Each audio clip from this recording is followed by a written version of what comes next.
Everybody's having a good time. Hopefully everybody's having a good day. I want everybody to be enjoying this. We're going to have a fun stream today. Let me get the clock up real quick as well while we're here. Where is the clock tab? Clock tab right here. We got to get it going.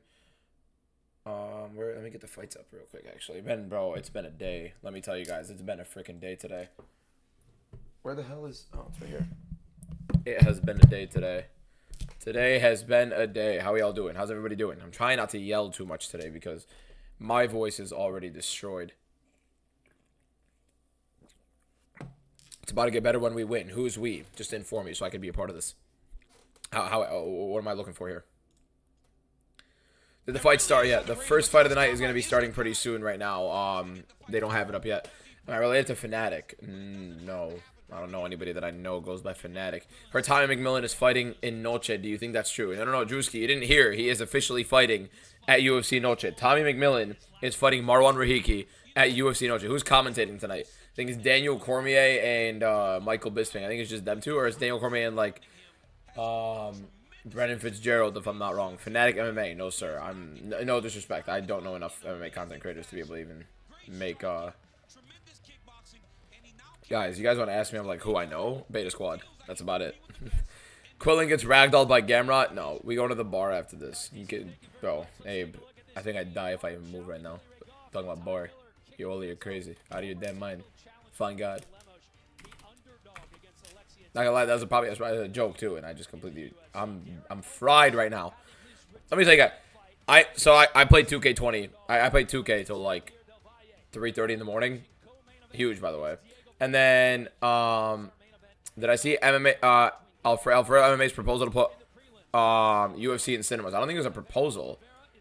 I think he was just saying the UFC are in the cinemas. Like, they already are. I think every UFC numbered event is, like, already in the movie theater. You know what I mean? I'm pretty sure that's already a thing, by the way. They do, like, every single UFC numbered event already in there. Oops. There we go. Clock is up. How's everybody feeling? Where's the YouTube chat? Where the hell is my YouTube chat? Huh? Am I tripping out? Where's my YouTube chat? They're hiding my YouTube chat. No, I gotta find this. This is unacceptable. Where is my YouTube chat? Anybody excited for these fights? Anybody excited for these fights right now? Bro, I'm beat. This voice is so cooked, but I'm doing the stream. You're over my dead body. I don't do the stream. You're crazy if you think I'm not doing it. The audio's from the stream coming through your mic. Talking over you pretty bad. What are you talking about? The audio's from... Okay, wait. Okay, no. So the mic is good. The mic is good. What are you talking about? Mary, been a minute. How you doing? Main and co-main should be good. Few other good fights. Main and co-main should be good. I think the fights are going to be fun. 4 will beat Dyer on DWCS. I literally just posted a video talking about that, which is insane. Yeah, I'm actually surprised that it's going that far. Let me post these actually right now. Rosas's brother is out. Raul Rosas Jr.'s brother is out. Hot take Ilya will be a 3-division champion. How you doing, Nolan? Nolan, were you the one that was bidding on... You were bidding today? Was that you bidding today, Nolan? When the moment comes, will you be ready? Yeah, bro. I was about to say. I just realized. Norwich. I'm doing well, Billy. How you doing, my guy? Can I buy you UFC 6? No, bro. I'm not Mr. Beast. Who the fuck? Who do you think I am? YouTube. I gotta find the chat. Where the hell is my chat on YouTube?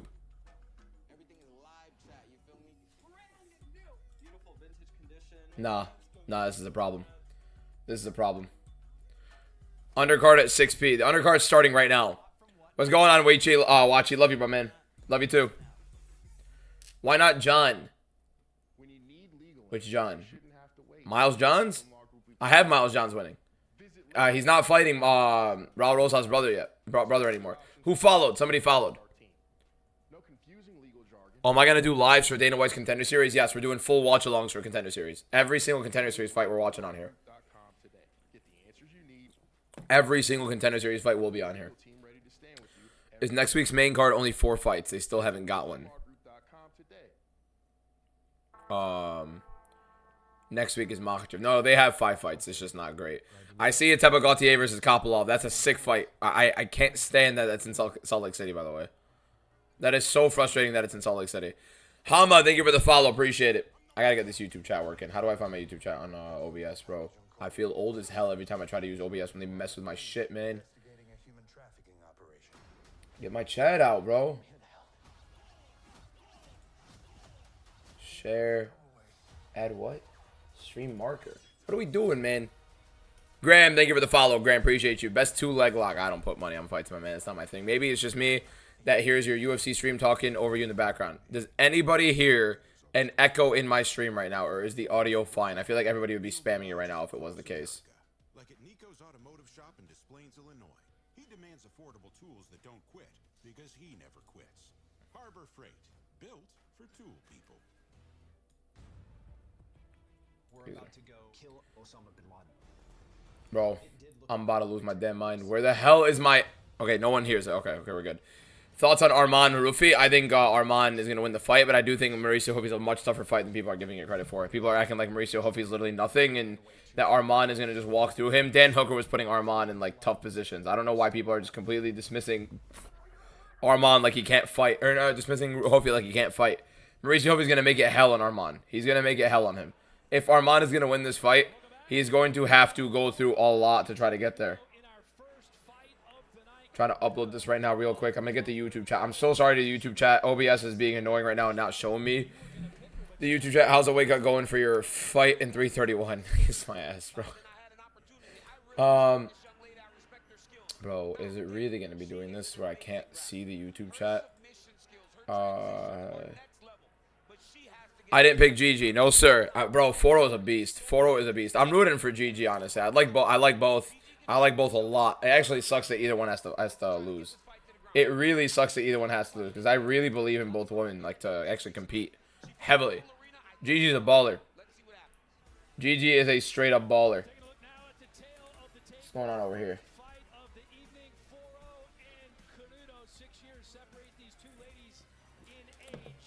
This is a great fight. A fantastic fight. I should move down to fight Josh. What are we doing? What are we talking about? Move down to fight Josh Hogan? Move down, huh? Move down to heavyweight? Scumbag. What are we doing? Ugh. Has Pat's chin been tested yet? Pat who? Which Pat? Guillermo Pat? My man, he fades. He got hurt badly. He got hurt badly by freaking Thomas Peterson. So, YouTube chat, I'm going to get you guys fixed right after this right here. You can hear the audio. Oh, very good shout. You're right. Thank you for letting me know, Dean. Thank you for letting me know. First fight of the night is coming in right now. We're going to be commentating it with probably a lower voice than usual because I need to be able to breathe. Why is this water bottle slanted? What are we doing, man?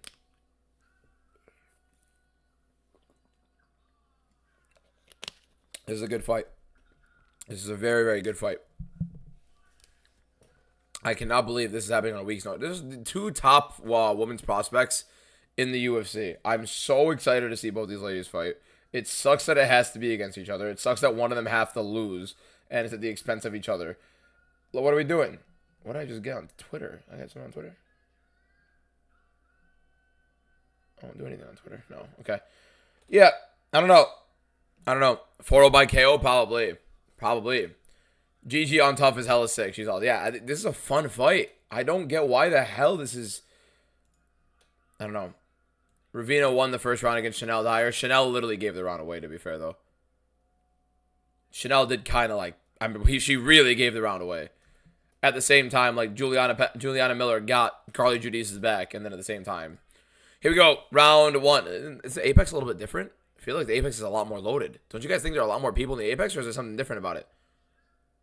What's different about the Apex? Camera angles, good low kick right there on the outside for Foro to open it up. First fight of the night, Foro versus Canuto. People hate it because they don't care about women's fights. No, this is a sick fight. Jaden Cable's there. Jaden's going to be there later, I think he said. They added some seats. It looks like they definitely added seats. It looks like there's more of a crowd in there. There's a few more people in there at least. I see a dash as your name. Hyphen, thank you for the 40 roses. 41 roses. Thank you so much, my man. YXN Gaze. Thank you for the 41 roses. Appreciate you, my guy. They had kind of like an upper level, you know what I mean? and the gold boxing gloves.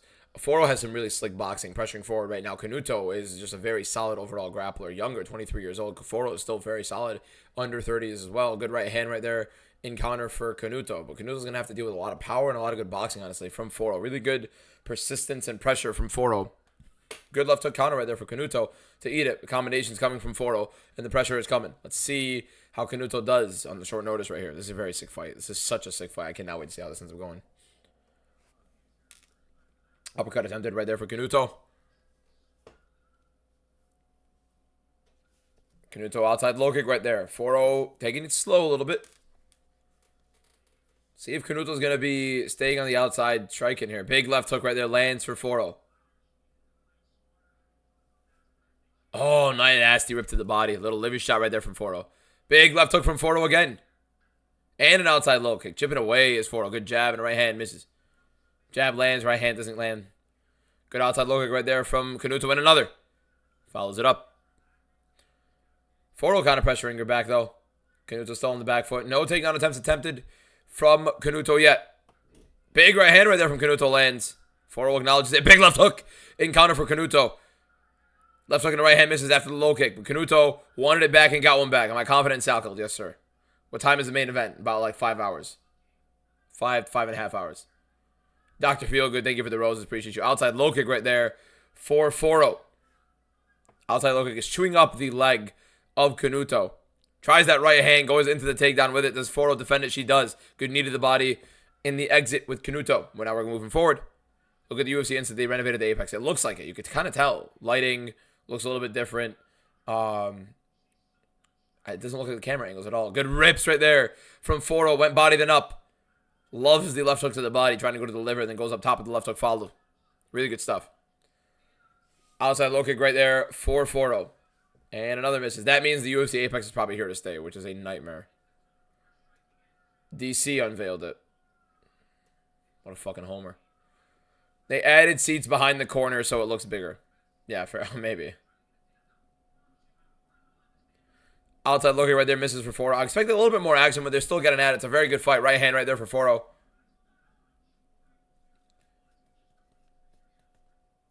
Good jab right there for Canuto. Moving in. Outside low kick right there for Canuto. 4-0 marches forward. Trying to keep her honest here. It's a fun fight. 4-0 for the most part is definitely getting the better of the exchanges so far. Canuto has kept her honest a little bit from time to time, but 4-0 has definitely been getting the better of them. Rips to the body. 4-0 misses. Feints the kick. We're trying to see as Canuto now moves forward. 4-0's on the back foot. Deep to the body for 4-0 there. Just a little bit of a pushback. Canuto with a jab. A little bit out of range as 4-0's now kind of just standing here ground on the outside. Another low kick right there for 4-0. Right hand misses for both ladies. Nobody really lands flush there. And Slacks, thank you for the follow. Appreciate it. What's up, Rick? How you doing, my guy? Outside low kick right there for Canuto. And a right hand for Canuto. Minute left. Good rip to the body for 4-0. A right hand from Canuto, but a right hand follow from 4-0 as well in the combination. Good jab from 4-0 as she walks in. Another outside low kick. And a big combination right there. Canuto tries to counter with the left hook. Does not get it. Jab right there for 4-0 as Canuto gets her right hand across. Fun fight. Really good fight.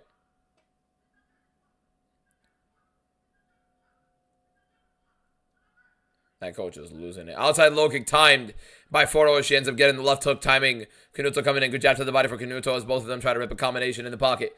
Jab right there for 4-0, timing it pretty well. Makes Canuto miss big with the right. And a big right hand down the pipe for 4-0 as she walks forward. 4-0 backing her up. Rip to the body and left hook up top. Another rip to the body. That left hook to the body. Nasty from 4-0. Consistent, landing a couple of them so far. Right hand and left hook. Big right hand for 4-0. Canuto gets hurt. Left hook. She's shooting back though. Big shots from both. Canuto bites down in the mouthpiece. She's ready to swing. Oh, what a fight. What a fight, what a fight, what a fight. Definitely a 4-0 round. Canuto started swinging back. She ate those, man. She ate those. But I would definitely say that's a 4-0 round. That's definitely a 4-0 round. Now, let me get my damn chat for YouTube, bro. I don't know why it's not showing me it, but we're just going to have to open up the stream and go from there.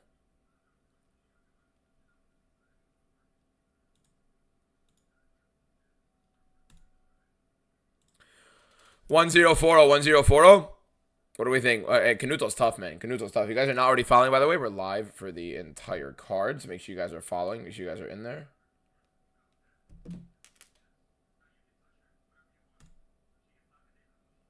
Make sure let me get that going, get that full. Let me get the chat for YouTube. All right, YouTube, I see you guys now. I see the YouTube chat now. We're good. We're good. We're good. How we all doing, boys? How we all doing? All right, here we go. Round 2 of Kanuto versus Foro. First fight of the night. It's been fantastic so far. Pretty fun fight. Chanel Dyer fights on the card you're going to. That's sick. Here we go. Second fight on the card. Here we go, boys. Let's keep it rolling. Canuto's willing to counter. Big right hand and counter right there for Kanuto. She's willing to go into the scrap if Foro wants it. Why am I watching this horrible card? Why are you watching me watch this horrible card? Right hand right there for Kanuto as she backs Foro up. Double leg right there for Kanuto. She does get under and he gets a great grip at the knee grip of Foro. Gets Foro down on her back. Foro pushes it off though. Really good defense from Foro. Try to get back to her knees and she does. She's on one knee right now as Kanuto's trying to pressure on top. Kanuto trying to get a good position in the grappling. Trying to shove a hook in. Gets the cage side one and that's the hard one. So now she's going to be trying to fight for this. Foro's turning in pretty well to avoid the other one. But let's see how Foro defends his position and tries to get up as Kanuto gets her back early in round 2. Very good start for Gigi Kanuto to get the back. Really, really aggressive on top. Really good posturing. Really good weight distribution to avoid Foro of scrambling her off, of getting her down, using her weight, using her spot. Beautiful stuff. Oh! Really good framing from Gigi Kanuto to get Foro down. There's a little bit of a cut across the right eye of Foro as well, as Kanuto now has a little bit of a high body triangle right now. It doesn't even have a body triangle. Just tries to have her hooks in, but they're a little bit high. You have the arm of Foro in. Now it's out. Okay, so now it's down. Now she has a body triangle. She has to get the left leg on the outside instead of in between the legs of Foro to kind of get it a little bit tighter. It's a pretty solid overall fight. Both these girls beat both girls fighting for title next week. I don't believe that's true. Oh, you think they do beat them? I don't know. They're definitely top level talent. I am Muslim, yes sir.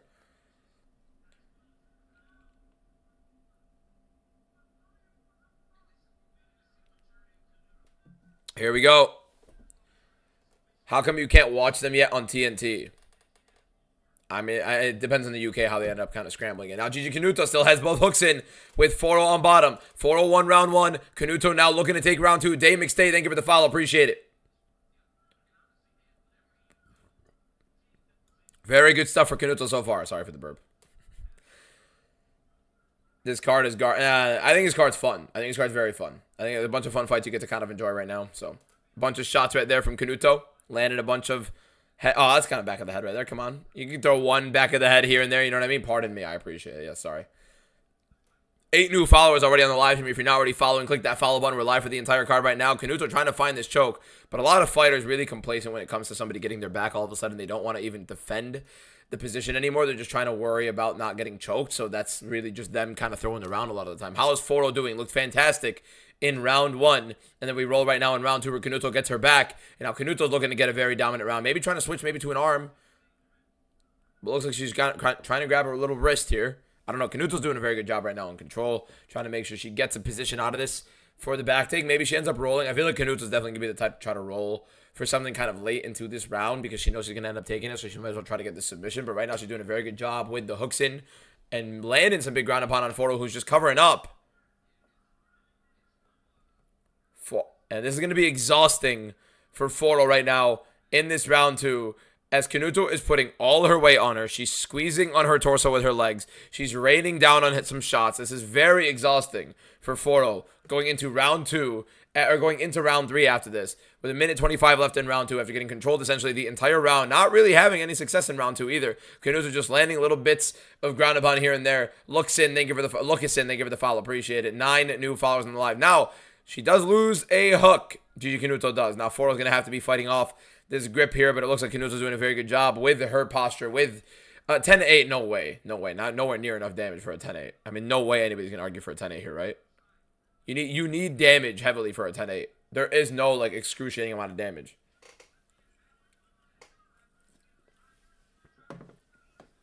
Bunch of shots for Kanuto. Interesting how Foro gets taken down here and she wasn't able to get up whatsoever. Very interesting. She literally did nothing all around, but at the same time, you do need damage to get a 10-8. So, per criteria, no, they wouldn't do it for a full round of control. Per criteria, they don't. They didn't give Khamzat Chimaev versus Dricus Du Plessis. Round 1 is a 10-8. They kind of like had a whole meeting about it. I told you guys, Canuto seems like the type towards the end of this round, since she knows she won the round with the dominance, to be able to try to go for something big, some big submission, take some big risk out of the position. And she is. She's trying to lock in this Kimura right now, but she only has 15 seconds left. She's elbowing heavily into the hamstring of Canuto, trying to damage it. Kimura might be here. Canuto's doing her best to lock up her defense, and she has. It doesn't look like there's a possibility of getting a Kimura right now with 5 seconds left. I think Canuto should probably just hammer some big shots to the body, but she just sits into it. 1-1. 1-1 on the first fight of the night, and a very, very fun fight. If you're not already following, one more person to click that follow button right now in the top left corner on TikTok for 10 new followers on the live stream. We're live for the entire card. I was live for like another 2 to 3 hours earlier today as well. So if you guys are not already following, help your boy Alex, click the follow button. The grind is real. We're going to keep rolling. DBM starting off the night 0-1. Well, we won the first round, and then now we lost the second round. We'll see how it goes, but definitely in favor of Gigi Canuto right now.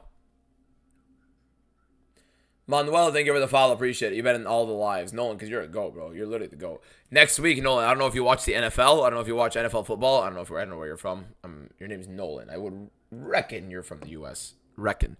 You can't call that a 10-8. Not enough damage. It's just not enough damage. You love NFL. Topps NFL Resurgence boxes tomorrow. Canada. Okay, yeah. Topps NFL Resurgence boxes. Not tomorrow, next week.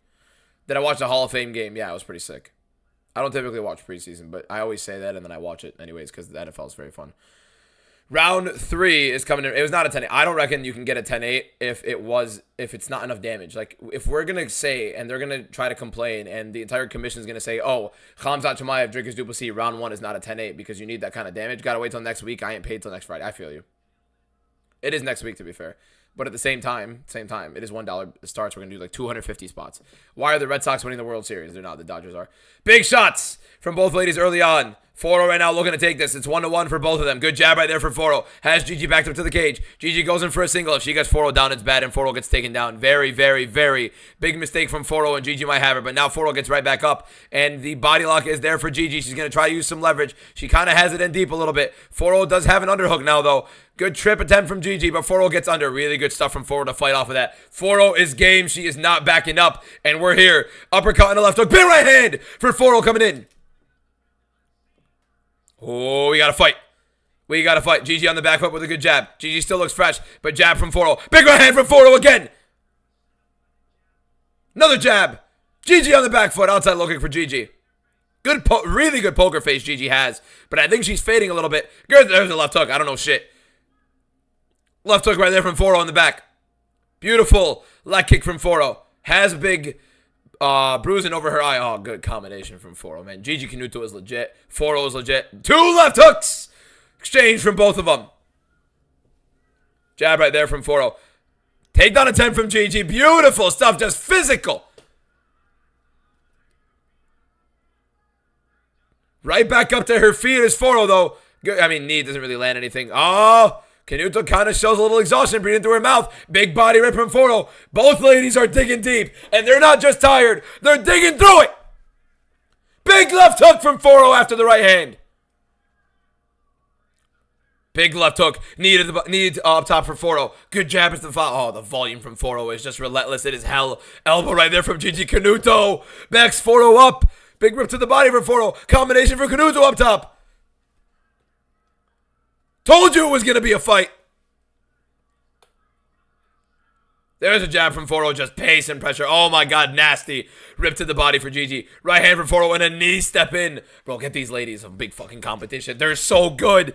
Beautiful sprawl on the takedown attempt from Canuto. Foro sprawls. Gets right back up. Big rip to the body. That one kind of looked pretty telegraphed. And a high kick from Foro. Both ladies obviously on short notice. Keep that in mind. They look tired, but they are both on very short notice right now.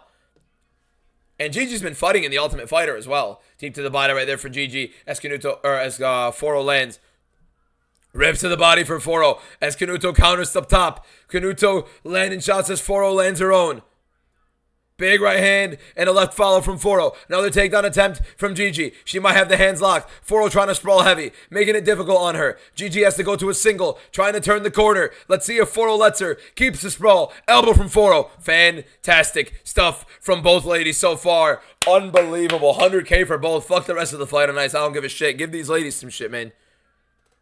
Nasty elbows from Foro trying to defend. Has to focus on defending this single leg, though, as Gigi's kind of stay relentless on it. It's the first fight. Don't care. I'm super excited for them.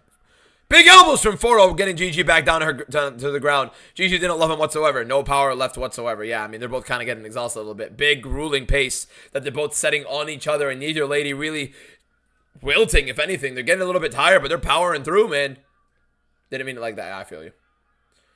Beautiful corner turn from Gigi, but Foro's looking to get this guillotine. She's not in on it pretty well, though. Gigi does get to the side control. Foro's trying to scramble heavy. Side control from Gigi, heavy on top of her here. Let's see how Foro gets out of it. She has to explode. Trying to turn around. Let's see if Gigi holds on well. But will holding on give Gigi this round, or will it not? She's trying to go for a Kimura. She's trying to explode to try to get one. Foro's trying to go around it. Oh my God, it's an armbar. Foro focused too much on defense, and now she might have her arm snapped.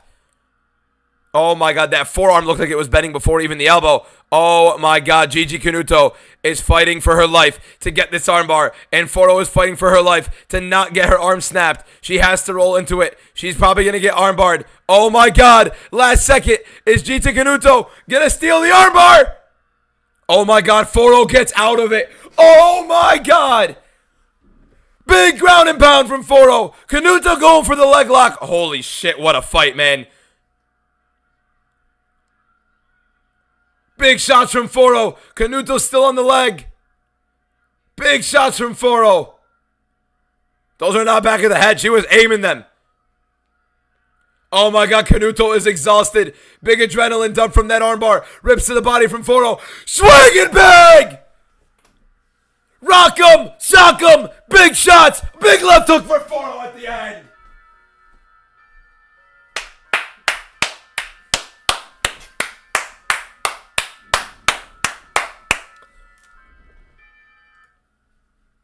I am literally going to be standing up for every single one of their fights from now on.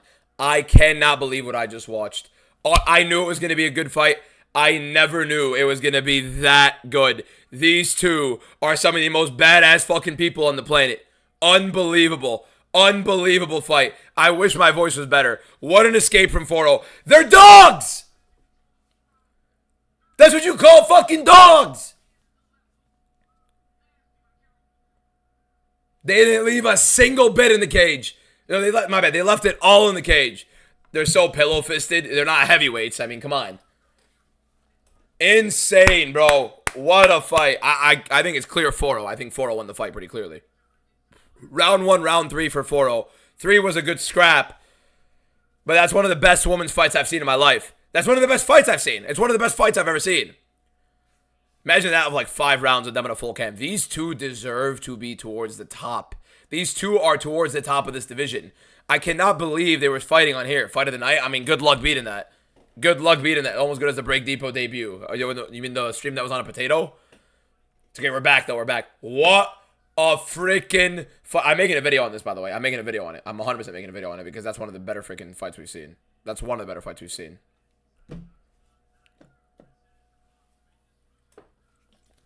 This is why I hate the Apex. These two should have been in front of like a big crowd. Imagine how big this crowd would be. She's trying to dap her up. Let's hear it. Should be Foro. Yeah. Foro wins. 29-28. Round 1, round 3. Pretty clear. How'd she get out of that armbar? By being a dog. Great fight. DBM, you disappointed me by not taking me up on the live. I feel like a brother stabbed me in the back. It literally had nothing to do with it. I was just doing an order, man. I'm so sorry. Dana White's Contender Series on the 18th is crazy. It is. It is. Bro, these two ladies just came in on short notice. First fight of the night. And I'm telling you right now, they both probably just won $100,000 each. How do you always find a way to call when I'm live? You're good, you're good, you're good. It was a lot better. I'll fill you in after. Yeah, bye. Fight of the night, guaranteed, incredible, amazing fight. Let's hear what she says. I want to hear what she says. She deserves to hear us. Literally chills, bro. Literally chills. What are some Dana White's Contender Series fights we should watch out for? I literally know none of the fighters. My favorite part about Dana White's Contender Series is I know nothing about the fighters going into it. And I'm going to start watching a little bit of them going into it just to kind of give you guys like predictions or something. But did I hear a yalla? Yeah, I'm Arab. I'm Lebanese, man. Gino defo smells good. Bro, I mean, why did I read that? Why the fuck did I read that? Rabo, ban Fen. Fen, get some water. Apex was roaring. That's how you know it was gas. Yeah, if the Apex was loud, imagine how, yeah. I do know Bilal Hassan. I know of him now. Am I watching Zuffa? I will never watch Zuffa. Unless it's Ryan Garcia. Like, it's only very few boxes I watch. They should have done McMillan versus Vinny Oliveira. No, Vinny Oliveira deserves a better fight right now. Bilal's minus 2,500. Well. Any Kahoot tonight? No, tonight's just a watch along. What a freaking fight. I'm getting a feeling that Quillen Salco is going to be brutally knock out Gamrot when everybody's expecting a dominant Gamrot performance. Yeah, feel you. I had KO, but at least I had 4-0. What? Was this the best opener of the year? Was this the best card opener of the year? Bro, neither. Gigi Canuto cannot put her head down. Gigi Canuto just gave us one of the best fights ever on, what, like a week's notice? This fight literally just came in out of nowhere. These two ladies are absolute fucking dogs. I gotta record a video. I gotta record a video on it. One of the best fights I've ever seen in my life. One of the best fights I've ever seen.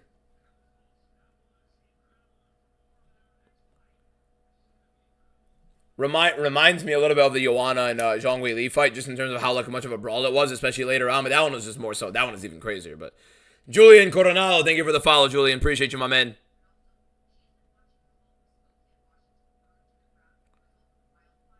What a freaking fight. Finn, thank you for the follow. Appreciate it. Who you think Jamal Hill fights? Diabetes.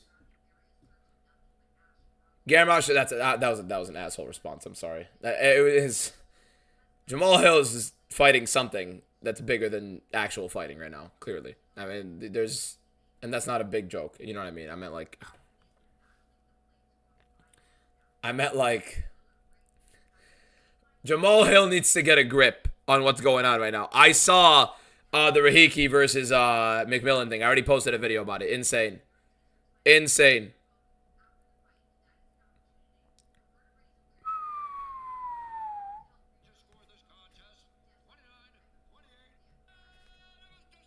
Let me get the screenshot of this. By the way, the Apex looks a lot better.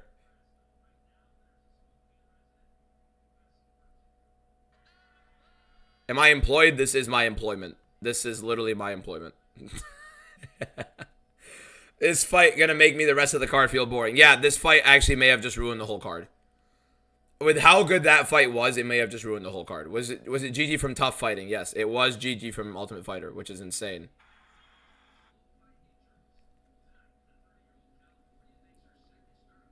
I can't believe she got out of that armbar.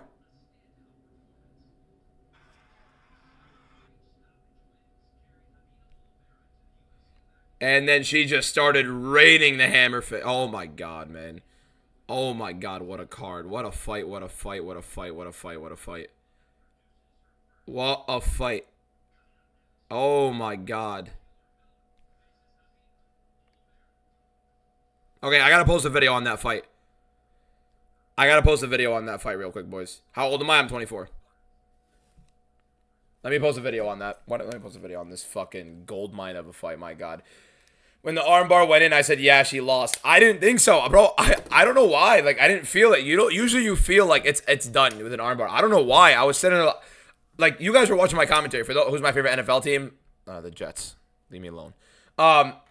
You guys usually see, D-Man, why do you hate? I don't hate you, the boss, bro. What are you talking about? John Jones versus Jonah Hill. Who wins? Jonah Hill could beat your ass. You know what I mean? You never know. Jonah Hill's got that. He does jiu-jitsu. I don't know if you guys knew that. What happened to Rosas's brother? He ended up falling out. It was a miscue on a doctor, apparently. Apparently, he had like a mat burn, and the doctor thought it was herpes, and the doctor refused to change his mind. All right, let me record this video real quick, boys. You guys are going to be watching me record a video like an idiot. Here. All right. We just watched... It didn't even start recording. That's great. We just watched one of the best fights of the year.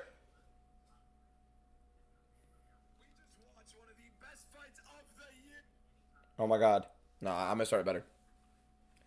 That was one of the best fights I have ever seen in my life. And they both came in on 1 week's notice. Less than a week's notice.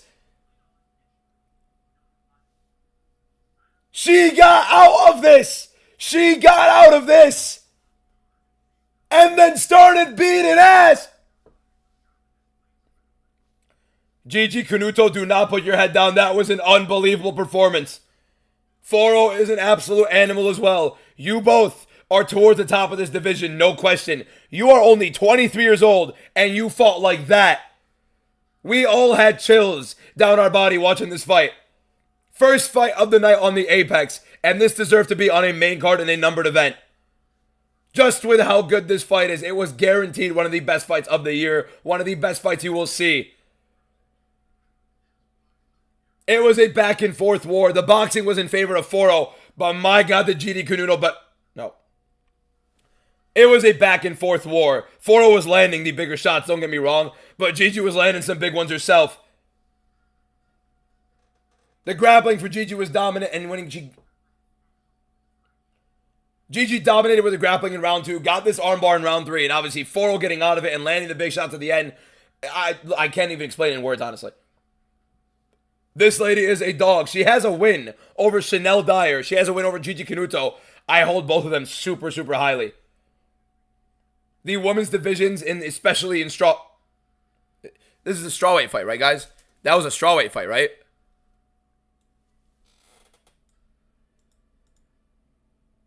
Wow, they both weighed in at strawweight. Late notice. The strawweight division for the woman... The UFC strawweight division is on notice right now. The entire division is getting better. Fatima Klein, Foro, Canuto, Chanel Dyer, they are all rolling. Keep your eyes on these ladies. That was one of the best fights I have ever seen in my life. And they both came in on 1 week's notice. Less than a week's notice. She got out of this. She got out of this. And then started beating ass. I don't know if you guys can tell. My voice is like cooked. Ravina Oliveira versus Juliana Miller. Juliana Miller. This is going to be a fight. Is it bad? Is it like overreacting to say it's one of the best fights I've seen? Is it overreacting to say it's one of the best fights I've seen? It was a straight up back and forth like war. It was 100% one of the best fights I've seen, right? It had to be one of the best fights we've seen, surely, right? My voice is gone from the Shopkout video, from today's stream earlier. It was insane. It's not overreacting, right? It is one of the best fights ever. Second round was a snoozer. I mean, I get it, but it was pretty cool dominant position here, but I get it. The second round wasn't that great. But round 1, round 3 are fantastic. Oh my God, man. Oh my God, what a freaking... Where's my water bottle? There we go. It's an overreaction. It was a great fight, not one of the best ever. Is it one of the best women's MMA fights you've ever seen? One of the best women's MMA fights you've ever seen for sure. Here we go. Ravina Oliveira versus Juliana Miller. Here we go. How is this fight going to look? If Juliana Miller doesn't grapple immediately, it's going to be a horrible, horrible showing for her, honestly. I don't know exactly what she's going to be looking forward to. 77% chance for Juliana Miller to win, I think, is wild. I do think she's going to win. Do I think it's a 77% chance? No. No. There's no way Navajo Sterling actually has a fight booked. I think that's fake. Let's see how Juliana Miller does here. Let's see how Juliana Miller does. Ravina Oliveira now on the front foot. Miller being the grappler on the back foot immediately. Somehow always just accepting it. It never makes sense. Navajo is booked. Oh, my God. Did they say who, or did he just say he has a fight booked? I saw he took the piss a little bit with it. I saw he made like a little skit. Miller on the back foot. Deep to the body for Miller on the back foot. Going from that woman's MMA fight to this woman's MMA fight is maybe the most... it's the most UFC thing ever. There's a big right hand right there in the counter for Miller. Ravina Oliveira shook her head. You ate it to the chin. And never mind, she fed her another one. Left hook, then a right hand for Ravina Oliveira. Oliveira actually looks pretty confident right there. There's a body lock for Miller. Let's see if she can actually finish it. Maybe against Khalil Roundtree. Imagine putting Navajo Sterling in the Apex after that knockout. Imagine that. Very UFC-like. Where to watch? Paramount Plus. I'm not sponsored.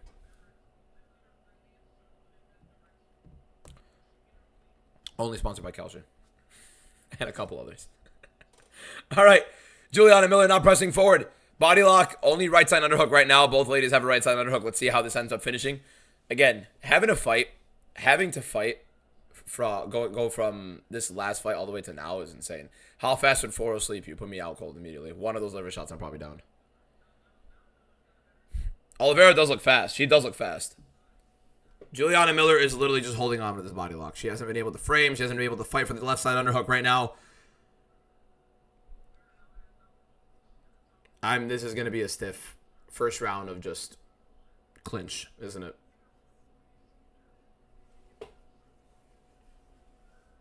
What the hell is the chat doing in YouTube? How many fights happen already? Only one fight has happened already, Grayson. Juliana Miller versus Ravina Oliveira is next, or is right now actually, with half the round gone. A majority of it right now recently just being Juliana Miller literally just clinching against the cage. This is what we're watching right now. We're watching Juliana Miller hold the exact same. The clinch hasn't changed, by the way. The clinch has been the exact same thing. It's been Juliana Miller with the right side underhook. Gary Hadley is looking to maybe separate it. Nope, he just walked back. Yep, we're just going to be watching this for the entire fight. Entire round is going to be this. The entire round is going to be her holding her against the cage. This is what we're in for, boys. What the hell are we doing? There we go. Ravina Oliveira versus the position right now. But both ladies, again, have their own underhooks. So it's literally going to be a carousel spitting towards each of the right sides. There we go. Big separation. Miller went aggressive there. Nearly ends a big combination. Makes you appreciate the last fight much more. It's going to make the last fight look a lot better. There we go. Miller gets in on the body lock and gets her down. It was a horrible double leg attempt from Miller, with all due respect. But she does get the body lock after the double leg failed. And,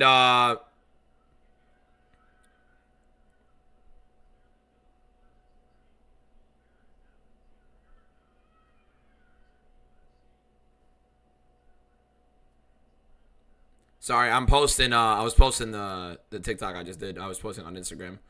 It's Foro and Tunas, right? Juliana Miller right now in the half guard. Big elbow from Juliana. The one thing I like about Juliana is when she does get on top, she goes in. She will get aggressive. She does not necessarily stay too complacent when she is on top or she has the back or whatever. She's trying to finish it. Big elbows right there. Big shots. Knee on the body, knee on the belly for Juliana Miller. Oh my God, what a freaking animal.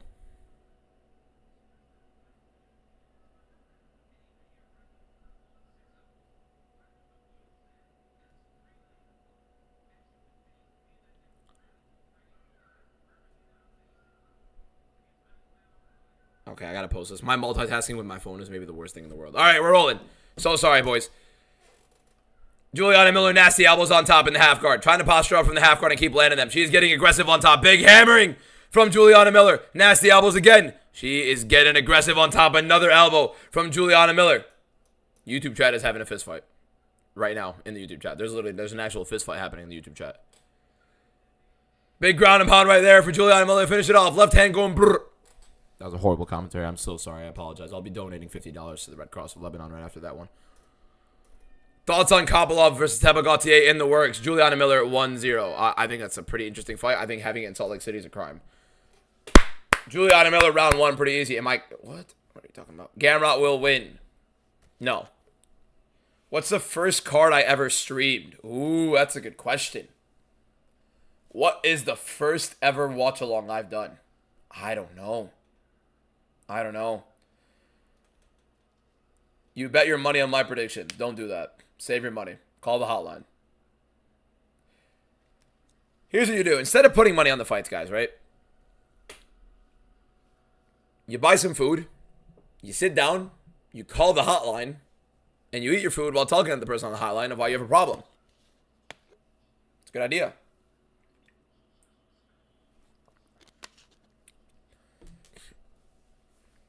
You bet my money on whatnot. It's not. No, it's not betting. You are guaranteed some spots there. All right, here we go. Round 2.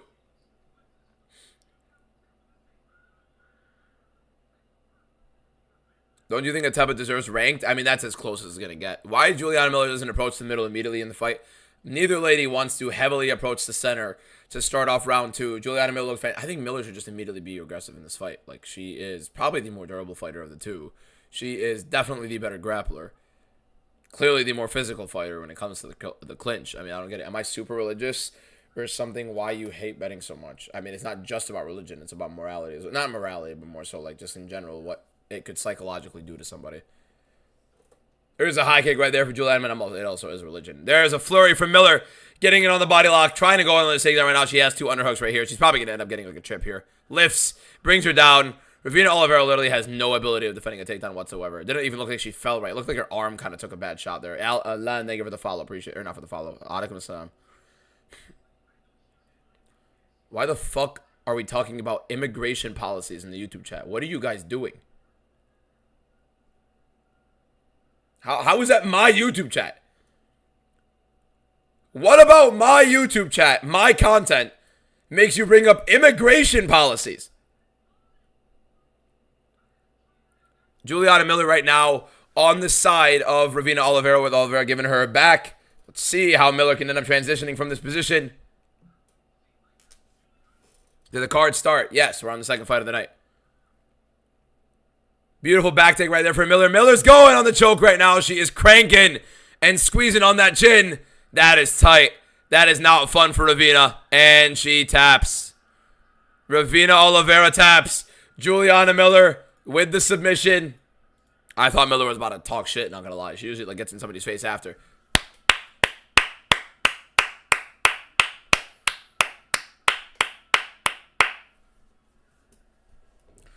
Juliana Miller, second round submission. Fantastic grappling sequence. Great showing. First stream was Cop Royval in a room with red walls. This was the room with red walls. We just repainted it. And to be fair, I had a way earlier stream than that. I just started doing it on YouTube as well there. TikTok I did way before.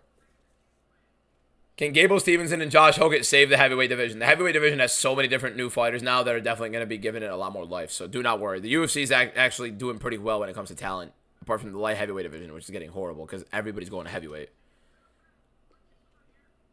I did not pick Royval against Cop. No, sir. Brandon Corner, thank you for the raving snails and the heart me. Brandon, appreciate you, my guy. Juliana Miller with the second round submission. Dr. Feelgood with the 28 roses. Thank you guys so much for the gift. Got burped again. Best division, welterweight, lightweight. Lightweight is so loaded, down top to bottom right now. I mean, it's featherweight, bantamweight. I mean, they're so good. So many of them are good. When are you going to make Gon destroys Pavlovich? Wouldn't admit something that's false. So many Brazilian women fighters, bro. I mean, to be fair, Ravina Oliveira is getting cut. She lost 4 straight fights. She just got finished in another one. She's not staying here.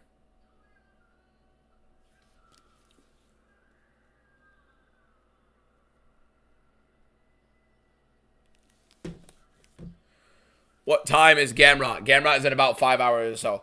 2 fights, a great finish, and one of the best fights we've seen in the year. We complaining? Anybody complaining? Is anybody complaining? I personally think we're having a good time. We need Alexa Grande in the UFC and Usman Nurmagomedov and Dakota Dacheva. It was not good. What? What was not good? The first fight? One decent round? Otto, you just don't like women's fights at that point. You're just being discriminatory at that point. 100% you're being discriminatory. Because no way you didn't enjoy round 1. No way you didn't enjoy round 3. Round 1, round 3, great rounds. Round 3, all-time round. It's one of the best fights of the year. The second wasn't a great round. Sure, it was a dominant grappling round from Gigi, but it wasn't a great, yeah, I get it.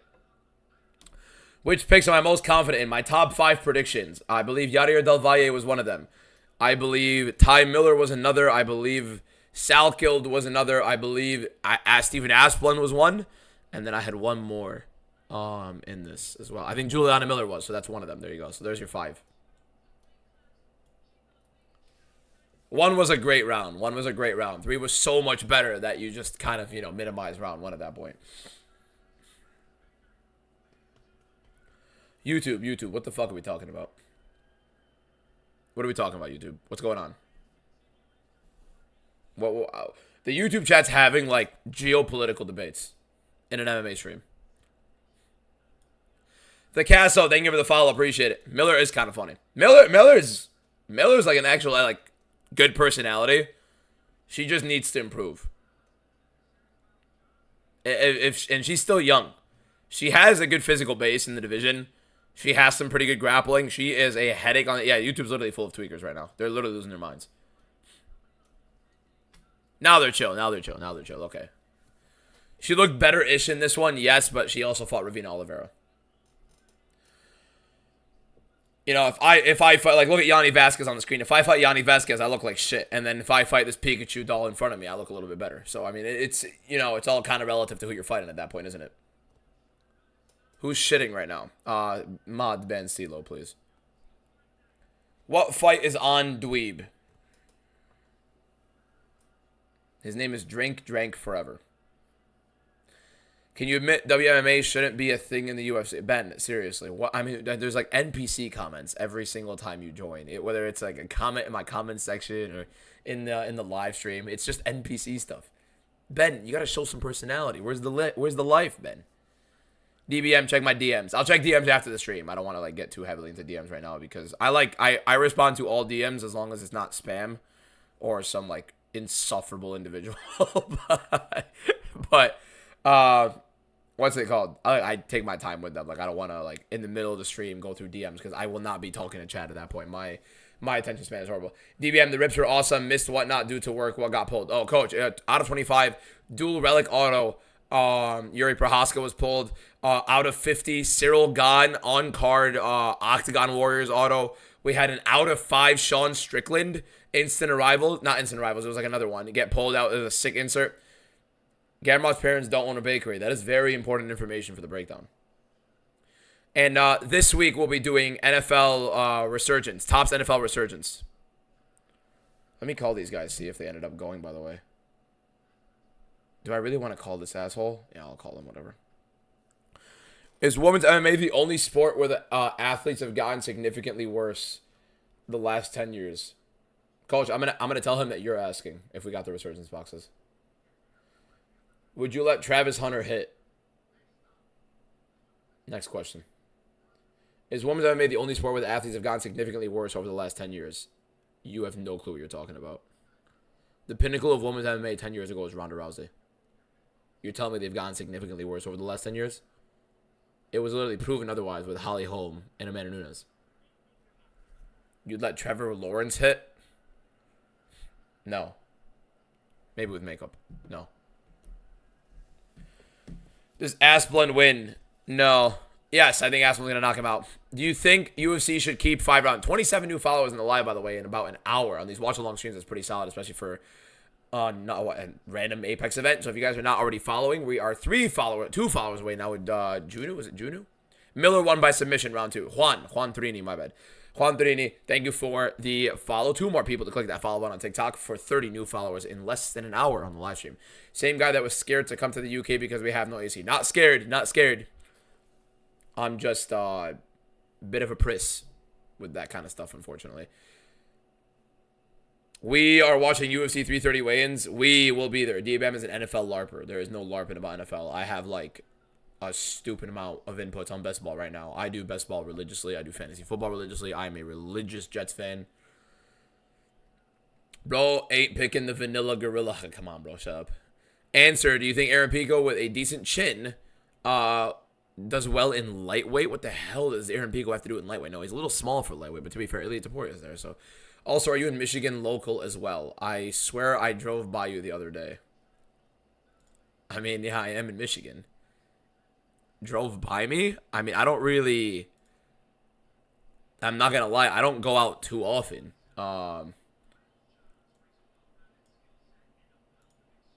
I mean, you probably understand where I'd be. I mean, I'm Autumn. You know where I'd be living. So, like, where have I been last couple of days? Have I even been out? No, bro. I've been working my ass off this last week. I don't know. I've been on vacation and out, so I don't know. You probably. Maybe when I got a haircut. I'm not close to Grand Rapids anymore. I used to go to school close to there, but no. I'm not from the UK. Nice. Why are you picking Salkild? The rangy style fighter with good takedown defense is kind of... He's not great takedown defense. That sounded a lot creepier than I meant it. No, it's not creepy. It's not creepy. It's not creepy. I know what you mean, bro.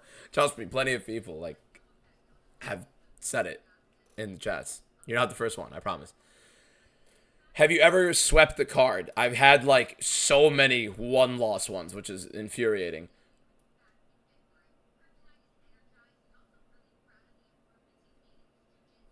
What happened in the first fight? I'm watching Zuffa. It's one of the best fights you've watched in your life if you watch it. It's one of the best fights of the year, guaranteed. Wonder what Luciano Keita smells like. Fen, there's like this very weird fascination you've had recently of what fighters smell like. By the way, the people that followed, 31 new followers on the live in an hour. Thank you guys so much. Whoa. Did you see the leaked feature fight for UC1? Jamal Hill versus Ozempic.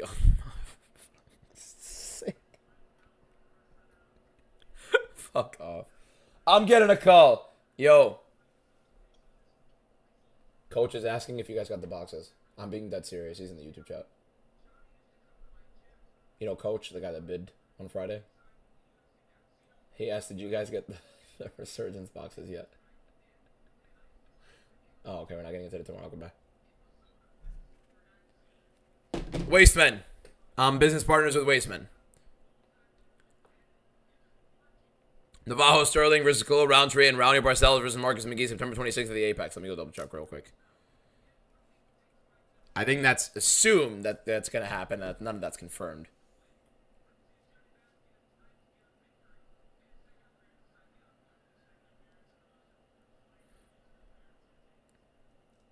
I do business with the biggest waste of space on the planet. Still love him. Someone just put $11,000 on Quillen Salkeld to win today. $11,000. Holy shit. Jesus, man. How confident should I be in Asplund Moneyline? Call the hotline. UFC should get rid of Dana. He lost the love for the game. Oh, Barber. What are we doing? What are we doing? What are we doing, Josh? Are you going to make me read that one? $2 from the mod Josh. Usually I'd be more excited, but Josh is just here to troll me. Hi, Tubby Wubby. How we doing? 2 likes. 3 likes. That's great. I liked it. I was one of the likes. Thank you, Barber. Thank you, Josh, for the donation, you asshole. Connected MMA reported it. Connected MMA is not a newsbreaker. Not even by any means. By the way, I know everybody's been shitting on me on the Michael Morales and Mosov thing about the source that I've had. I'm not going to blame the source that I had. You know, Jorge, on top of every reason that was about to happen, Imanol Rodriguez is on Noche. Really? Is he? So you guys know that Michael Morales versus Yaroslav Amosov fight that I said was gonna be booked at UFC 330, and all of a sudden, obviously, it did not. And I looked like the biggest jackass in the world for announcing it as well, alongside Jean Silva and Kevin Viejo. Well, obviously, Jean Silva was in the running for a fight.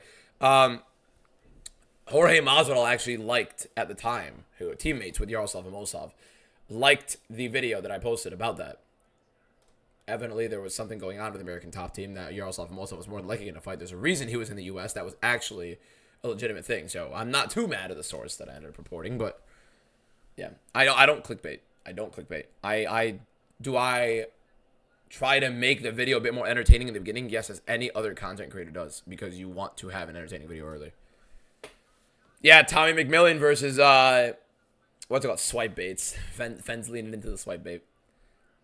I look so cute in the stream. Bro, come on, man. Come on. No, that's disrespectful. What are we doing?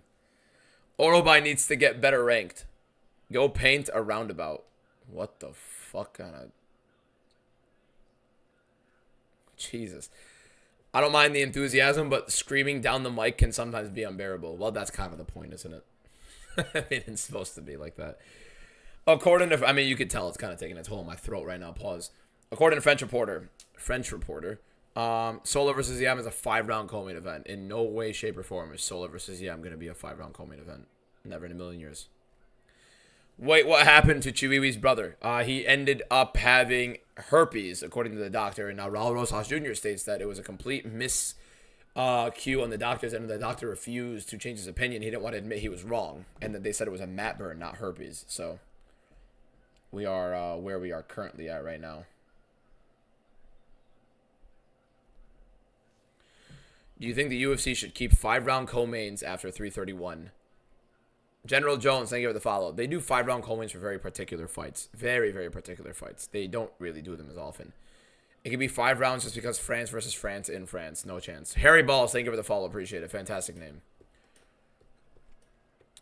Any must-watch fights? Main event, I honestly, I literally said the first fight of the night was a must watch, but now we're, you know, it's gone now.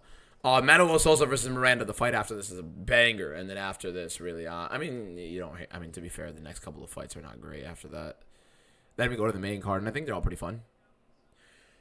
All right, here we go. Kopylov with Tevin Gauthier is in the works for 332. Nothing officially confirmed. Miles Johns versus Yanni Vasquez. Vasquez coming in on short notice again. I believe he took short notice against Javid Basharat, and now he's coming in short notice against Miles Johns. Who is the favorite in this one? Because I know Vasquez, no, they don't have anything live. So why would they show the percentage chance from Polymarket? And what are we doing? What do you mean we got the Vanilla Gorilla? There's a big right hand. Johns minus 200. Really interesting. Okay. So Miles Johns right now, big right hand. Misses that one. Good jab from Johns. Yanni Vasquez misses that left hook and counter. You think Tommy gets humbled by Marwan? I think Marwan's the better fighter. I think Marwan's also a lot greener now. I think actually Tommy is going to win that one. But I think Marwan is the better fighter with a higher ceiling. I just think he is very, very, very careless at times. And a lot more than Tommy. And he could deal with it a little less than Tommy. Hi. Thank you for the follow. Appreciate it. Is my voice too low with these streams? I feel like right now if I'm talking like this and I'm not like yelling a lot of the times, it's a lot more boring. You know what I mean? So my voice is cooked, boys. Tyron Smith, Haroon, thank you guys for the follow. Appreciate you guys. There's a big right hand from Miles Johns. Left hook is seemingly the weapon from Yanni Vasquez, what he's looking for right now. Chilling. There's a big right hand from Miles Johns, lands on him. Do you agree McMillan was dropped twice by Montez, but the UFC just discredited it? Yeah, they do it a lot of fights right now. Knockdowns are just kind of subjective with the UFC and what they depend on doing. It's so annoying. He got dropped twice in that fight. There are so many different fights that have knockdowns that actually ends up altering the scoring in a lot of those fights as well, which is really annoying. Literally takes away the whole damage aspect of it. Vasquez right now in the middle with Miles Johns. Johns seemingly landed the bigger shot so far. Johns kind of like improving a little bit. There's another big right hand for Johns. Vasquez looks super slow. Super wide in his strikes as well right now. So you're seeing Miles Johns look a lot better, a lot sharper right now where we're going. Johns marching forward. And he does seem patient. There's something DC actually. There's a big left hook from Johns. Nearly lands it. Yanni Vasquez trying to counter. Miles Johns telling him, press forward. Come in here, my man. Let's see what you got. Miles Johns not happy with the constant back footing of Yanni Vasquez. Vasquez with the outside low kick. A little extra frustration. Louis Sutherland versus McGregor International Fight Week in the works. Wouldn't doubt it, to be honest. Big swings from Yanni Vasquez. Misses. Yeah, oh, bro, my neck is killing me, by the way. Posture has been horrible recently. Posture has been absolutely horrible. There's a good jab from Yanni Vasquez, catching Miles Johns. Coming in, Miles Johns has been doing a very good job at keeping his pace going, moving forward, and landing the bigger shots as Johns marches forward, misses that jab. This fight's going to suck unless someone goes out cold. Stop making neck comments. Unfortunately, they are part of the game. Louis, why are you streaming? I do not look like Louis Sutherland. No. Oh, there's a good left hook from Yanni, and he drops! Miles Johns with the left hook, following through again. Yanni Vasquez looking to finish. Miles Johns gets dropped by a left hook. Oh, big left hook from Johns! Yanni's out!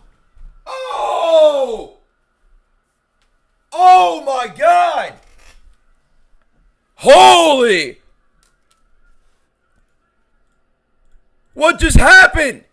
Right back at him! Well, what a card. What a card. Oh, my God. What a quick comeback there. Gets dropped by a left hook. Circling. Tired. Not tired, but circling. Looks shaken. Looks hurt. All of a sudden, steps into his. Sits on his left hook. Bang. Dropped. Right hand on the ground and pound. Out cold. Finish. Oh, what a fight. There it is. There's that left hook from Yanni Vasquez right at the top of the head of Miles Johns. Drops him right there. Johns circling around, trying to survive. Yanni tries to throw this jumping knee. Doesn't land it. Then all of a sudden, steps in, sits into that left hook Miles Johns does. Drops Yanni Vasquez right across the face. Puts him down. Right hand in the ground and pound. Vasquez goes limp. Wow. Withered Yoel is hilarious.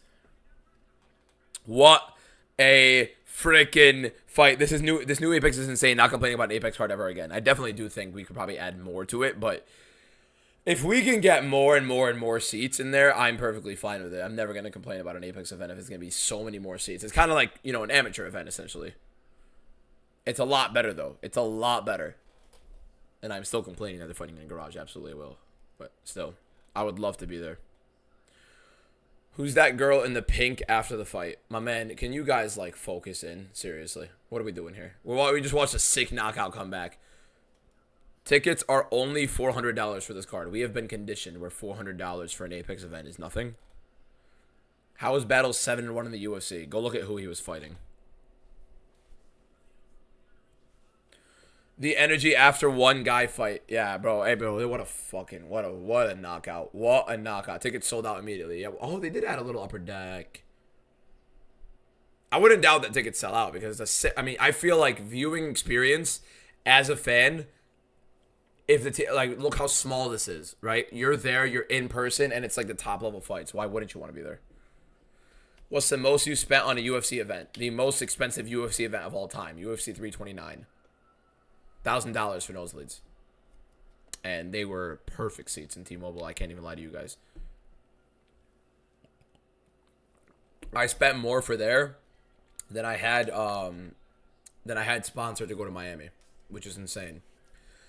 This is like the Moicano Duncan card because it was insane but awful on paper. But this one you could kind of tell was exciting on paper. The Moicano and Duncan card looked like shit on paper in terms of like actual entertaining fights. This one you could tell there were actual entertaining fights on it. Okay, but we're going to UFC Paris. France isn't really fond of the Muslim community. But to be fair, I'm like kind of white enough to blend in maybe. But I don't know. I'm not really... I don't have the Paris money right now. What's your thoughts on UFC 331? It's my first event I'm attending. I think it's a very sick card. It's a very sick card to go to. Enjoy the hell out of that. And it's in California. Nice. I am Muslim, yes. You misspelled your, Will, by the way. It's Y-O-U_R-A for that one. It's U-R. I'm not welcome in Paris because I think Pavlovich beats Gone, but I'm wearing a PSG shirt. Cancels out. You know what I mean? Darren Till versus Joel Romero. BKFC, only 60 pounds. But I mean, I can't believe that. What makes you back Salkeld? Longer fighter that we've seen Gamrot kind of struggle with. We saw Gamrot against Jalen Turner, against Dan Hooker, constantly struggle against that kind of rangy fighter, especially a guy who can definitely punish him. In that realm, I do think Salkeld could definitely be one of those. And especially, I think Salkeld's a better finisher than both of those guys for the most part and can defend the grappling. Well, I think maybe Jalen Turner hits harder than Salkeld, but Salkeld easily is the better grappler, and that's where you kind of have a bit of a difference there. No, I'm not Jewish. There's nothing wrong with somebody being Jewish, by the way, if you're trying to use that as like an insult. There's nothing wrong with somebody being Jewish. There's something wrong with something else, but there's nothing wrong with somebody being Jewish. I forgot about this card. It's been unbelievable so far. Not a single bad moment in this card so far. We've had entertaining, literally, fights and stuff like that. You know what I mean?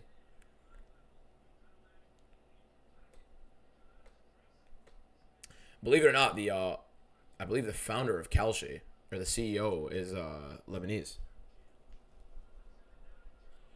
This next fight about to be a banger, I believe. I think his name is Tariq Mansour, if I'm not wrong. Tariq Mansour. This next fight about to be a banger. Manuel Sosa versus Miranda. Miranda's good, by the way. Miranda's actually a very good fight. Yes, Miles Johns has won by knockout. 3-0 so far on the card. Good start. Very, very fun card to begin with. We had a knockout, a submission, and a fight of the night. That's what we've had so far. We've had literally everything we want. Is there anyone who watches UFC BJJ? I don't know how many people actually entertain themselves with that unless they actually participate in jiu-jitsu on like an everyday basis. You know what I mean? How entertaining can UFC BJJ actually be for somebody? 40 new followers on the TikTok live. If you guys are not already following any fights getting announced this card, we had a couple fights get announced today. We saw Tommy McMillan versus Marwan Rahiki. We've seen a couple different fights get announced today. Atepa Gautier versus Roman Kopylov in the works for UFC 332. McMillan versus Rahiki is official for UFC Noche. I mean, it's free. You can't ask for much more. Correct. Do you ever go live for PFL? No, I respect myself. I mean, MVP PFL might be something interesting, and I'm only saying that because MVP commented on my Instagram, and I don't know, maybe they end up sponsoring me, and maybe I can end up working with them. But if they don't, no, I don't give a shit about it. They have fun fighters. If Usman Nurmagomedov stays, which he won't, Dakota Dacheva, I'm going to be completely honest with you. That's all I care about in PFL. Dakota Dacheva, Usman Nurmagomedov. They're going to lose one of them.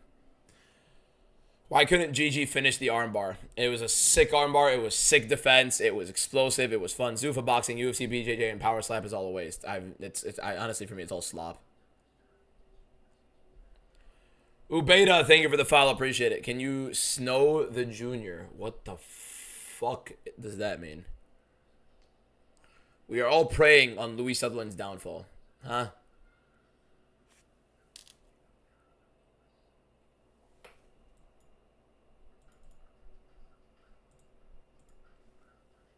Unbelievable.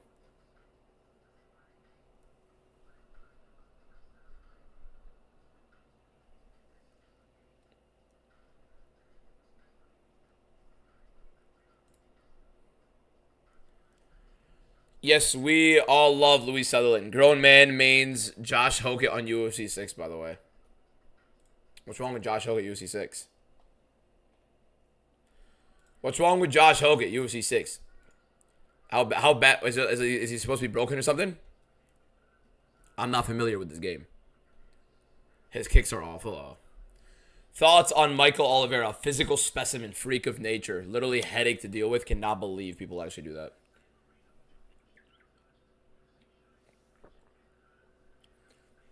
What are the best rookie cards in the UFC right now? Hulk is good in UFC 6. Okay. Opinion on the beef between RDR to Yuri. Okay, so let's talk about this, guys. Let's talk about this. Hold on. Everybody in the chat, let's talk about this. Yuri Prohaska. Does anybody like his personality? No, let's actually ask it this way. Let's ask it this way. Who believes what Yuri Prohaska puts out is actually him? That it's not a gimmick. Who believes that it's actually a gimmick? Type in the chat. Do you think Yuri Prohaska is a gimmick or not a gimmick? Yes or no? Yes or no? Yuri is a gimmick or not a gimmick? Yes or no? Type in the yes or no. Yes or no, is he a gimmick? A lot of people believe it's not. A lot of people believe it is. No, but cringe. Freaking double entendre. Yuri is corny. I'd starch him. No. UFC Noche better than UFC 330. So many cards are better than UFC 330. UFC Noche is absolutely better than UFC 330. 100%. Guy, yeah, what's the better card, guys? For everybody that's seen them. UFC Noche or UFC 330? What's the better card? What's the better card so far? UFC Noche or UFC 330? Sosa by Nipple Twister. How do you think of this? How do you think of that? Yeah, I Rodriguez versus John Silva, Rahiki McMillan. I mean, Noche. Most people saying Noche. Some people saying 330. 330 is the one next week with Makhachev and Duran, and then nobody else, really.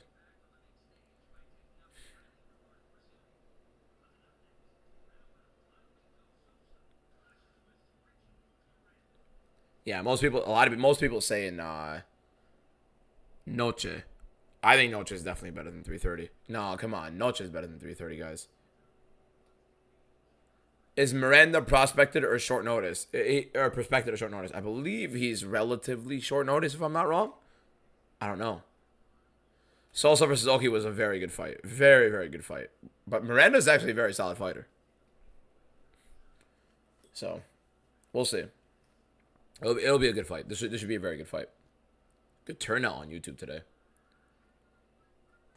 Do you think Rufi will beat...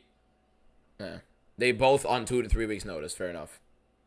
I'm going to announce tonight officially for YouTube. I'm going to be starting an MMA show. It'll be started on Monday. I'm going to do it 4 to 5 times a week. We're going to be posting an MMA show on YouTube alongside our daily YouTube videos that we're going to be starting. YouTube is officially getting the full pump from me, with content, not just on the TikTok. We're going to keep the TikToks and stuff like that regularly. But on YouTube now, we're going to be pushing an MMA show covering the the best topics in the UFC, not just on the regular stuff, but, you know, mainly focused on the biggest of stories in UFC. Maybe end up doing some interviews here and there and talking to other people and bringing on some guests. I think it's very fun. I've always loved, like, sports talk shows and stuff like that, and I kind of wanted my own for MMA, so I'm going to enjoy doing it. If you guys enjoy it, watch it. So, yeah, I would appreciate if you guys tweet into that. DBM, you still did not tell us your opinion on the RDR Yuri beef. I think I understand why people don't like Yuri, but I love him. Adriel 4P, thank you for the follow. Appreciate you, my guy. Thoughts on Brendan Shaw? I think, honestly, especially when you go to a UFC event, you'll fall in love with fighters a lot more. Well, pause. You'll appreciate a lot of fighters a lot more. You'll start liking them a lot more as a fan. So perspective changes heavily. You know what I mean? Your perspective on these fighters will change heavily when you see them in person, just in the flesh. It comes in. Wait, what do you post on TikTok that we don't see on YouTube? No. Every TikTok that I post is posted on Instagram Reels and on YouTube Shorts. You are not missing anything on YouTube that is posted on TikTok. Nothing. The only thing you're missing is sometimes like TikTok stories, which really nothing. I post most of them on YouTube posts anyways. And YouTube obviously has the big YouTube videos. If anything, YouTube gets the most of it. Do YouTube Shorts pay well? Yes, very well. But my viewership on YouTube Shorts are nowhere near they are on TikTok and nowhere near that they are on Instagram. If anything, if I had my TikTok viewership on YouTube Shorts, I'd be making a lot more money for sure. Hopefully the YouTube I get kicking up a little bit. I'm going to be honest with you guys. I could do way better on YouTube. I could do way better on YouTube. I could do way better with all my content. I'm really trying to find a good editor. And I'm trying. Well, actually, I have a good editor. YouTube absolutely pays the most by far. Instagram is the best when it comes to exposure to big brands and big connections. I have so many ridiculous interactions with fighters now, and fighters that like my stuff, fighters that comment on it. I mean, King Green commented all over my shit, which is insane. Dana White has commented on my stuff. It's insane the reach you can get on Instagram. TikTok is the best in terms of growth. You will be able to grow the best on TikTok. So each and every one of them have their own individual thing. Twitter has its own things as well. I haven't gotten heavily into Twitter yet. I will eventually. What are my monthly views, bro? On YouTube, not as great. On TikTok, it's the ridiculous number. Instagram is actually climbing heavily right now. Email Rodriguez versus Young Sung Park. I'm working on getting a clipper. Look, I'm gonna say this right now before this next fight started, guys. Whoa, English. This next fight starts. If you guys watch my YouTube videos and watch all my live streams and you want to be a clipper for me on every single stream, you have to be watching every single stream. The watch along streams, you could be here and there, but if you want to get paid and you like to clip or you really like my content and you can clip for me and you think it's worth getting paid for and you're going to clip my YouTube videos and you clip my live streams, DM me. I'll DM you after the fights. I am looking for a clipper who watches all of my shit and wants to get paid for it, for clipping everything on my YouTube, on my TikTok. So as long as it's something you want to do, I really do want to work with somebody who wants to work with me long term and help me grow with it. So you DM me. We'll talk to you guys after the live stream. I promise you I will DM you immediately after. Here we go. First fight goes to Manuel Sosa. First fight is Manuel Sosa versus Miranda. Sosa Miranda is a pretty solid fight we're going to be getting here. It's going to be a banger. Miranda's a very solid fighter, but Sosa is a dangerous mother effer. Trey, I'd do it with you, but I just got to, we got to get there. As long as you are somebody who believes in clipping, how much do I pay? This is where we negotiate. Depends on how many videos you're going to be doing, and if you want to do just a base pair, if you want to do base and incentive or incentive only. So we have to base it off of that. You DM me, we have the meeting, we have a conversation. I look angry because I'm not yelling. My voice is so dead. Big right hand right there from Manuel Sosa right now with Miranda going from there. 5K per clip? No. Sosa getting in right there big. Miranda lands a good couple shots right there in the uppercut. Gets the clinch going there. Collar tie right there for Sosa, but not letting anything off of it. Trying to find a big shot in the clinch. These guys are ripping, doing the clinch to the body. Uppercuts from Miranda. Very fun. Start early, heavy. Just clipping her as an editor too. I have an editor right now for YouTube that I'm working with. I just started working with. So just clipping right now. I can't fly myself out to every single UFC event. You're talking about you want to fly? No. Dana White would fall to a cholesterol attack before he beats anyone. What are we talking about? Big swings from Miranda here, and he's landing them on Sosa. Sosa's clinching. Sosa forcing a clinch is a little bit weird, isn't it? Sosa forcing a clinch a little bit early, and this is a little bit weird. My neck is like getting destroyed because I'm staring at the chat on my right, and I haven't looked directly into the fights once. It's just like this the whole time, so I'm stiffing it. $1,000 a week? My ass. For what, clipping? Are you crazy? What do you think I am? I'll tell you this, though. The bigger we get, the more you'll be getting paid. I promise you that. There we go. Separates, does Miranda off the clinch. Weird for Sosa to force a clinch early on. DBM the type of guy to underpay a starving child? How does that make any sense? What are you talking about, me underpaying? I do giveaways every single week, and I'm the type to underpay? You think so? Don't work for me, then. I'm not Dana. How much will you pay? It's contingent upon how many videos you want to do, and if you want to do a base pay, or if you want to do base pay with clip, or with incentive or not. You know what I mean? Or just incentive in general. Big swings from both guys, and Miranda gets Sosa down. Sosa tries to explode. Now Miranda trying to take the back. Sosa putting his back to the cage. Miranda trying to get himself to the back of the cage. Do it free for a month and show how good I am. You don't have to do it for a full month for free, man. Just DM me. We'll DM you guys after. I am Shia, yes. Big shots right there from Miranda on the ground and pound, and they are heavy. Miranda looking to upset Sosa. Big shots in the ground and pound. Heavy shots. Holy voice crack.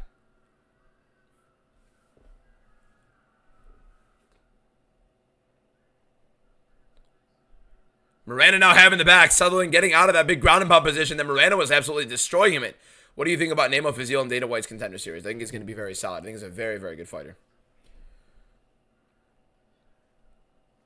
Sosa now has his back taken by Miranda. Miranda having the body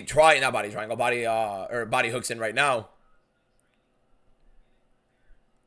Sosa getting his back taken by Miranda early. Miranda looking a little bit of a headache for Sosa early on. Interesting for Manuel Sosa struggling early.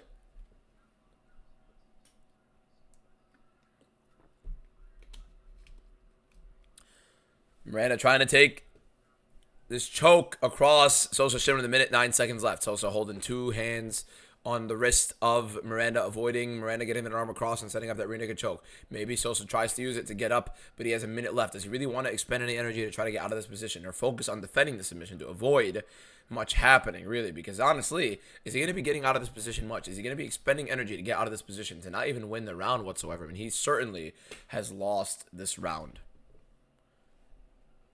So would you explode to try to get out of this position? I personally wouldn't. Kind of similar to Ilya Taporia versus Bryce Mitchell. You get taken down in round one. You already won 4 minutes of it. Or if you 100% know the outcome of the round. There's some big ground and pound right there from Miranda, posturing right back up. He's framing Sosa down. Elbows from Miranda. Sosa looking just to defend. The back mount is there for Miranda. Sosa goes to his back. Half guard right now, but heavy elbows for Miranda. Can Sosa survive? Somebody said terrible picks. We're 3-0. Big grips to the body for Miranda. Looking to sneak into Darce. Sosa defends well. Sosa gets in on the legs, avoids it, gets up. And now we have a round two where the underdog on short notice, Miranda, is now in, looking to upset Sosa. After having a grueling round one, melting Sosa in that one. 2 more followers for 50 new followers on the TikTok live stream. If you're not already following, click the follow button. How did Miranda make 155? On short notice, by the way. They're both on short notice? Okay, so Sosa's also on short notice. Boston, thank you for the follow. Appreciate it. Where did the name DBM come from? Pulled it out of my ass. Sosa fraud check. Very interesting. Very possible. Very possible. This fight was made 9 days ago. Fair enough. Oh, yeah, it was. You're right.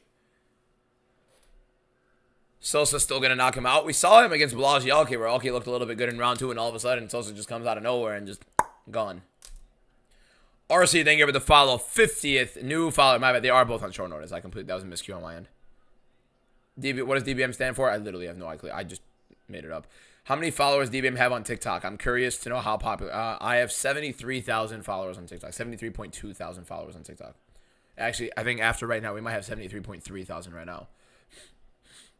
Here we go. Manuel Sosa versus Miranda.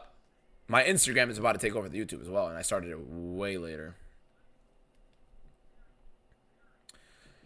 Does Sosa get this round 2, or does Miranda end up clutching up right here and getting a big upset in his UFC debut against Manuel Sosa? Been here since 40K. What a guy. There's an inside low kick for Miranda. How well does TikTok pay? I make videos on my ass, so I can't complain about pay. Seth, thank you for the follow. Appreciate it. Sosa is still the favorite live. Inside low kick right there for Sosa, and a big combination right there. He's looking to swing big. He saw him bobbing and weaving. Miranda goes for a shot. Sosa stuffs it. Sosa now back in the middle. Minute gone by. Another inside low kick. Big left hand misses for Sosa, but he's looking at. There's an inside look again for Sosa. Now he's taking Miranda down, and he's got the back. Let's see how this goes. Big ground and pound for Sosa. He's looking for some payback in the ground and pound here. Heck Lawrence, thank you for the follow.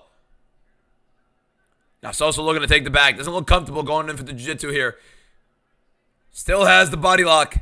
Does he take him down again?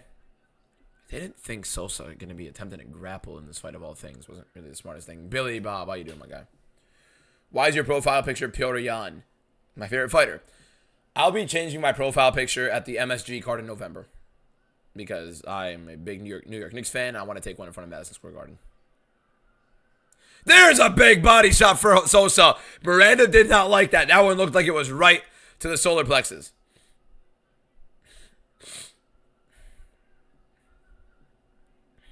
Three minutes and 5 seconds left in the round. Sosa, Miranda looks hurt bad, man. He is overreacting to these shots from Sosa. His body is shaking up. I feel like a nasty body rip from Sosa drops Miranda bad. Another inside low kick for Sosa there. Miranda's a pretty good fighter, man, but hey, Sosa is a beast, and he is never going to fade away. You take him back and you whoop him in a round, he is ready to take it right back in the next round. Oh, that was a very labored shot from Miranda. Miranda looks exhausted. He looks beat bad. If Sosa has a second win in him, it's time to launch it because Miranda is fading. You cannot let him rest. Big left hook from Sosa. A big shot from Sosa could very well put Miranda out right now. With the way Miranda is looking.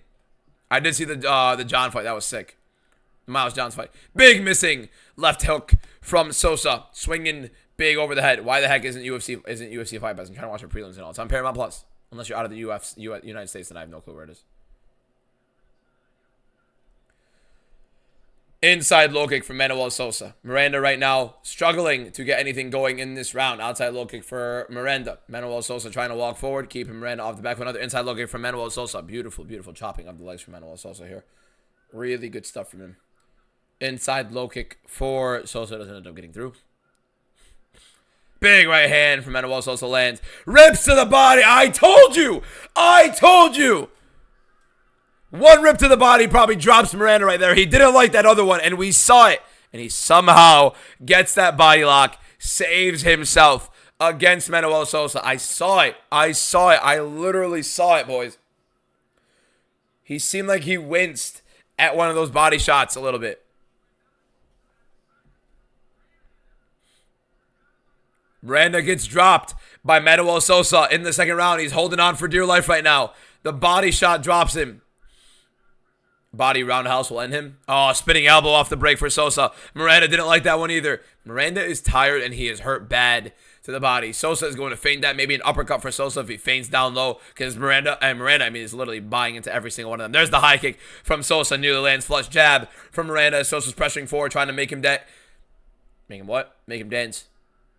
Inside low kick for Sosa. Sosa has to go. There's the big left hand. Combinations maybe set up with the jab would definitely do it for Sosa here. Complete difference in the significant strikes in round 1 and round 2. Complete flip in favor of Sosa now. Appreciate you, Stack. There's a big shot for Sosa again in the uppercut in the clinch. Another rip to the body. Sosa's got to reinvest in the body. I don't know what he's doing, man. Big left hand right there. Big uppercut for Sosa, and a big left. Big right, big left, big left, big left, big left. He's just throwing the lefts. I'll check DMs after the live stream, guys. Miranda is exhausted. Manuel Sosa, I don't even know. Oh, there's a big left hook for Sosa right there as Miranda's throwing his right. There we go. What a fight. What a freaking fight. DC commentary strikes again. It's a good scrap. It's a great card so far, boys. Big right hand from Sosa hurts him. Look at that uppercut to the body that puts him down, man. I wish they showed the other one, man. I wish they showed the other one. He just likes to fight. Love that from DC. What if getting Ilya flashbacks. Do not mention the GOAT's name. Do not mention the GOAT's name in vain ever again. I want to hear that bullshit. This is better than the third round in the first fight. This is not better than the third round in the first fight. Otto, what are you doing, bro?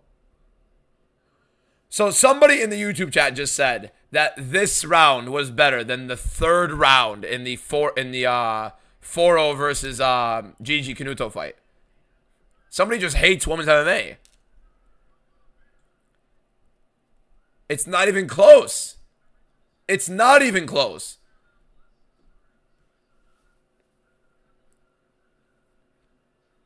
Is Paramount working for y'all? It's working for me. Indy Navarrette's man. a great name. Thank you for the GOAT gift. Casper, thank you for the Your Awesomes ace score. Thank you for the heart me. Round 3. It's 1-1. Sosa, Miranda. 2 dominant rounds. 1 apiece. Who gets round 3? It's definitely favoring Sosa, but the jab opens up for Miranda early. What's your predictions next week? We'll put them up on Monday. Every single Monday of the fight week. We'll get it going.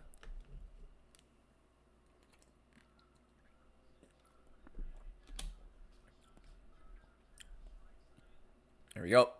Manuel Sosa throwing some big shots, trying to set something big up. Needs a high kick. He did try an eye kick, but yeah, an eye kick, a high kick.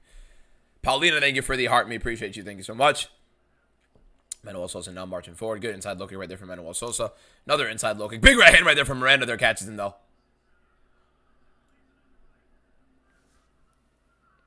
Big shots for Manuel Sosa. La Pantera, thank you for the follow. Appreciate it. Leon, you don't have to share the live a million times like that, man. Spam in the chat, Leon. There's a big right again from Manuel Sosa. Back in Miranda up. Miranda trying to clinch right now, get something going, maybe slow down Sosa a little bit. The pressure is kind of getting to Miranda a little bit. The GG fight was so freaking good.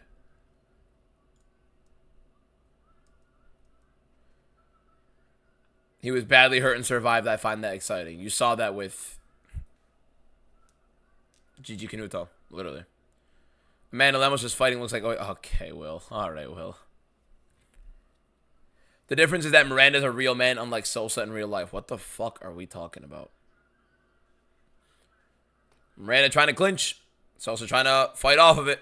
Wrist lock for Sosa. Let's see if he rips something. He's trying to get it. Oh, my God. A big right hand for Sosa across. 81 head strikes from Miranda. So they got those ground strikes, obviously. There's no way Sosa's only landed 28 head strikes. When is Jeopardy? I don't know. I feel like Jeopardy I'm going to wait on a little bit if I want to even start it again. I feel like there are more fun streams to do than in Jeopardy. Because Jeopardy, only 3 people can get into it, you know what I mean? Outside low kick right there for Manuel Sosa. Good jab right there for Miranda. There's some big uppercuts for Manuel Sosa. Here's a big right hook for Miranda. Outside low kick for Manuel Sosa. We are undefeated so far, yes. Big right hand misses from Manuel Sosa. You got to go back to the body, man. What are you doing on stream tomorrow? I'll announce it after the live. Oh, my God. Big right, bro. How is Miranda eating some of these shots? Stiff, thudding right from Manuel Sosa right against the cage. I mean, that is insane. What are we doing, man? This is a sleeper card, isn't it? No. Okay, let me tell you guys. Sleeper cards, you got to understand. They're cards that don't even look entertaining to begin with. This card looked entertaining on paper.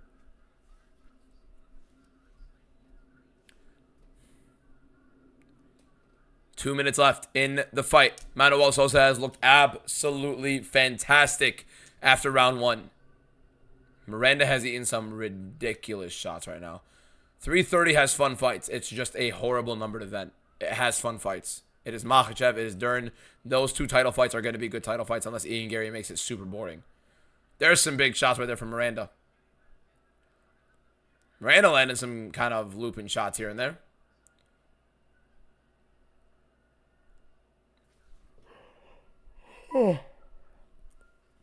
Inside low kick just misses for Manuel Sosa. Big left hand for Manuel Sosa. That body rip has been open for him a lot in this fight, and he's just not taking it. There are some big exchanges from both guys. What is Miranda's chin? Has Miranda ever been knocked out? Aiden, thank you for the hat and the mustache and the heart rate. Appreciate you. Yeah, I knew Miranda wasn't a bunk. I mean, this guy's just a legit. I think he's a good fighter. I just didn't think he was. I mean, this guy's durable, bro. He is circling heavy. Spinning kick to the leg. Did he get dropped or did he slip? It looked like a slip for Manuel Sosa walking forward, keeping Miranda on the back foot. Miranda not loving the pressure that Sosa's putting on him. Doesn't really know what to do with it much. But there's a good jab from Miranda on the left and a right hook right there from Sosa.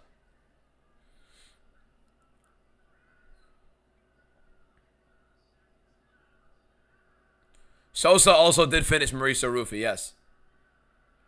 Miranda looking to get a takedown at the end of this round, but it's not going to do anything for him. Sosa's been battering him literally this entire round. This is not going to favor Miranda at all if he gets his takedown. If anything, he's literally just wasting time trying to get out of this, and it's a very good win for Manuel Sosa. He does a very good job after round 1. 10 seconds left unless some bullshit happens, really. It is Sosa's fight.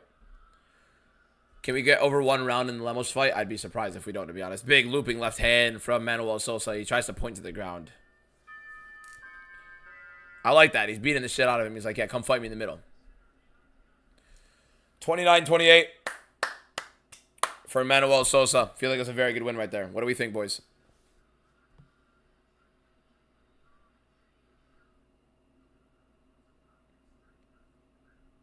Absolutely fantastic so far.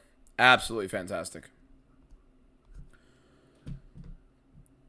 Dana just signed new fighter. Okay, I'm not an idiot. Stop spamming that. He could have been way more dominant. I mean, in round 1, probably, yeah. I think he was a very good fight. Bro, he got taken down in round 1, made a little bit of a mistake, got beaten bad. It was some very heavy ground and pound from Miranda, who is not letting up. Very, very tough. I saw Rahigi versus McMillan. What a fight. What's your prediction score after this? Should be 4-0. Manuel Sosa definitely won that fight 2-1. We should be getting that decision in a moment, and we should be rolling from there. It might be split. In no way, shape, or form can you justify anybody giving Miranda rounds 2 or 3. It is clear as day. Round 2, round 3. I low-key caught you off guard. What do you mean? Fair play. Fair enough. Who you got in Deji versus John Jones? Deji is top 5. Deji is top 5. He could have finished him sooner if he mixed it to the body. Yeah, I was surprised he dropped him to the body. He saw him get hurt. Maybe he didn't notice he got hurt to the body. Ripped to the body again, dropped him. I don't think he really... I don't know how, especially after that one, he didn't try to invest in it a little bit more. He didn't do another like uppercut or hook to the body after that, did he? Weird. Not did he, like the guy in prison. Like, did he? I do have a Diddy build in 2K, though.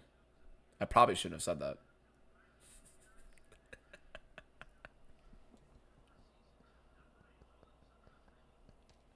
What the fuck is the point of me saying that?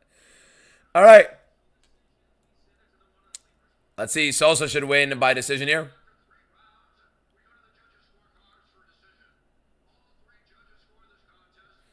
29-28 for the winner by unanimous decision.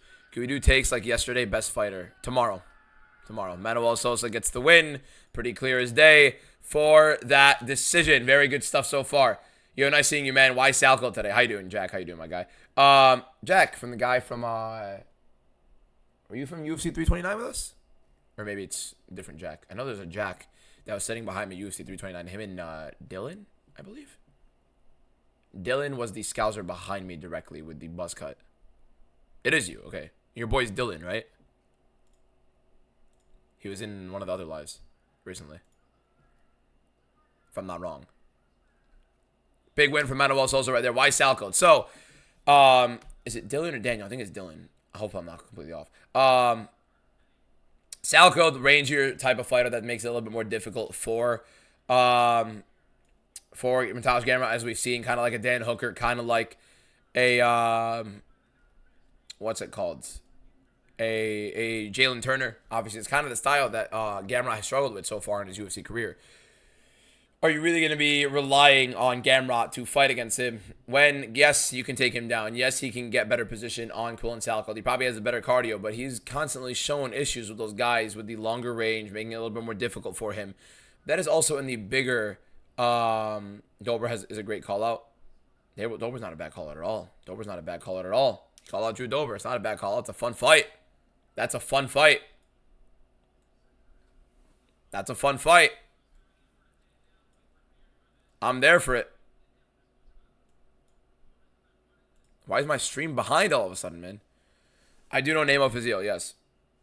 So yeah, I just think the longer, rangier type of striker who can definitely put some damage on Gamrot and has any sort of jiu-jitsu success, especially being able to kind of wrap around Gamrot a little bit easier. It's tough.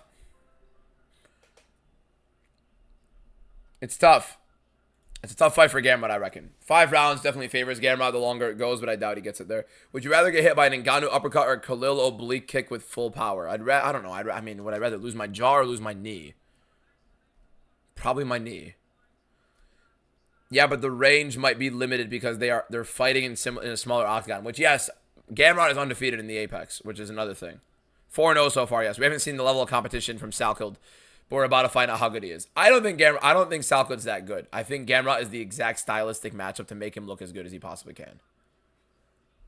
It's very similar to Paddy Pimblett versus Benoit Saint-Denis. The best way to make these guys look good is that. You know what I mean? That's the best way to make him look good.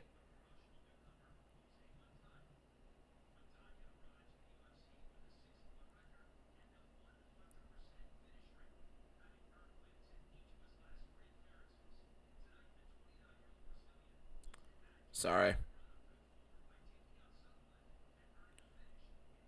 All right. Yeah, but the range might be limited because they're fighting in a smaller octagon. I think it would favor a grappler in the apex. Nah. Just how big is the gap between UFC top 15 lightweights and all these unranked fighters? Oh, there's a big gap in lightweight. There's a very, very big gap in lightweight. But if you want to match somebody up stylistically, it's going to be a big shaky one there. 60 new followers on the TikTok. Thank you guys so much for those that are already in here. Make sure you are clicking that follow button. We're rolling in right now. Let's see how that video did, actually. Now we're here. Good video. Good video. Good video.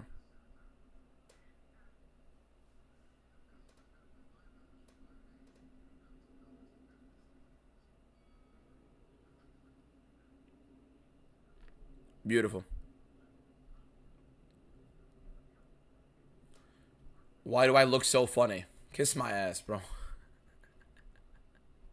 What an asshole. This guy, man.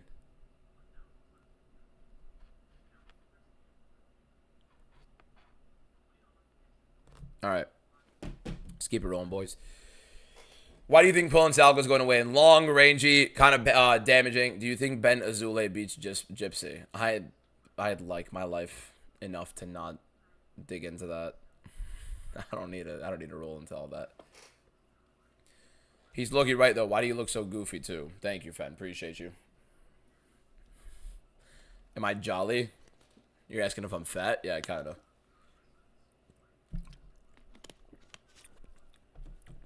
How do you feel about Steven Asplund? Pace and pressure, I think he's going to melt him. Congrats on the new mayor. We don't have a new mayor.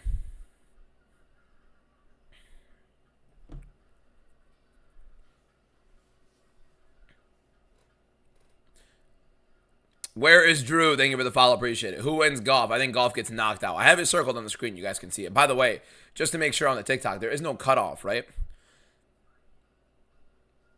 Real name? My real name is Ahmad. It's in my Instagram. You have my real name in my Instagram. Yo, DBM, please shut the fuck up. You've been in the whole live. You're sitting in here. Live looks fine. Okay, good. Who's Sutherland fighting? I can't see. Montana. Do I support Palestine? Of course. Jaquel, thank you for the follow. Appreciate it. Ian Gary, first round knockout.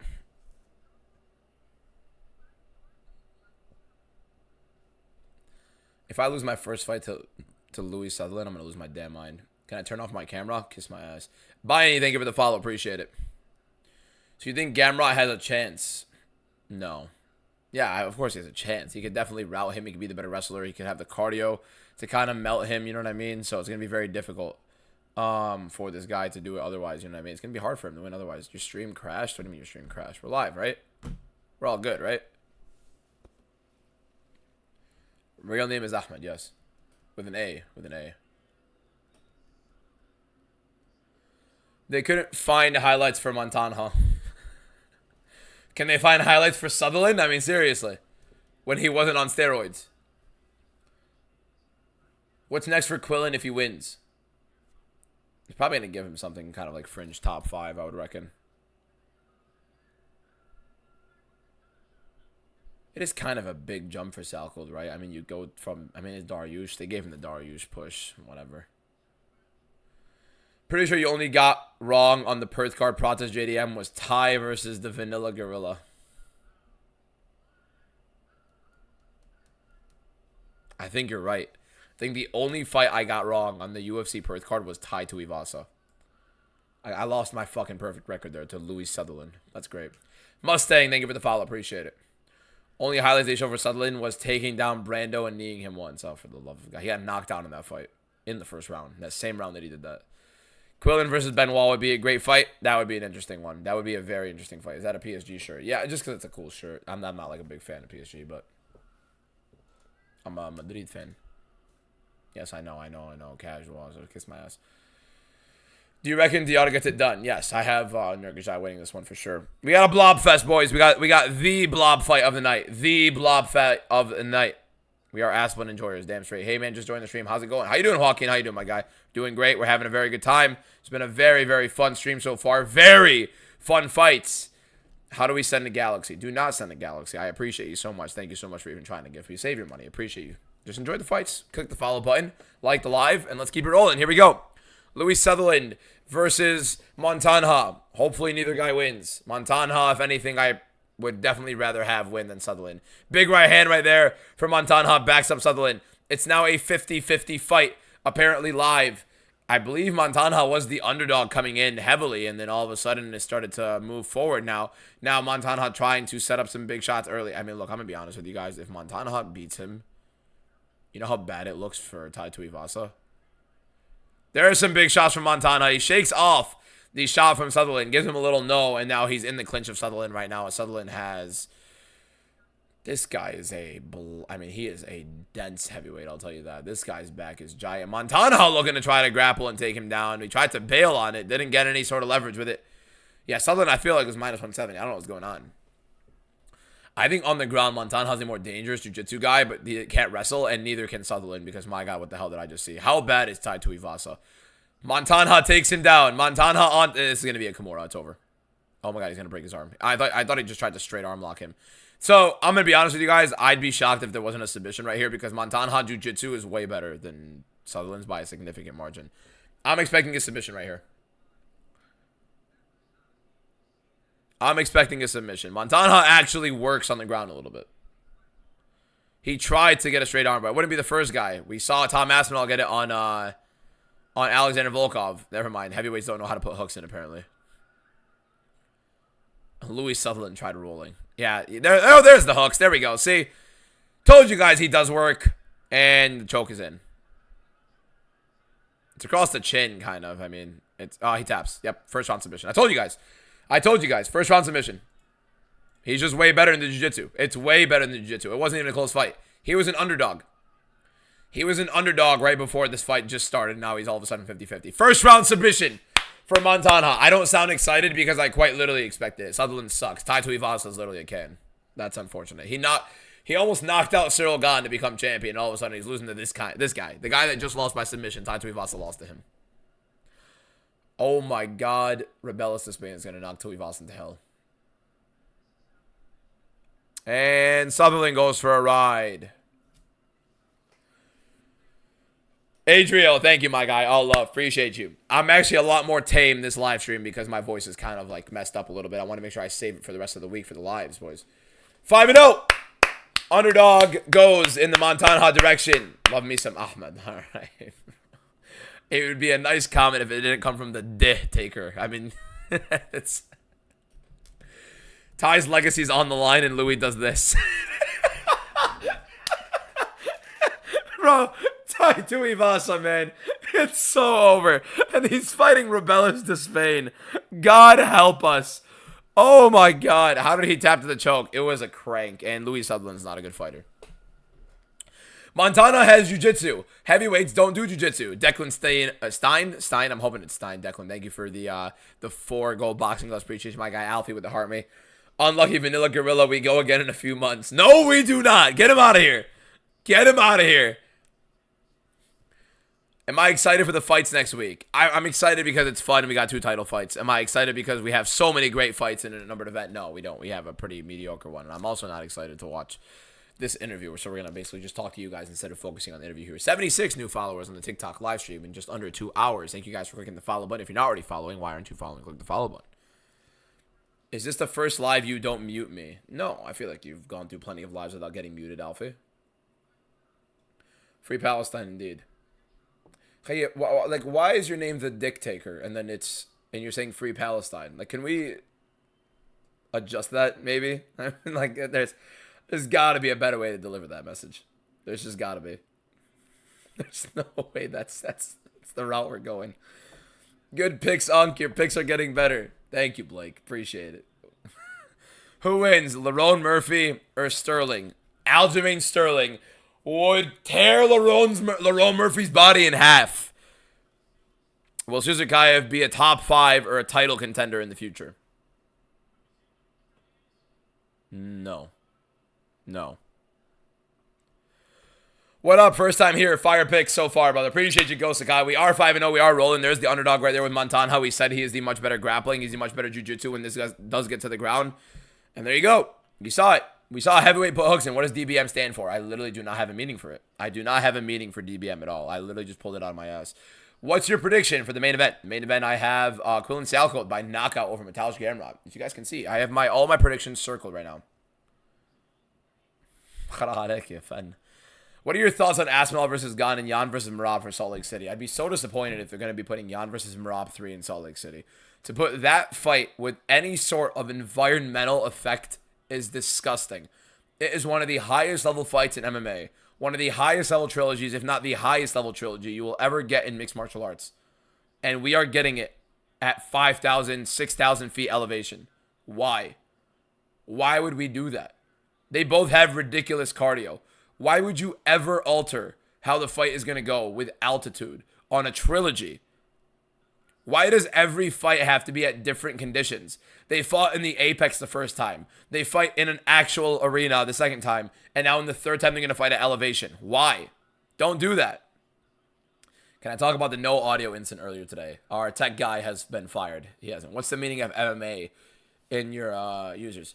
Remember the name. Without the A. You're going good this card 5-0, not like the one before this. The one before this, what did we do the one before? We did well the one before. We went 10-4 last card. What do you think of the no-check card? Unbelievable no-check card. Unbelievable no-check card. Delusional big man. All right, asshole. All right, asshole. DVM does not stand for delusional big man. Enough! Marty, thank you for the follow. Appreciate it. What's your thoughts on Bloodline MMA as a whole? MMA content creators, I don't know enough about because I do not indulge in MMA content as much. I watch the UFC. I keep up to date with what's going on in the MMA world, but I don't watch MMA content as much specifically just because I do so much of it and make so much of it that, you know, why does bro say noche like that? Because that's how it's said. Hollis, thank you for the follow. Appreciate it. If I can pronounce it, and I know how to pronounce it, I'm going to attempt to pronounce it the way it's supposed to be pronounced. If I don't, and I'm oblivious, then correct me. Montana's the new Fabricio Verdum. Fuck no. He's good, but he's not Fabricio Verdum.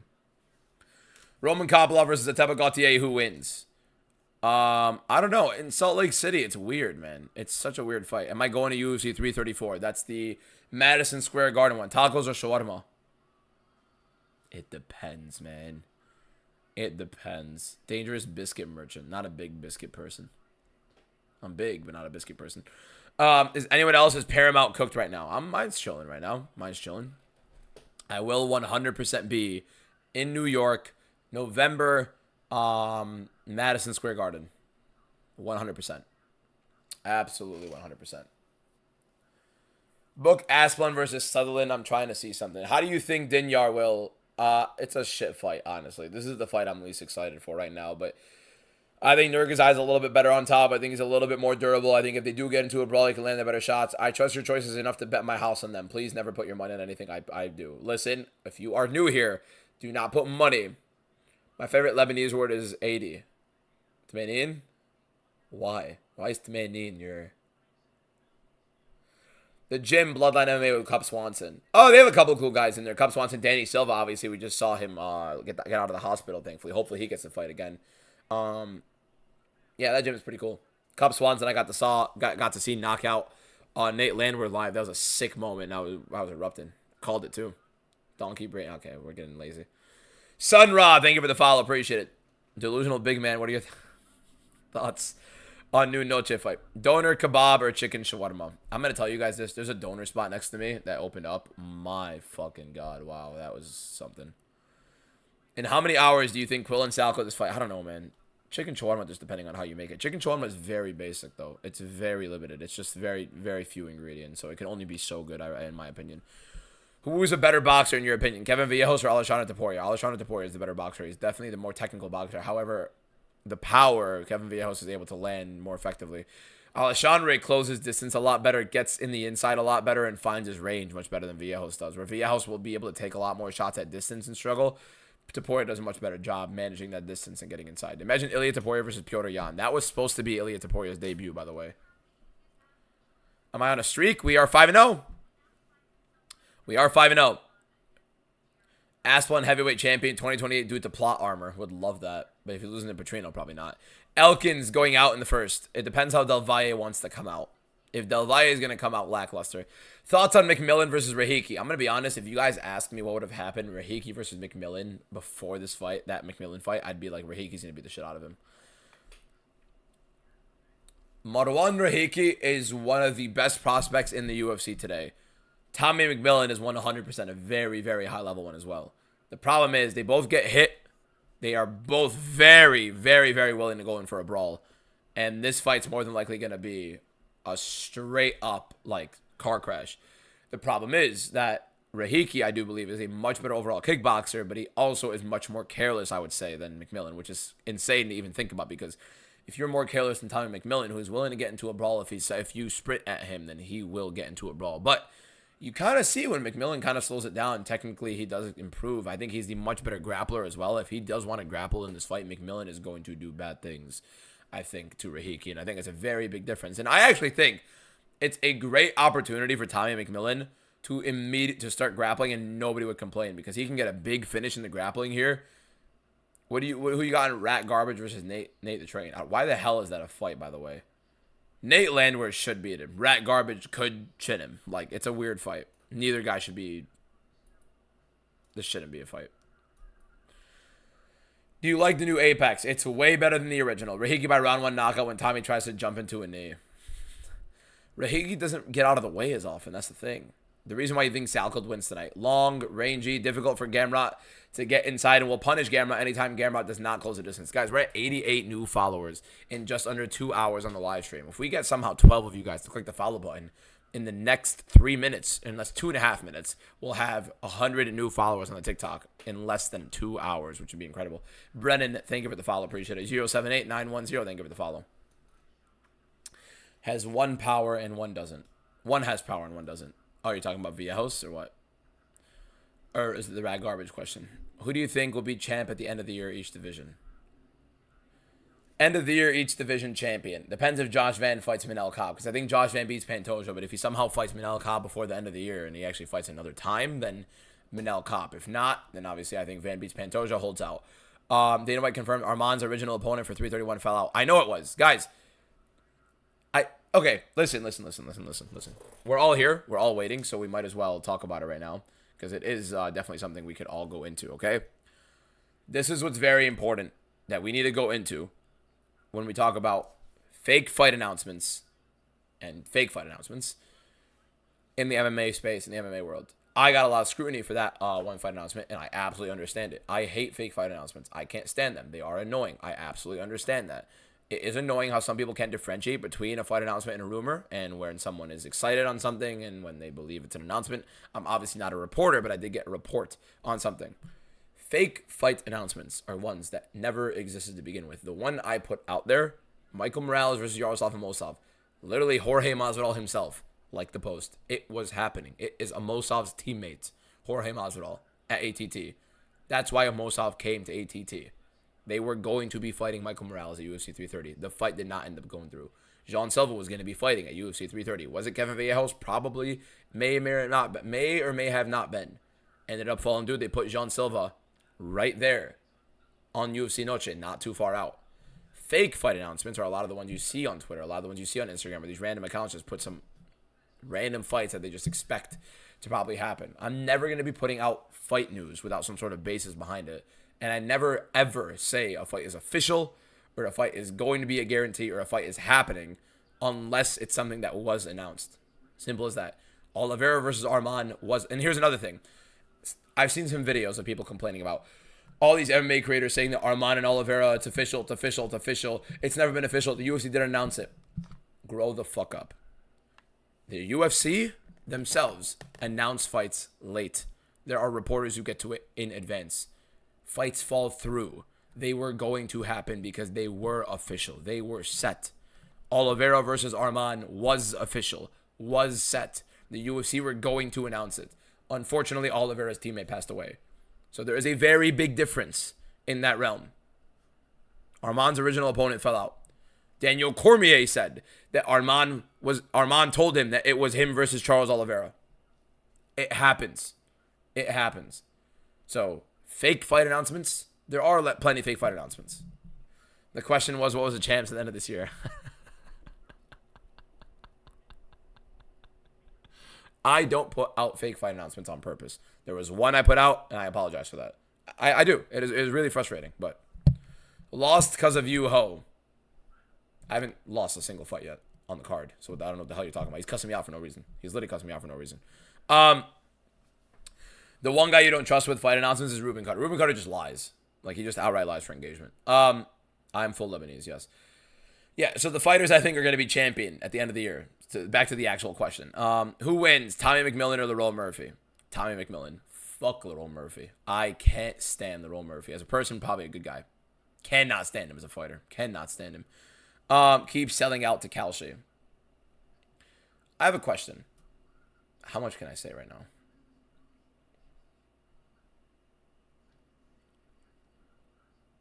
Kevin K posted the vid on Dana saying it. I'm not going to sit here and make a vid on, like, cussing people out on, like, oh, stop complaining about quote-unquote fake fight announcements that weren't even fake. Everybody wants to jump on this train of, like, there's this noble aspect of, it's really, like, mainly MMA. I follow NBA. I follow NFL. I follow soccer heavily. There are obviously some very, very, very, you know, edgy end of the fan bases and weird end of the fan bases, but I've never seen one like the MMA fan base where there's some sort of like power dynamic in being like the better person in the conversations, which is hilarious. Like, they try to belittle people in the MMA space, try to belittle everybody else in terms of whatever they're making. It's hilarious. They want to feel like they are the better person in every regard with MMA, whether it's content, whether it's understanding the fighters. It's the weirdest thing in the world. So if somebody puts out fight news and it ended up falling through, like Khamzat Chimaev versus Yuri Prohaska was confirmed. That was happening. I'll answer the question in a sec. Khamzat Chimaev versus Yuri Prohaska was happening. It was confirmed by Chimaev, his teams, Khalil Roundtree, who was training with him, that Khamzat was going up to fight Yuri Prohaska. People were losing it saying fake fight announcement, fake fight announcement. Fights fall through. Shit happens. Champions at the end of the year. 7 best prospects in the UFC today, in your opinion. I'll answer that in a second. Next fight is about to start. Let me give the answer on the champions by the end of the year. Peter Yan, so Joshua Van, unless he fights Manel Kopp. Peter Yan, featherweight. It's Volker Mostar, man. I don't know. I feel like it's a good fight for Volkanovski, but I have to detail that a little bit more. I'm going to go Volkanovski for now. Don't quote me on that one. Lightweight. I don't think Ilya gets another fight. Gaethje's going to hold the belt. He's not going to be fighting again this year. All the hate I see on you for announcing a fight that was confirmed is crazy. They were all confirmed. They were all confirmed. It happens. It's okay. At the end of the day, I'm not going to change my content because none of it is fucked. I know what kind of content I post. If my content was bullshit, I understand. So Gaethje at lightweight, welterweight Makhachev, middleweight Chimaev. I think he's going to fight Strickland again. It's going to be Chimaev Strickland. Chimaev's going to get the belt. I could see Imavov also fighting for it. In that case, I'd take Strickland. Light heavyweight, Alberg, he's not fighting again this year. And then heavyweight, Aspinall. He will be finishing him. Lebanese, Nurgazai fight to not go the distance. I don't know. It's a weird fight. This fight can definitely go to a decision. This fight can definitely suck. Do not be shocked if you guys see a boring fight in this one, okay? Watch Sean Clancy Jr. He's an undefeated Scottish welterweight prospect who's on the Contender Series on week 3. I will be seeing him on there. We'll be watching the Contender Series live on TikTok and YouTube. Jose Gorilla, thank you for the follow. Appreciate it. First round of Nurgazai versus Lopez. What is this tick that Nurgazai does where he has to go across his body? So he's in the orthodox. No, he's in the southpaw. My bad. He's in the southpaw, right? He's in the southpaw, and he goes with his backhand and wipes his right eye. Why does he do that? It's every single fight he does that. He's in the southpaw, and he wipes his right eye, and he, like, winces as he does. He just did it again. What's he doing? Why is that a thing every single time? I'll talk about the Kalshi thing in a moment. I think it's a fun thing to have a conversation about. We'll get into details today. Why not? We'll have a fun stream. Fun stream answering all your guys' important questions about my content and Kalshi and all that stuff. Let's get into it. He has that weird face touching thing. I don't know what it is. It's a tick. It is a tick. Either a tick or some sort of like, what's the other word? Nice PSG shirt. Thank you. It's a Dustin Poirier does it with the shorts. It's not. It's like you get used to it. But anyways, Nurgazai with a teep to the body. We'll talk about it a little bit after the fight. Inside look right there for Bruno Lopez. Let's see how this fight ends up going. I do think Nurgazai is the better kickboxer. I think he's overall a little bit better on top, but it does get to the ground. But we got to find out how that ends up getting there. Both in the middle right now with Lopez on the back foot. 3:48 left on the clock right now. Eye poke and Nurgazai is asking for it. I mean, the ref just doesn't want to give him the eye poke. I guess he's like, I don't know, is your eye hurt? And he's like going like this, yo, ref. And the ref's like, nah, keep going. You want it? Do you want it? Do you want it? I'm back away. Back away. Is the USA about UFC cheeseburgers eating kids? What the fuck are we talking about? Bad breath. That's the UK.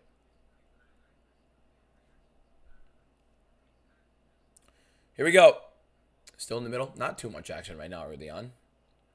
There's a good left hook right there for Bruno Lopez, countering Nurgazai as Nurgazai was trying to loop in with some big shots. Misses both of them. Good outside look right there for Nurgazai as he's entering on the backside. He has like this little wincing on his right side of his face. He does it with his lip too. If you go look at Nurgazai, his lip has a wince on the right side as well. It like goes like this. I don't know why. I don't know what it is. He just wiped again. I don't.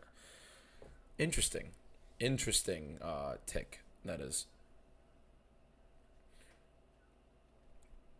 Bit of a staring contest early on. Good inside low kick right there for Lopez and a left hand to the body for Nurgazai. Lopez tries a body kick a little bit out of range. Nurgazai brushes it off. Another great outside low kick right there for Nurgazai, returning from Lopez a little bit lighter, but still a good one from Nurgazai. A little bit stiff. Southpaw versus Orthodox. Southpaw is Nurgazai. Lopez in the Orthodox. Not really much happening in this fight apart from the eye poke. Saw one of your lies. You said Bautista wins against O'Malley. Can you say why? I will talk about that in a moment.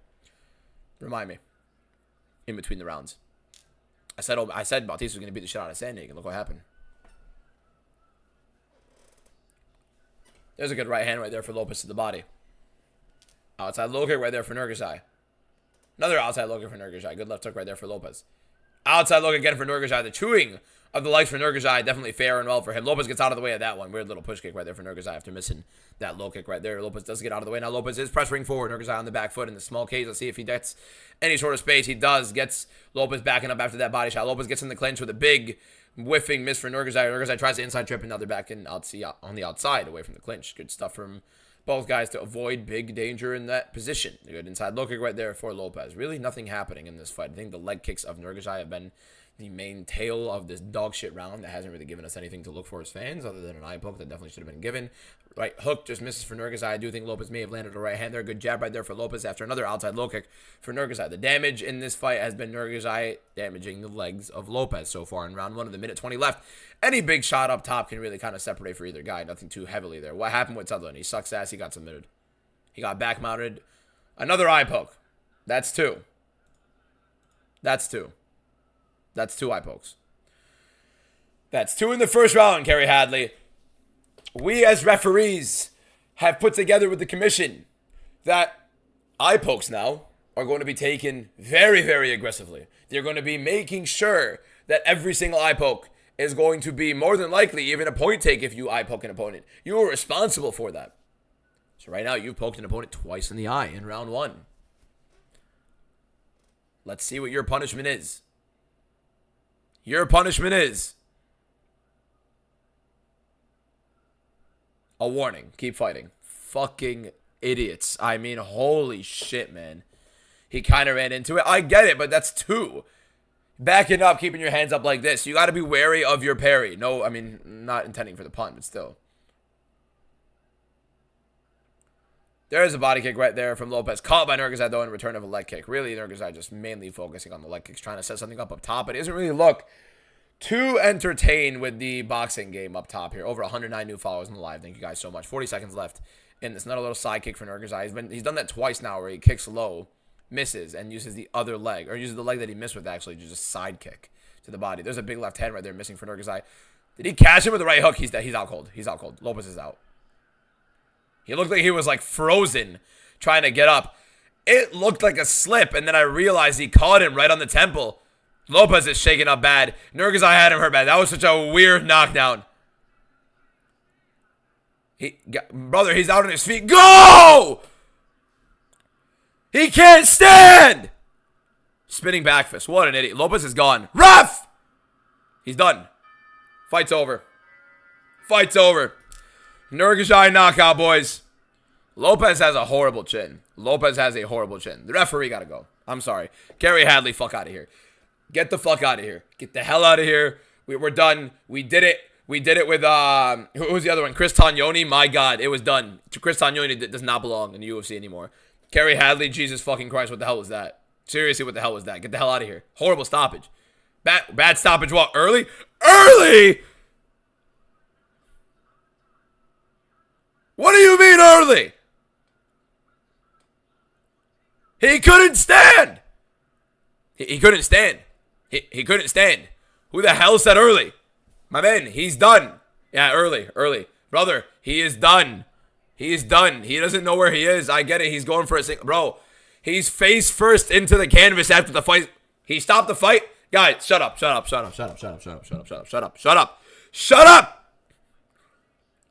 My man, he was going for the single. The ref stopped the fight. This is how he fell onto the canvas. It's done. It's done. Talking about early stoppage. The fuck we talking about, bro? Guy sat face first, freaking making out with the canvas, talking about early stoppage. Call the hotline. He was recovering. He was not recovering. Show us again how he hit the canvas. I'm not doing that again.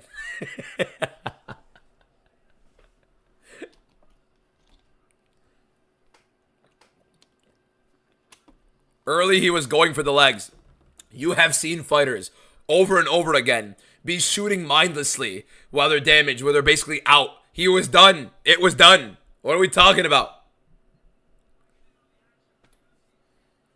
He was setting up a heel hook. The heel hook was tight. I have an idea. What if instead... Let me move the chat back here, because, I mean, we don't really care about a Nurgazai interview, do we? Looking good, bro, losing weight. Not in a weird way. No, I appreciate it, Theo. Thank you. We are on a cut right now. We're on a heavy cut until my birthday, which I want to be eating on my birthday. At least I want to enjoy that. And then we're going to go another 2-month hard cut into November for the Madison Square Garden card. So hopefully by Madison Square Garden in November, I'll be like 190. I would hope for. At the bare minimum, 200 and under. I'm turning 25, unfortunately. That I feel old in. All right, what were we talking about? It was a great stoppage. He was hurt. He was hurt bad. He wasn't... Shut up. 6-0 on the card. We move. Didn't even see the original overhand, to be honest. It was so weird. It was a very weird short clipping. Good stoppage. Good stop. He pulled guard. He froze like this for like 3 seconds until Nurgazai put him back down. He was like this. What are we doing?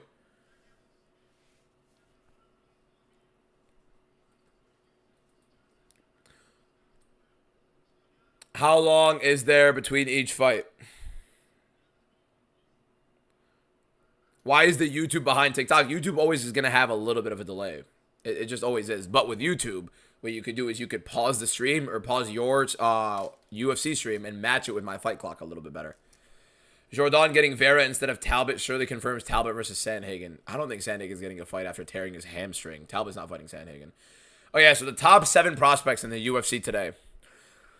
Top 7 prospects. Dillashaw weight cut edit went. I'm not doing all that, bro. I do not put money on fights. No, sir. All right, so the top shot a takedown on the ref after the bell. Yeah. Everybody's saying that, like, oh, it was a bad stoppage.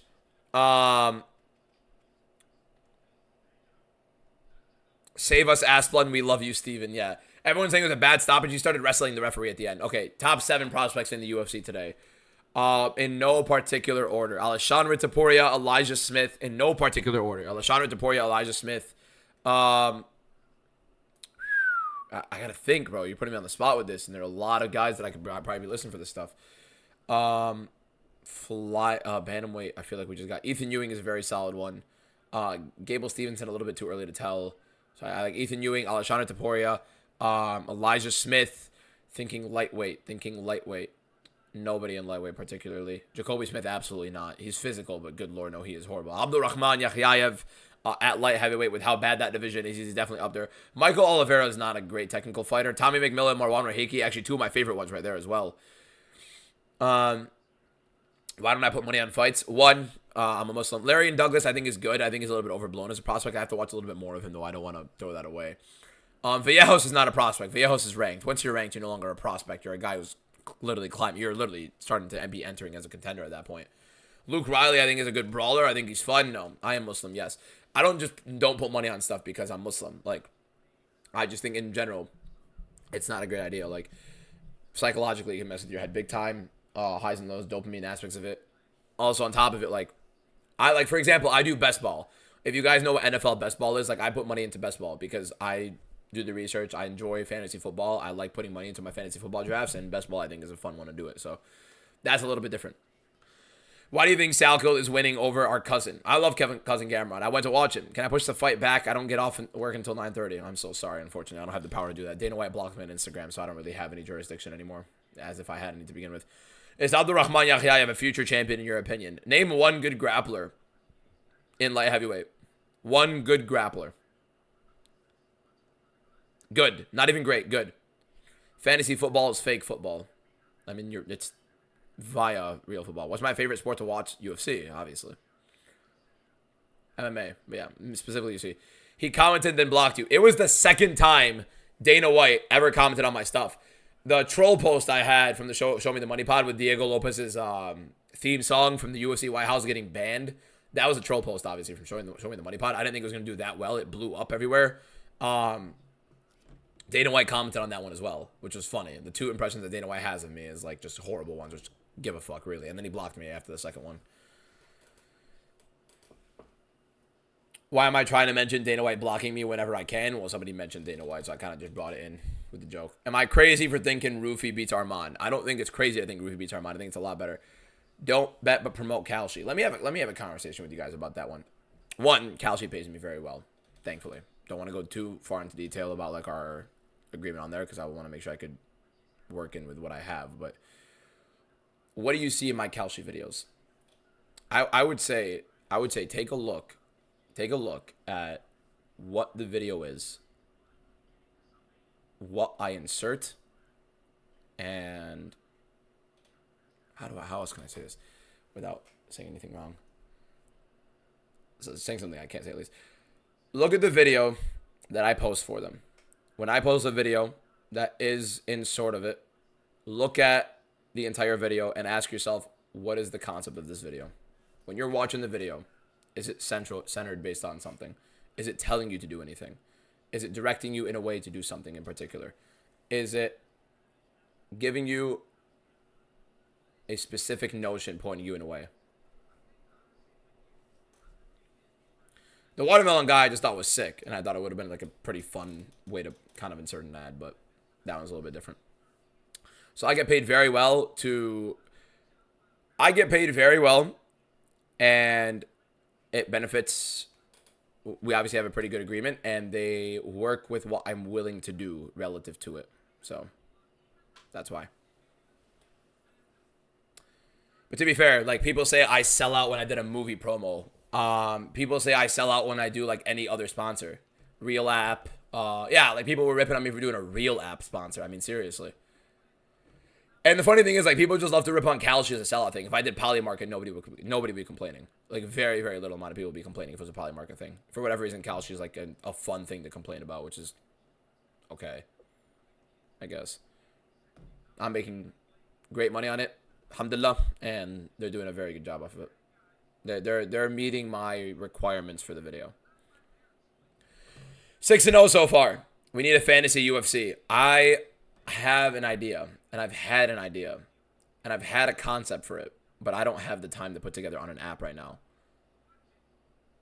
I'd rather die, Fiend. I do not talk to horrible people. Hassan R. Karimi, thank you for the follow. Appreciate you. You've been following me since 1K followers. That's because you're an OG. Are they withered? I'm not keeping up. Who's your least favorite fighter? Michael Venom Page. Without a fucking shadow of a doubt. They think it's a scam because they just follow whatever anybody says. That's why. Who's a better prospect, Yusri Belgarawi or Susarkayev? Belgarawi. Belgarawi is a better prospect. Do you think Asplund gets it done? That's the only fight I think is iffy apart from the main. Yeah, oh my god, I think Asplund literally runs a wall through him. Right, he takes him through a wall, seriously. I'm gonna gift you if you're all correct. Best of luck, my man. It's so petty they call you a sellout because you want to make money. That's the funniest thing. Like, look. You guys have heard me say it before. The people that have watched me for a while, you guys have heard me say it plenty of times.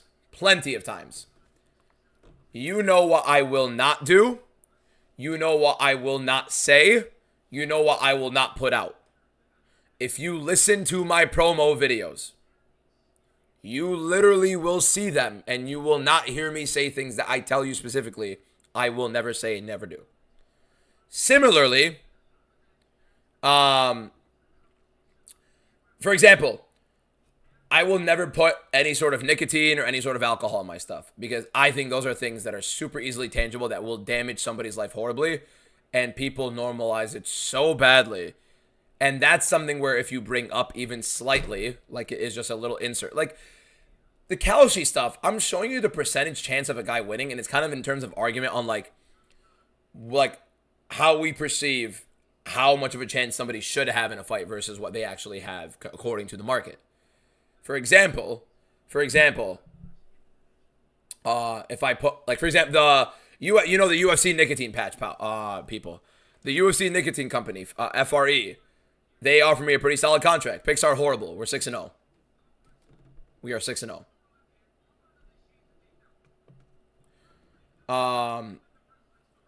The nicotine company for the UFC, the one that's on the canvas, I declined. I won't do something like that. My favorite UFC fighter is Peter Yan.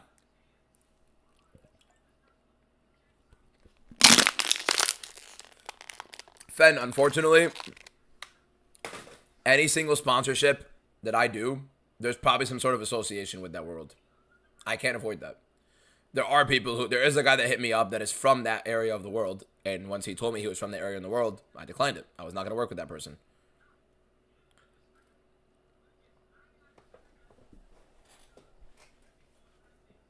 Like I say, there are certain things. Why does Yahya beat Navajo Sterling right now, in your opinion? I don't know, man.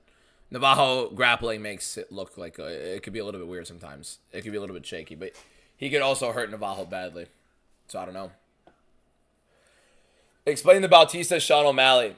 Al smoking, drinking, vaping, whatever it is that ruins your life. There's no point in it. No, obviously. I'm not trying to go into a big rant on that stuff. But we want to have conversations today, so we can have conversations today. It's fun. Why not? Get them out of the way. Better than it being on like a numbered event and all of a sudden we're talking about this stuff during a numbered event, you know what I mean? When do you think it's a worse addiction? Yes, Fen, but what am I presenting? I'm presenting a percentage. I'm showing you the percentage chance of a fighter winning. That's it. Not telling you to go to do anything. Not going to tell you to do anything. Never will. I think it's pretty evident the way I deliver the videos. I think that's all I could say. You could see the delivery in the videos and where it actually ends up taking it. That's all I can give you.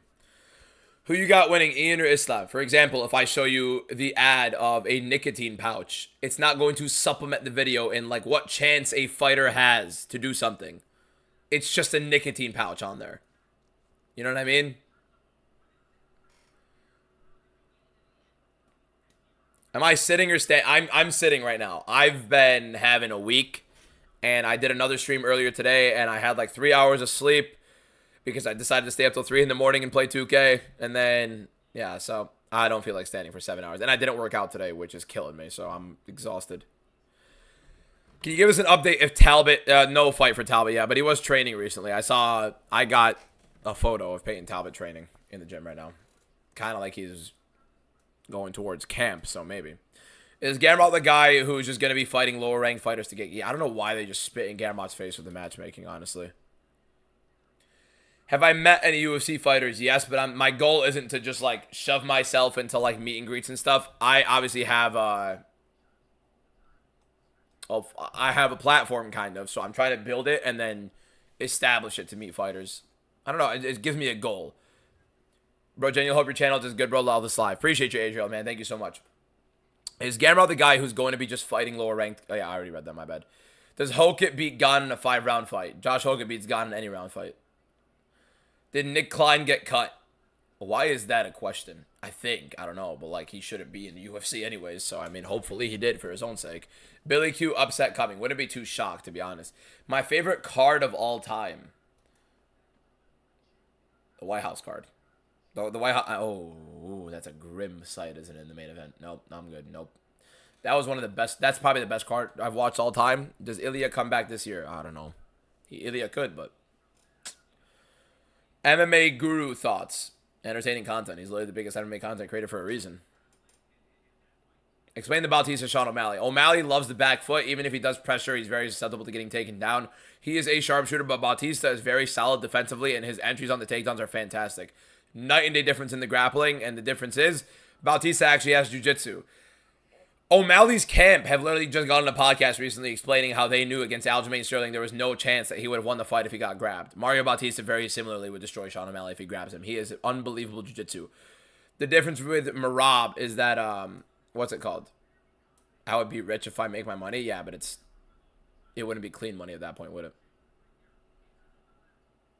If I make it solely from myself putting into that. I mean, it's not about clean money. It's really just about I don't want to get myself addicted to something, especially if I start winning and then all of a sudden I have a very addictive personality. Like myself, I get addicted to things pretty easily. I fall in love with like things I enjoy very easily. So any sort of rush I get, I'm going to get really into it. So like if I ever drank or smoked, I know guarantee I would probably get addicted to that, which I will never even entertain that. Same thing with putting money on it.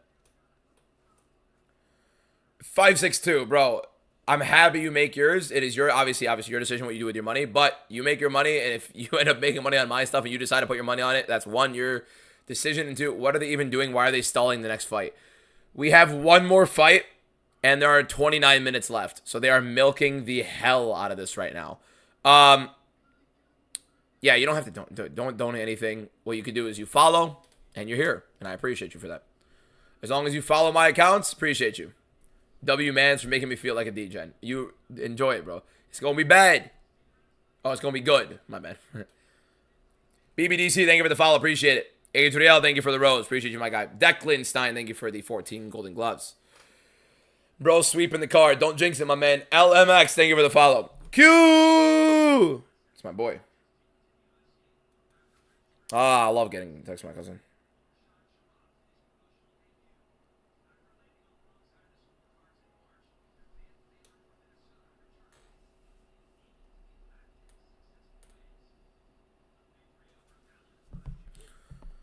Alfie, thank you for the follow. Appreciate it. DBM build. My build is okay. I got a lot of muscle under the fat, but I have a lot of fat still, obviously. Going from 320 pounds down to right now, like, I think I'm 221 right now, 222.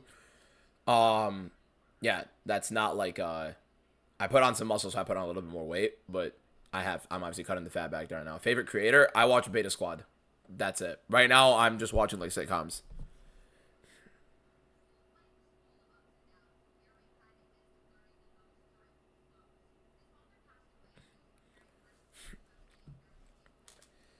Yeah, 320 pounds was like an insufferable weight. I was the most depressed I've ever been in my life. It was horrible. I look like Los, kiss my ass. He's rich, so it's fine. DBM UFC debut when? Never in a million years.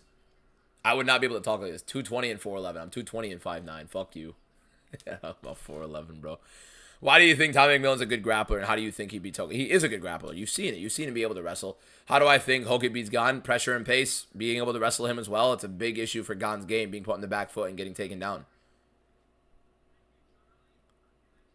Steven Asplin's not going to lose this fight. If Steven Asplin loses this fight, we turn the stream off. I'm not actually turning the stream off, but... Mario Pinto, champ material. Fuck! No!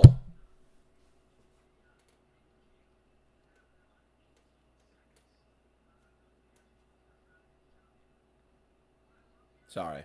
That was a little loud. You would be a peak UFC interviewer? I don't feel like interviews would be my... I mean, interviews, but it wouldn't be like... It'd be boring to do the basic interviews. But I also don't want to do, like, just complete outlandish ones either. Just more so, like, I want to talk about the fight. I want to ask them about what their fight is. But I want to ask, like, you know, please sacrifice yourself so Ty gets a win. Why am I the sacrifice?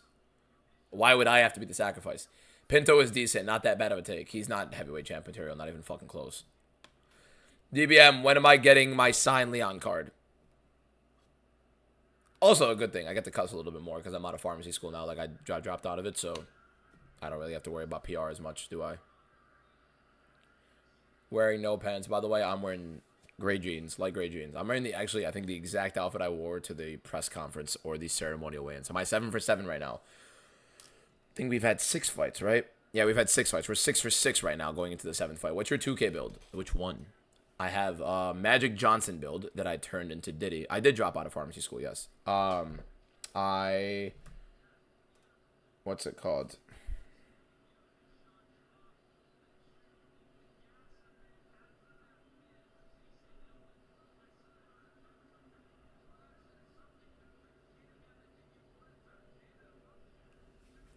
So, yeah, I dropped out because I'm making good money.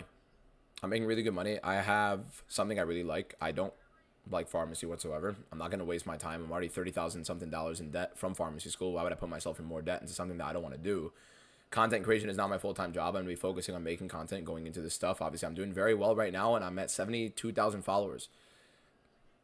I think there's a long way for me to go in this. I think there's nothing in the world. I know there's nothing in the world that I want more, and I'm going to be using my money to do things that I want to do. The break business, on Break Depot, on the stuff that we're doing right now. So I'm never going to sit there and go into that stuff. You're a psychopath for wearing jeans at home. I never do. But, okay, so from the morning I woke up. I was on 3 hours of sleep. If I don't dress decently in some way or something where it's, like, all right, then, like, I won't be awake. So if I just wore sweats and, like, some baggy-ass clothes for the stream, I would be, like, completely out cold. We did a 2 + 3 hour stream for breaking 4 UFC hobby boxes. And then I was talking, like, oh, over there. Share us business ideas. I mean, come on, man. I followed on my grandma's phone so you can make it. You're the legend. What's your rep in 2K? Oh, I can't remember my rep. We don't play enough because we obviously, like, all my boys work. So we play, like, every now and then. We play a couple times a week. We don't grind it as hard as we can, obviously, but 2K is our main game. Favorite UFC fighter is Peter Yan. Am I drunk? Never. This is my main job, yes. Am I going to watch Namo Fazil's fight on Dana White Contender Series? I'm watching every single fight on Dana White's Contender Series, so yes. 30K debt is crazy. It's nothing compared to other things. That's the thing.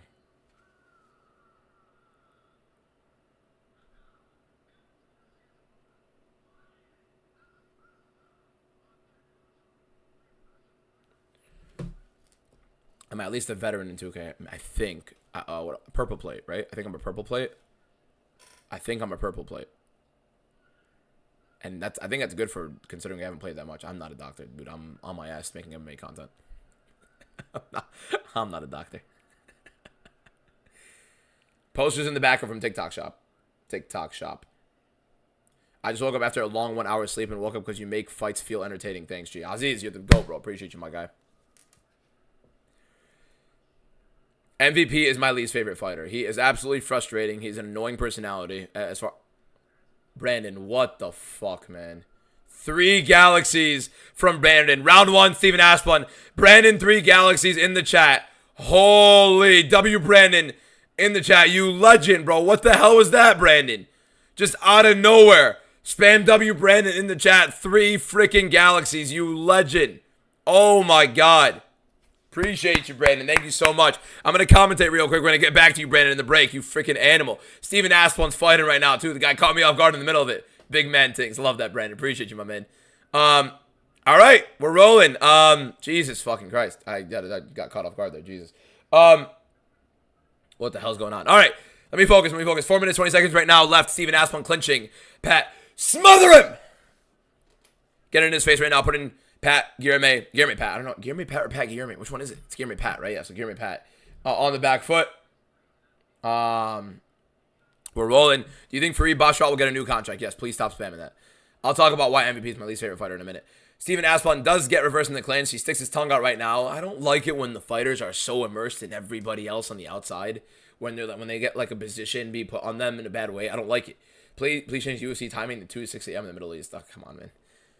Aspon is making Guilherme Pat pay a little bit with this clinch here if he wants to sit there. I don't like how Aspon didn't initiate the clinch here, but he's sitting in the back of the cage, and I didn't expect that. Guilherme Pat is maybe one of the more boring fighters. Maybe Guilherme Pat's my least favorite fighter in the UFC, but he's not relevant enough to be my least favorite. You know what I mean? Like I feel like you have to have some sort of relevancy to be somebody's least favorite. Guilherme Pat can kiss my ass. I mean, he beat the shit out of me. Don't get me wrong, but you guys know what I'm talking about relative to UFC fighters.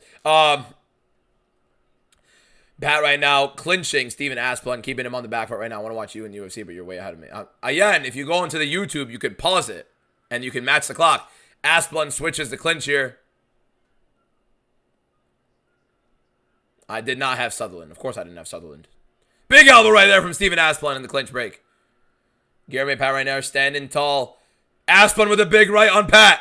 Pat initiating clinch. Aspon needs to separate from this clinch. He's landing prolifically on him. Pat hates the pressure. He hates the pace. He cannot deal with it. He wants to stay pretty on the outside. Keep it on the end. Ayan, indeed. Yes, sir. Murtaza Magomedov. Interesting. He's a fun grappler, but I don't know about future champ. Aspon right now in the clinch double underhooks, keeping Guilherme Pat against the cage. Last fight of the prelims with about 20 minutes to go until the main card. Favorite ring girl. Find God. Brian, thank you for the follow. Red De La Cruz, probably. I don't fucking know. Brian, thank you for the follow. Good shots right there from Steven Aspon on the feet now, initiating the clinch, having, what is this, like a wrist lock right there for Steven Aspon under it. There's a big elbow from Aspon in the break. Good pick. Landon, thank you for the follow. Appreciate it. Good pick, twin. There's a shot from Guilherme as well. Pat landed one. Jab to the body for Guilherme Pat. That's very, very smart. Invest in the body against Aspon there. There's a good leg kick for Pat. But Aspon's going to be pushing him. Aspon kind of breathing heavily as well. Come on, Aspon. Come on, Aspon. Record on the night. We are 6-0 with the Aspon fight live right now. There's a jab for Aspon and a right hand. Focus on the fight. Outside low kick right now with Guilherme Pat. Minute 25 left. Aspon looking like the better fighter overall. Another big right hand. Left hand for Aspon lands. Come on, Stevie boy. There's a good low kick right there for Guilherme Pat. Still backing up to the cage. Big left hook from Guilherme Pat. He's forced to sit on some punches here with Aspon walking forward. If Aspon's going to keep pressuring him, he's going to need to throw big. There's a right hand for Aspon, dropping him. Let's go, baby. Oh, smother him. Smother him, big fella. Put the weight on him. Elbows from Aspon. He's trying to crucifix him? He's trying to crucifix him.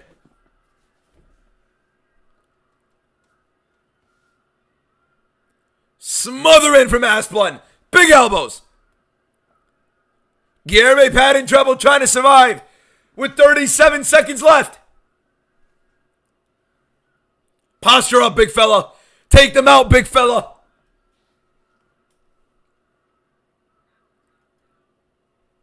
Take them out, big fella. I see you looking for it. Nah, Guilherme Pat crossing his legs up top, trying to avoid them out there. Big elbows from Aspon. Nasty elbows for Aspon right there. Pat is doing his best to avoid it. And he's scrambling around. Aspon keeping position. Smothering. What Aspon is doing, putting the entire chest on Guilherme Pat's face while he's hurt. Let me explain that in a moment. First of all, hell yeah, baby! There we go! Big round for Steven Aspon. My voice is gone. I can't even scream. It's gone. Big round for Steven Aspon. He's not 6-0. He keeps changing his picks after he gets it wrong. He literally chose Sutherland. You could look throughout the entire week. Sutherland was never chosen. My predictions were posted on Monday. Same exact screenshot. The only change was the Miles Johns fight because somebody bailed out. You know how, like, cynical you have to be to think that I'm going to be sitting through going on my images and constantly changing the image? I'm on my PC. My phone's right here. I have to go on my phone, go to WhatsApp with a screenshot, circle again, post it back into my Discord where I get it, save it there, put it onto here, change the image, and everybody who's been watching the stream the whole time would be looking at it. This guy is fuming. Big right hand over the top. Oh, yeah, Stevie Aspon. By the way, when you guys look, Steven Aspon immediately went on top of Guilherme Pat, put his chest and all his weight into him in the side control, onto his face while he was elbowing him. The guy's hurt, he's exhausted, and he's getting smothered by this guy. And that's the big difference. Shit, I forgot to start the clock. Let me put it at 4:45 right now. Insane round. Oh, big right hand for Guilherme Pat. Kind of stuns Asplund a little bit. Oh, and a big shot for Guilherme Pat again. Asplund eating a couple big shots right there from him. We saw Asplund eating some big shots from Petrino as well. Another big jab from Guilherme Pat. Guilherme Pat landing some shots himself as well. I'm going to start the clock at 4:30 real quick. Good outside looking right there for Guilherme Pat. This is a fight. Where was Asplund looking right there? There's a big swinging shot again from Guilherme Pat. Hold up, boys. Hold up.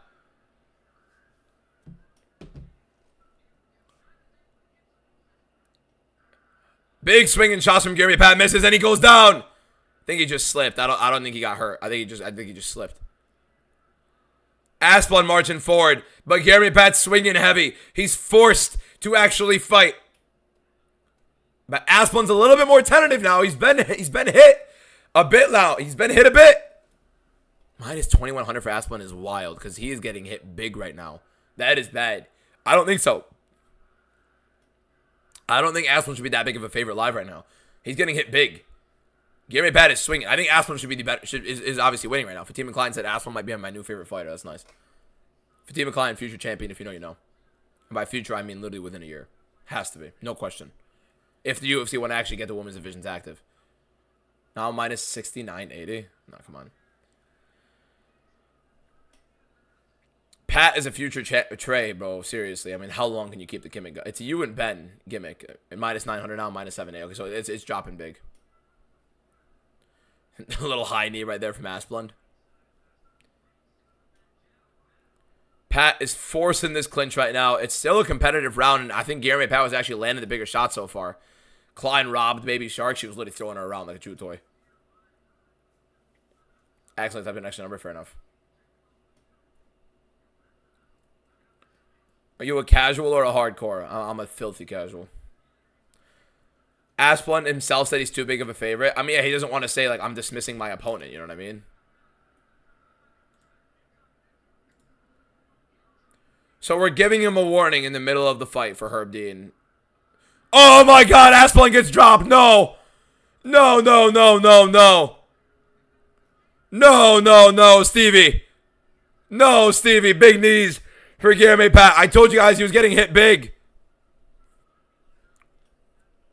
We're stopping it in the middle of the clinch when the guy just hurt him to put his mouthpiece back in, you fucking idiot. What are we doing? He's hurt, and you stop it.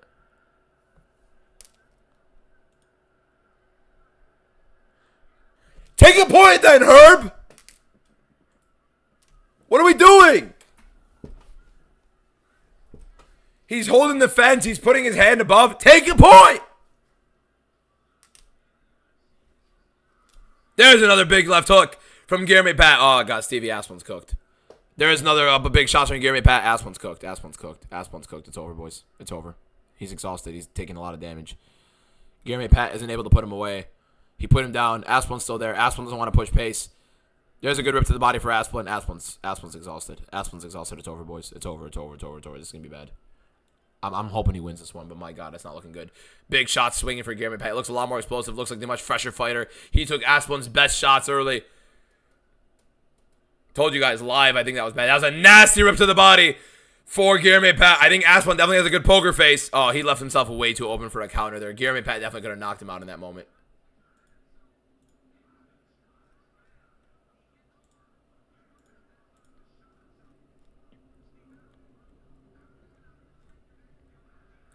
Elbow right there from Asplund at the break. I think that was an eye poke. No, that was an eye poke. Herb! There's a good jab from Guilherme Pat there. Another jab from Pat. What is Asplund stepping in with that knee for, man? Guilherme Pat looking for a hip toss. Doesn't get it. Little judo throw there.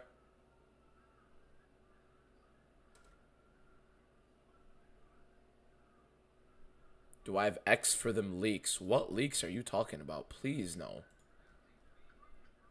I have Twitter, but no. What? No! Here we go. Round 3 coming. What the fuck is Herb doing?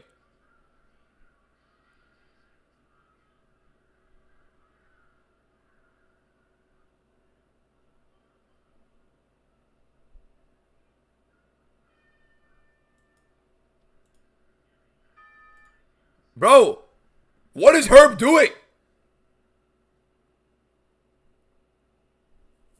What is Herb doing? Why does he keep separating it? Okay, the first 2 times he grabbed the cage over. You keep warning him in the middle of it. My man, take a point. Take a point. Literally take a point. I should be like Jaden Cable and go on dates with UFC fighters. No, it's not my God. It's not my type of content. Although it is fun when he does it. I got leaked on X. I've never sent some bullshit like that in my life. I'm not a weirdo.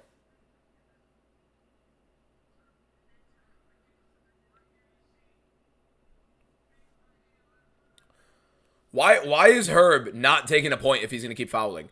Why did he separate them at the end there? Like, what are we doing? I think Asplin's cooked. I think Asplin's cooked here.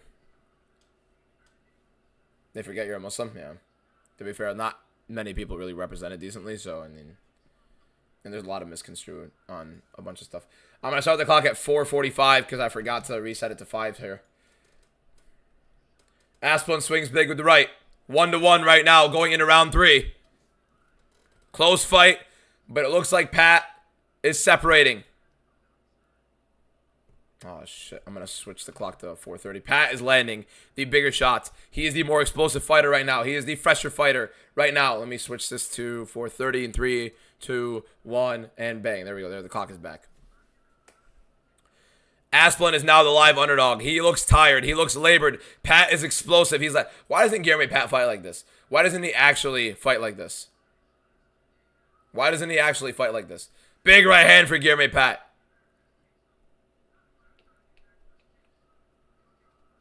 There's an elbow for Asplin. Shreds him off. Puts him against the cage. That's going to be our first loss on the night. It'll be a Jeremy Pat win if he wins this one. If Asplin can't find something big here. But I think if Asplin doesn't get a big moment and drops him, then it's done. I think he's cooked. I think he looks so much slower right now. He's nowhere near as explosive. Jeremy Pat is exploding. Big jab right there for Jeremy Pat. Making Asplin miss. It's bad. This is bad. All the emoting in the beginning. Yeah, literally.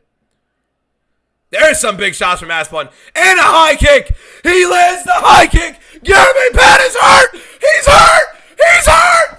Guillotine. Nah, no way. No way. Oh my God, high elbow. High elbow and Steven. Oh my fucking. Holy shit. Oh my God. Oh my God. High elbow and Steven. High elbow. High elbow, Steven. He doesn't have it. He doesn't have it. He doesn't have it. He doesn't have it. High elbow, big elbow. Oh my God, the high kick landed. It's gonna happen. He's gonna win it.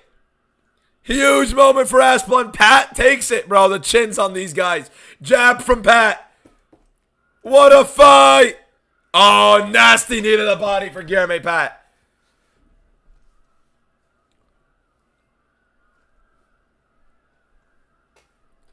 Ah, the labored step-in elbow. Elbow a little bit just missed for Asplin there. I know Maddie put 40K on Asplin. Yeah, I saw that. Ah, man. Asplin had to high elbow that guillotine. He didn't... I don't know if he knew about... I don't know, man.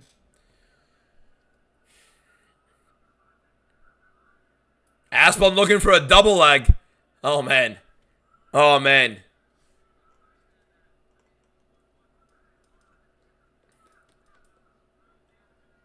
Big elbow right there from Asplin.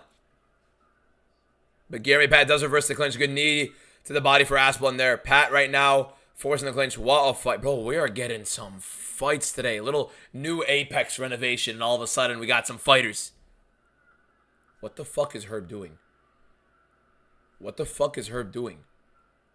Why does he separate them at every chance? I mean, he's giving us a war, I guess. But still. Big elbow for Asplin. Murphy, thank you for the follow. Oh, what a fight, man. What a fight. There's a jab for Pat. A lot of respect from Jeremy Pat in this fight. He actually put on a fight when forced to. He put on a great fight. Minute 12 left. Asplund looking to finish it off in round 3 and get this decision. Pat needs some moments here, but Asplund doing his best. No, my least favorite is MVP. It's always been.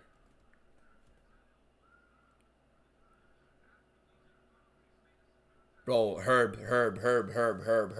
Herb, they're kneeing each other in the clinch, Herb. They're literally throwing shots in the clinch. Stop stopping the fight. Stop it. Stop it. Herb, please stop doing that. What is he doing? There's an elbow from Asplund. He dropped his mouthpiece. You don't stop it while they're elbowing each other in the clinch. Good knee right there from Asplund in the clinch. Jeremy Pat advancing it. They're both exhausted. This is going to be a whole clinch fest right now. I'm not saying I want him to be toothless. You don't stop it in the middle of action. There's a big swing for Asplund right there. Couple elbows right there for Pat. You stop it when it's separated. Or when it's stale. Last 10 seconds.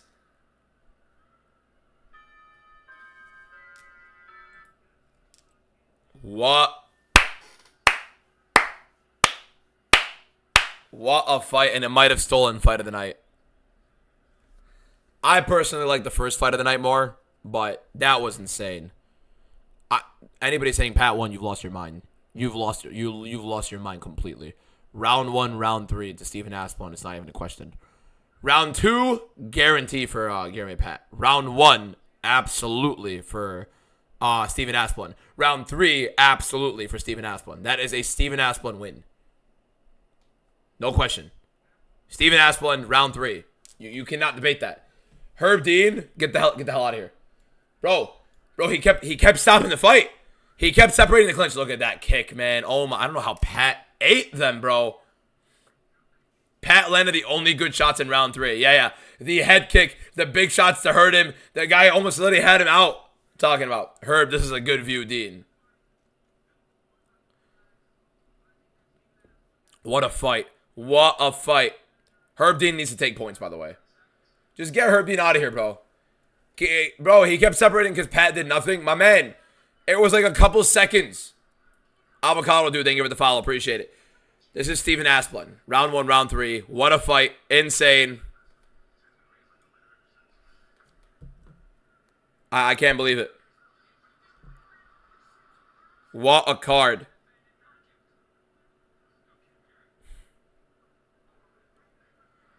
Oh my god, what a card. We're going to post about it a little bit after this. No world where Pat wins. No world where Pat won that fight. No world. Yeah, it's time for Herb Dean to go. Gotta be Stephen Asplund. 29-28, Stephen Asplund.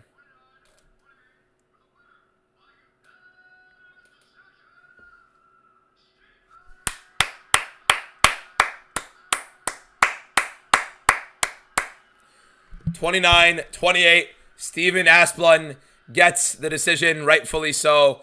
I want to hear him on the mic. Here.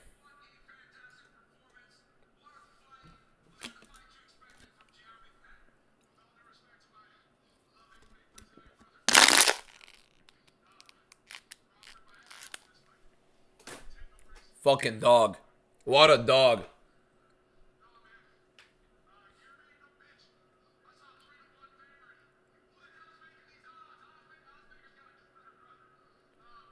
Why would you put yourself down on that?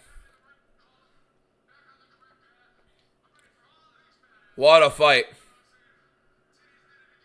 This guy's hilarious.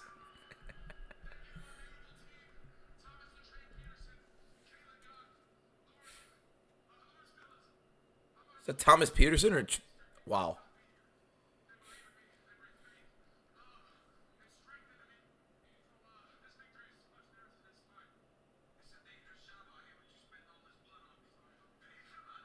This guy DC, bro.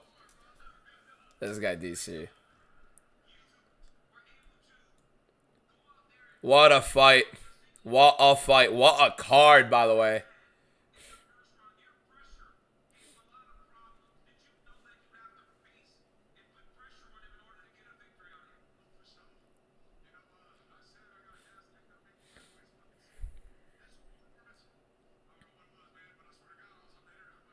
We got 2 Fight of the Year candidates on one card.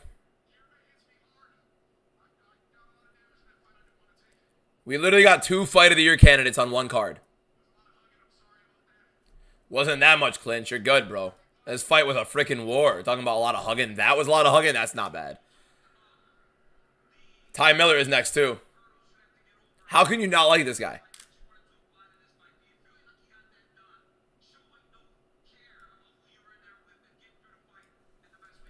Isaac, thank you for the follow.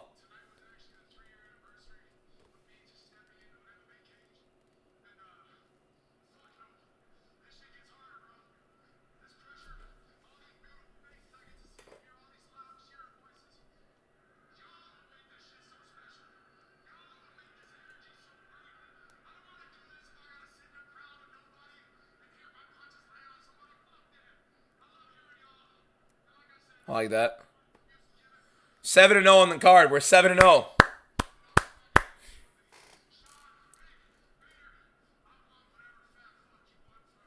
Ever since Pereira put you on his story, you've been shitting on Herb Dean. No, I literally, on that story, so I defended Herb Dean going into all of that.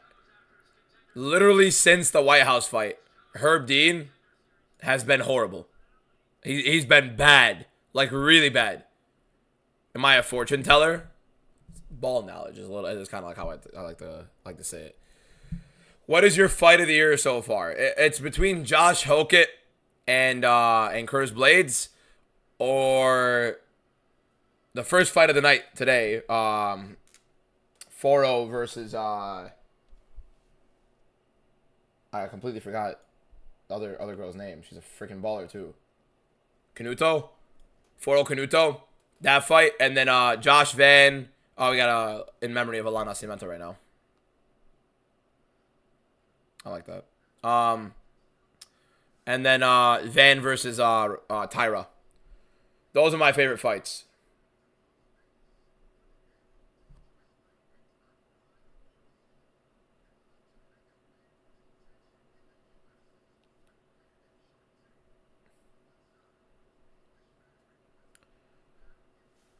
You think Miller's getting that knockout?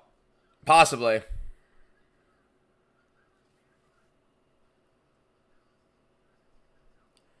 Oh, man. What a card.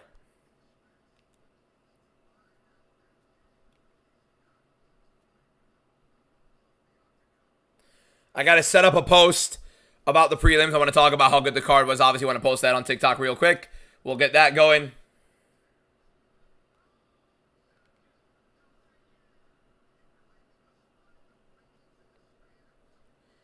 Bro, what's a couple's fights from 2025 you recommend for watching? Fuck 2025. Listen to me. If you have not watched Zhang Weili versus Ioane and Jacek 1, that is one of the best fights you'll ever watch in your life. That, to me, is the best fight I've ever watched in my life. I have to go over them over and over again every single time. Colby Covington versus Kamaru Usman, first fight. Watch that. Dan Hooker versus Dustin Poirier. Dan Hooker versus Paul Felder. Davison Figueiredo versus Brandon Moreno 1. Glover Teixeira versus Yuri Prohaska. Look.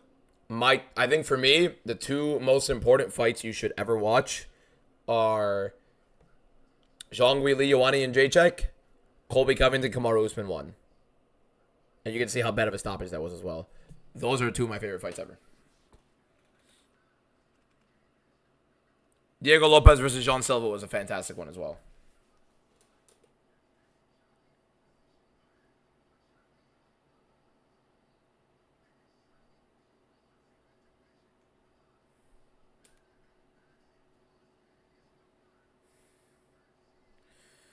How far do you see Asplund going? He's a very, very fun fighter, but he's also super, super hittable. Asplund wins that one. Good stuff. I think he's very competitive in some very good fights, but I don't think he's some like top level competition.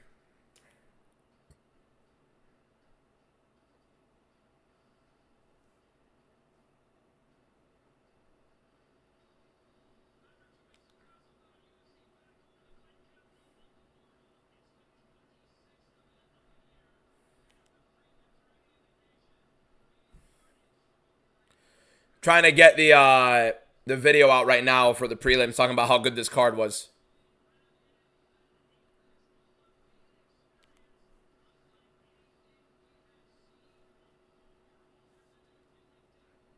I didn't. Oh, Van versus Royval, also one of them as well. The thing is with Josh Van, when I think of Josh Van best fights, that Tyra fight is just such a beautiful fight to me. It literally washed out that Royval fight as good as it is. We are 100% so far. Yes, boys. We are indeed 100% so far. Still rolling. I just want to get some more bits of the prelims here.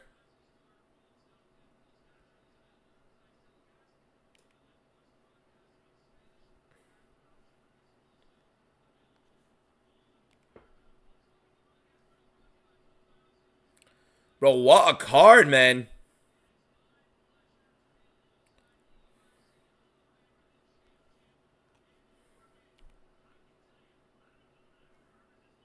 Bro, why are we why is this card cooking like that? I said it was going to be fun, but damn. Rahigi versus McMillan is definitely fight of the year potential.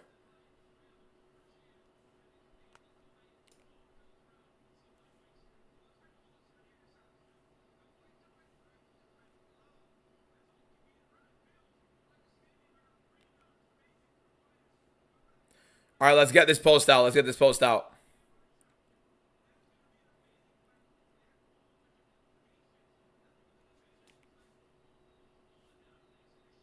All right, all right, all right. And James is gone from the live.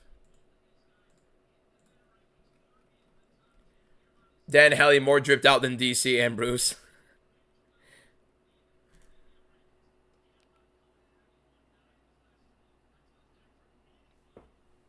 All right, let's get this video out, boys. Let's get this video out. Before we get into the main card. Main card is coming. Make sure you guys are here. Click the follow button if you're not already following.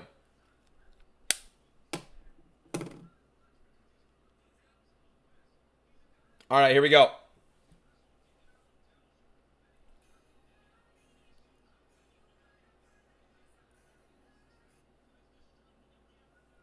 I said this I said this card was going to be good. I didn't think it was going to be the greatest card of all time. What is happening right now? We are getting wars everywhere. Everybody is fighting like their lives depend on it. Steven Asplund dropping Guilherme Pat. Then Guilherme Pat nearly putting him on his ass. And then Pat goes right back and puts Asplund on his ass. But then Asplund lands his high kick in the third, gets the win via decision, straight up fight of the year contender. 2 fight of the year contenders on 1 card. First fight of the night was an absolute war.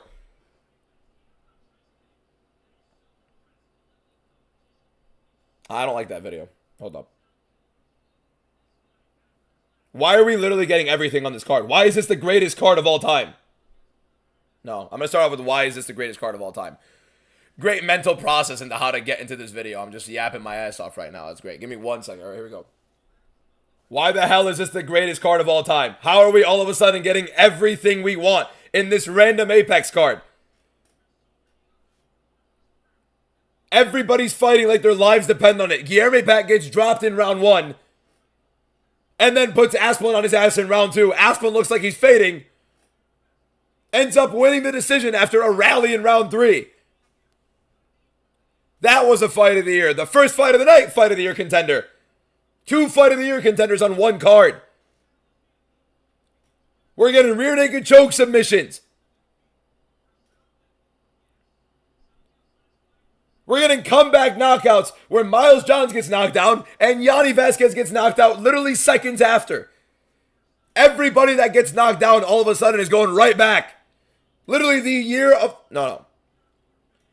This is the card of the comebacks. Everybody who's losing is just coming back.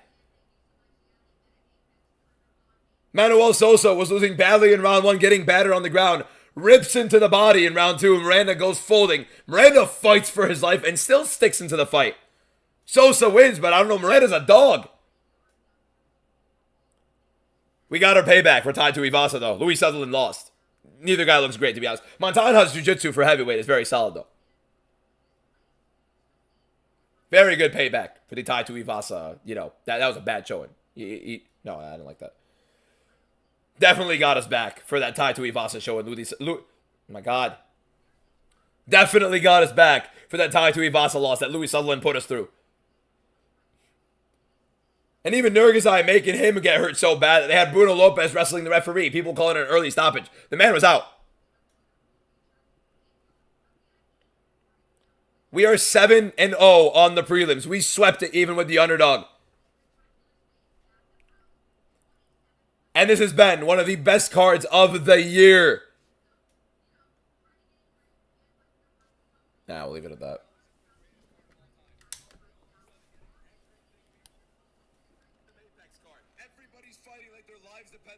Greatest UFC card ever.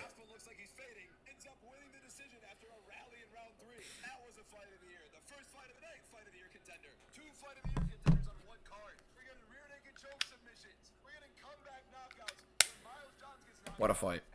Hey, boys, my voice is destroyed.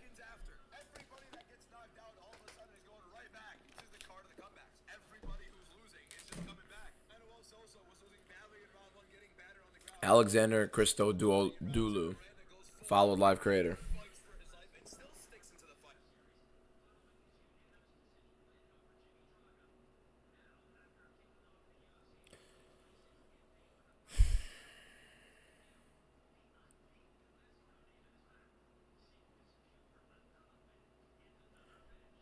All right, let me post it real quick. Sorry, I was giving my voice just a little bit of a break because we're posting this right now. Make sure you guys are ready. Main card is about to start, and let's get it rolling. Miller isn't a lock. Miller just won by submission. Oh, Ty Miller. Ty Miller by knockout. Trust it. Real Horridus, thank you for the harmony, my guy. All love. They need to hurry up and get the fighters out. It's 1 a.m. I mean, not gonna lie, yeah, they gotta like get this thing going, man. How is it already 8:10 and they haven't gotten the fighters out yet?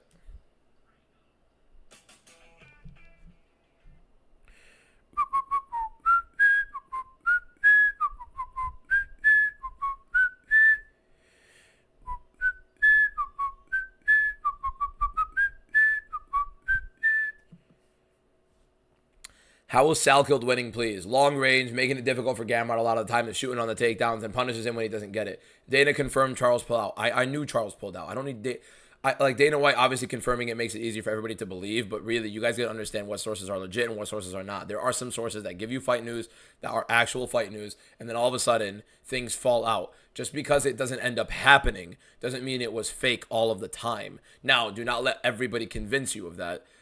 I mean, like, whatever, man. I'm not going to try to convince you guys of exactly what fights are true and what fights are not, but I'm telling you guys this right now. You need to understand what is all your sources failed. I have one source. I had one source, relative, actually. That source was always giving true information. That information that source gave me was not false information. That source gave me information. And I mean, I already talked about it earlier in the stream. Uncle Gamrot winning. You don't need to spam it. It's not going to really change anything. Bled Bobs, thank you for the follow. Appreciate it. Tell me if I'm right or wrong. Ilya is rock. Justin is paper. Charles is scissors. Think about it. You're dead wrong. Ilya beats the shit out of Justin Gaethje 99 times out. 999,000 times. 999,999 times out of a million. Gaethje found a diamond in the rough. He literally got folded into oblivion, and Ilya followed him through. If Ilya Taporia literally didn't follow him on the ground after that body shot, just a couple taps, ref would have stopped it. Stop spamming tie-by points. Like, what's the point of spamming it?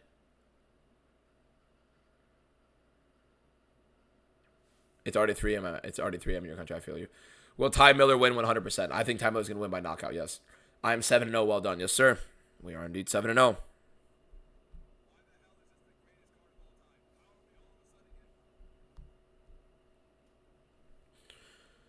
They're sacrificing Elkins. They absolutely are. Is McMillan and Marwan confirmed? Yes, it's absolutely official, confirmed for UFC Noche. Stop yelling and overrating shit on your TikToks like this card mid as hell. Alvin, with all due respect, you just don't like fighting. If you don't think the card has been fun, you're tripping out. We have fun fighters who are actually moving upwards in the division. This is not a card where we have nothing happening. Steven Asplund is moving up in heavyweight. We have Nurgazai was a fun fight, but that's like whatever. Get to watch Louis Sutherland lose, and we get to see a pretty good guy, jiu-jitsu practitioner in Montana in the UFC heavyweight division. Manuel Sosa is a very fun fighter in the lightweight division who's definitely going to be moving forward. Miles Johns, Yanni Vasquez. Obviously not a high-level fight, not really meaningful, but it's a prelim fight where one guy gets dropped and then 30 seconds later gets knocked out after, knocks out the other guy after. Juliana Miller, second round submission. And that first fight of the night is one of the best fights we've seen ever. And those two ladies are absolutely top tier level competition. Top tier level fighters. There's nothing being overhyped.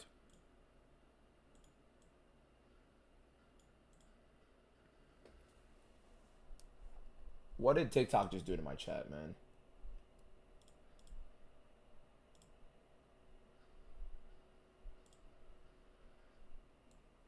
What is... Bro. There we go. Okay, we're good. We're good. We did sweep the prelims. Yes, sir. We did indeed sweep the prelims. We are cooking.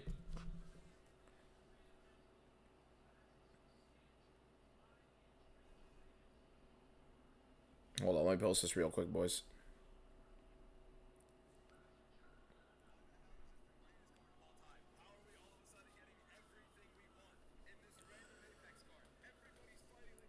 Oh, this loose skin, man.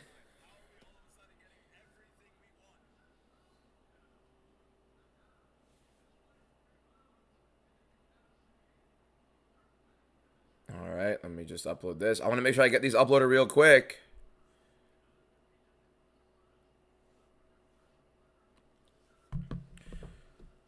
Who do you think will win Islam versus Ian? Islam Makhachev. Why do you post fake MMA news? I don't post fake MMA news. I post things that are happening or I believe are going to happen. I'll let you know if I'm believing they're going to happen or if they're officially happening. I've only announced one fight and ended up getting scammed. I do not look like Asplund. I didn't get scammed, but like it ended up falling through. Where is my YouTube chat all of a sudden? But why does it keep doing this?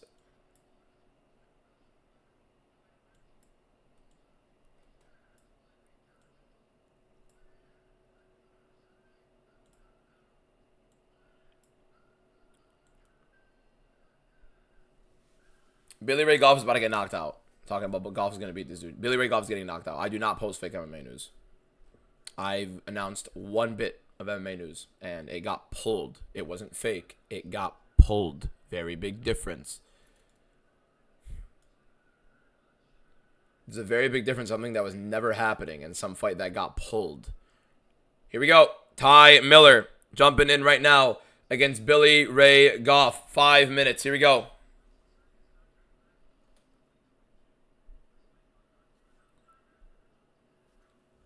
Goff immediately exploded in, getting Miller on the back foot. He has Miller backed up to the cage. And Goff shooting in a takedown. I did post Armand versus Oliveira, and it was official. And then Oliveira pulled out because his teammate passed away. There's a very big difference between fake and something that falls out.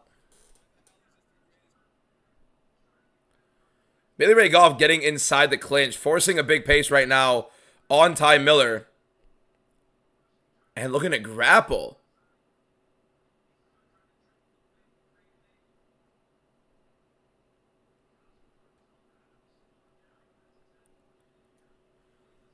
Goff clinching Miller. I'm surprised Miller's just accepting back foot like that, getting into the back up into the cage. Very weird on that start. Big clinch right now. Very weird start for both guys, honestly.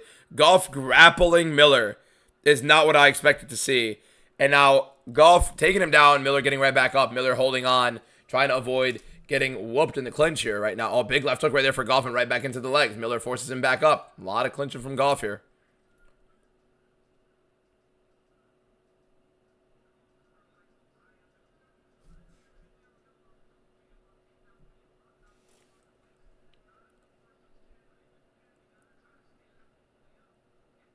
Big rips to the body right there for Miller.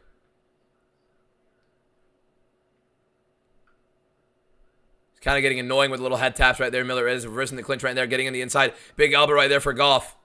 Goff looking like he's fighting a very solid game plan. There's a right hand for Goff, nearly getting through. Timed it pretty well, but didn't really land it through heavily. The timing was good. The finish was not great through. Miller not really getting anything going early on in this. Tries to get that jab rolling. There's a high kick for Miller. Beautiful stuff. Lead high kick. Goff eats it. Catches it. Tries to take him down with that single. He's still holding on to that single. Miller landing some big shots while Goff is trying to trip him. Goff in deep on that body lock. Let's see if he does anything there. Nothing really there. Sosa won by decision.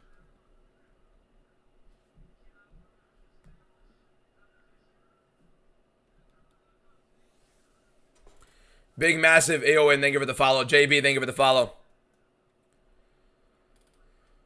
Goff grappling right now on Miller. Who had the best prime of all time, not best resume, like just so good in their prime. I'll have to think about that. Probably Ilya Taporia. Obviously, he lost right now, so it depends. We have to go over it. Goff is heavily initiating clinch in this fight. A lot of grappling, a lot of clinch work. Pretty weird, and honest, not weird necessarily, but like it's good game plan. It's definitely going to be good keeping Miller away from him at range, which is what you're going to want to avoid. You don't want to be there at range right now with Miller if you're him. Current fight right now is Ty Miller versus Billy Ray Goff with a minute 50 left in round 1, as Goff is heavily trying to grapple as Miller just landed a nasty high kick lead on Goff. Goff actually grappling heavily very well in this fight, but I don't think he can keep it up for that long. Ty Miller starting to find his range a little bit better overall. There's a good jab for Miller as he separates from the clinch. High kick, or low kick, sorry, from Billy Ray Goff. Jab for Miller. Goff tries to land that right hand. He is getting close with that right hand there, so the timing of it is fine. He's just not getting it flush. He's not getting the accuracy with that shot as well. Got to get the timing and the accuracy alongside it. Now Billy Ray Goff is whipping in some pretty labored shots. That uppercut was pretty good, but didn't get through. Ty Miller's finding his range and jabbing it. Getting through to Goff. Goff in on a takedown. That was a little bit telegraphed, and Miller didn't read it at all. Two okay level fighters, really. I mean, Goff is a little bit lower level. Miller's okay. Pretty green. Reaction time, not that great. That head kick was insane. Stop glazing Ilya. He had his prime. He's done. Yeah, he's done at 29 years old, Ilya Taporia. Yep. I really like your videos, but could you avoid shouting during the first 2 or 3 seconds? It's contingent upon what the video is about. That's what I'm thinking. Salklet's toughest fight. Oh, nasty tee off right there from Ty Miller.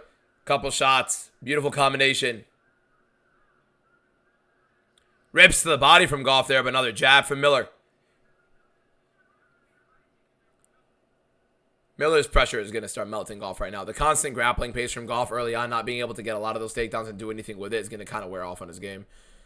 And he's starting to look a little bit slower. Nothing too bad, but it is starting to look like he's fading a little bit. His timing isn't as great with anything he's been throwing. There's a good right hand, but there's an uppercut and a left hook following with Ty Miller.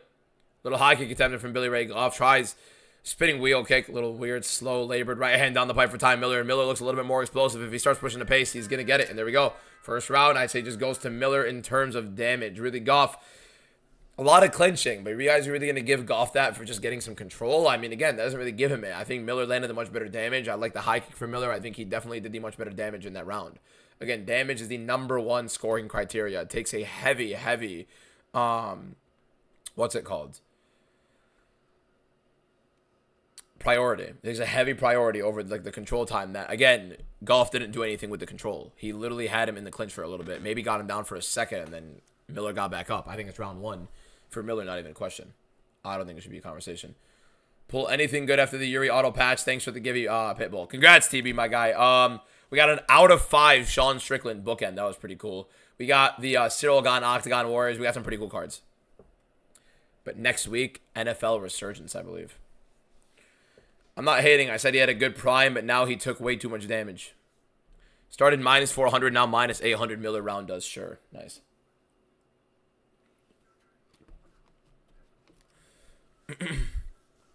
Junior, thank you for the follow. Why not Billy Quarantillo? What do you mean, why not Billy Quarantillo? I'll explain after this. I forgot to start the clock. Shit. I started at 4:45 real quick. Give it a sec. 3 seconds, 2 seconds, 1 second, and the clock has started. Here we go. 4:45 left in round 2, sorry. Am I going to be live for next DWCS card? Every single Dana White's Contender Series card I will be live for. So if you want to watch Dana White's Contender Series live, we're going to be watching it here. I'm going to several jabs from Miller. There's a good shot right there from Billy Goff, but a good couple combination. Landed by Miller. Another good jab from Ty Miller. Goff not eating it too well. Goff on the back foot, and he's starting to eat the damage pretty badly. Miller starting to land much more prolifically at distance. Let's see if Miller's able to find a finishing shot in round 2, and there's a big right hand from Miller lands. Billy Ray Goff looking to try to find something to help out. Nothing's really working. Jab from Miller as he's walking forward. Goff not loving the pressure. Trying to feint a takedown to keep Miller backing up, but not much from Goff to keep Miller off of him, as Miller's going to be moving forward. High kick nearly attempted. Tried to catch Goff coming in. Didn't get it, but another good jab from Miller. They're keeping him at distance. The aggression of Goff has worn off. Right hand and the left hook from Miller. Miller keeps him on the back foot. Good right hand from Miller on the follow. Good jab from Miller. Keeping Goff at distance. Goff looking like he's struggling. Good outside low kick, but not much to set up. There's a right hand from Goff. Finds his range. Finds his timing. Gets that shot in, but eats another jab and a left hook from Miller. Miller didn't care about the right hand. Making sure he goes through with it. Trying to find his big range. Surprised, honestly, that this fight's gone as long as it has. Good jab from Ty Miller. But at distance, Miller is piecing him up badly. There's a right hand and a left hook from Miller. There's another right hand from Miller. Goff is eating a lot of these rights. The aggression from Goff early without being able to get those takedowns or really do much of the work in the clinch. Maybe wearing on him badly. I wouldn't say maybe. It quite literally looks like it is. And combinations from Miller as Goff is backing up. The small cage not giving Goff much of a distance. Big right hand from Miller. Drops Goff. Goff is down. Finishing shots for Ty Miller. Goff is trying to fight it off. Hammer fist for Miller. Here we go. Goff is surviving, but he is exhausted. The pressure and the pace from Miller has been completely whiffing through. But Goff is clinching heavy. 12-6 elbows for Ty Miller there. Nasty. Who's got more significant strikes? It is 100% Miller. Call the hotline. Goff holding on for dear life to this takedown attempt. Not even a takedown attempt. He's really just holding on. Contender Series starts Tuesday, I believe. I believe Tuesday. Don't fact check. Oh, I would fact check me on that, but yeah. Yeah, Goff is done. I mean, he is tired. He is hurt. He is winded, but he is holding on for dear life. Eats an elbow and a right hand. Combination from Miller, and he's finding his range. Goff is done. High kick from Miller. Only a matter of time. Goff is not defending himself appropriately. There's an elbow. Combination from Miller with Goff in the cage. The finish is here. Miller maybe took a little bit out of his gas tank trying to finish that one.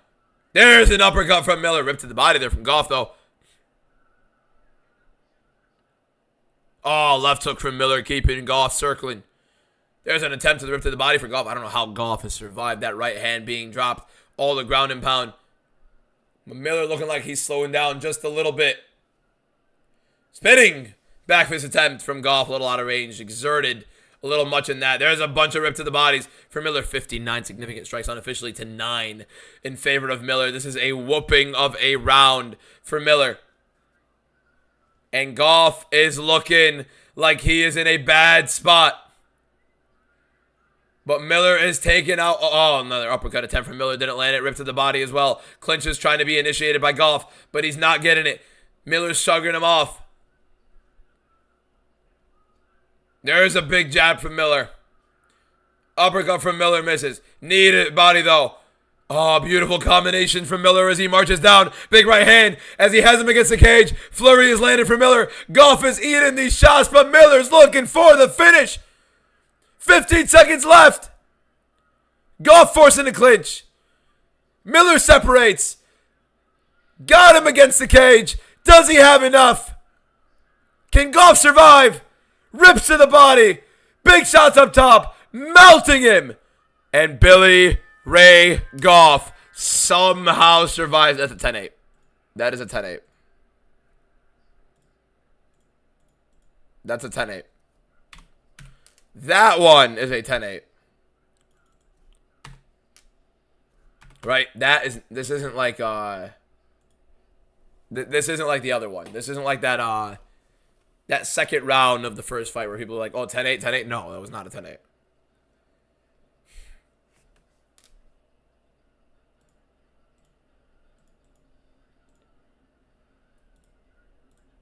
What do we got, boys? 2-0.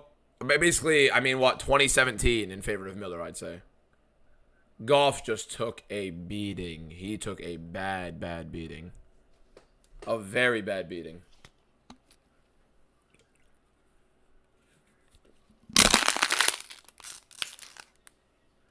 Here we go. His only chance is just sitting on a right down the middle, not going to lie. I mean, he has to sit into it, but if he sits into it, He's fine. He's fine. He can see. You could see he could see. That's enough. Get the fuck out of there. Let him fight. He wants to fight. Let him fight. Hell out of his way. Round 3 of Miller versus Goff. Does Goff have enough to keep himself in? Yes, boss, I am. Or Esmond, sorry, no. Another big right hand. Hurts. The fight's over. The fight's over. He couldn't take it. That's enough damage. Ty Miller! Round 3. We are 8-0 on the card. Big knockout for Ty Miller there. Unbelievable performance. Beautiful stuff. Breaking Billy Goff down. Fight didn't make any sense considering he already had a massive win earlier on in his career. Why the hell are we putting him against Billy Goff? What a knockout. What a performance. What an unbelievable run from Ty Miller so far in the UFC. Nando Jose, thank you for the follow. Appreciate it. 177 new followers on TikTok. If you're not already following, click that follow button in the top left corner. We've been live for 3.5 hours. We've been doing live streams today for over 5 hours. Make sure you guys are clicking that follow button. We're 8-0 on the card. We've been live for the whole card. We're going to be live till the end. Unbelievable. Unbelievable.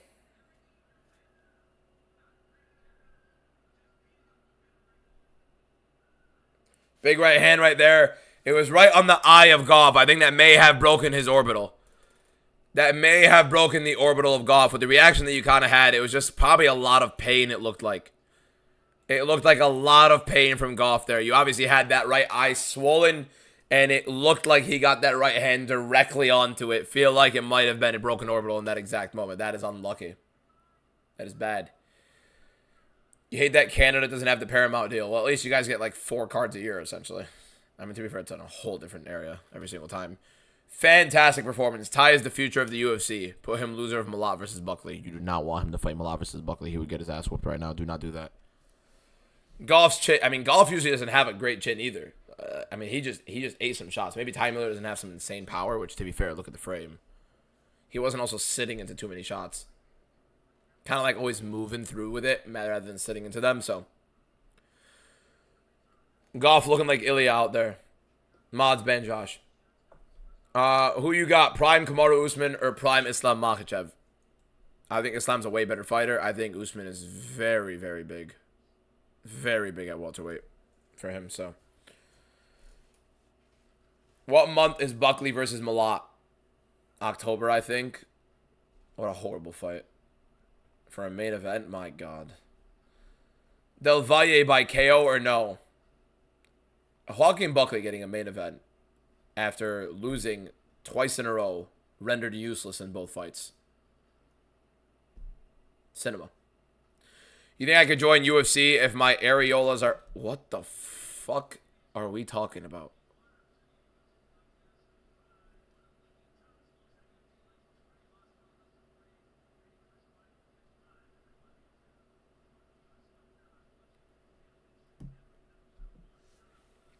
Do you think you're going perfect on this card? Absolutely. I'm going perfect on every single card. Tainara next. Yeah, we're going perfect on this card. Of course we are. Couldn't Miller do it in the second? Had it on main card. Is this strawweight fight going to be caution? What? Second round got to be 10-7. No, not 10-7. It was a 10-8 round. I would say it was a 10-8 round. 10-7 is crazy. Did I post that thing? I did, okay. Bro, UFC 330 so bad he sounds depressed now. Steak Man, thank you for the follow. Appreciate it. Billy Q gonna ruin your undefeated record. I hope to God it's not that.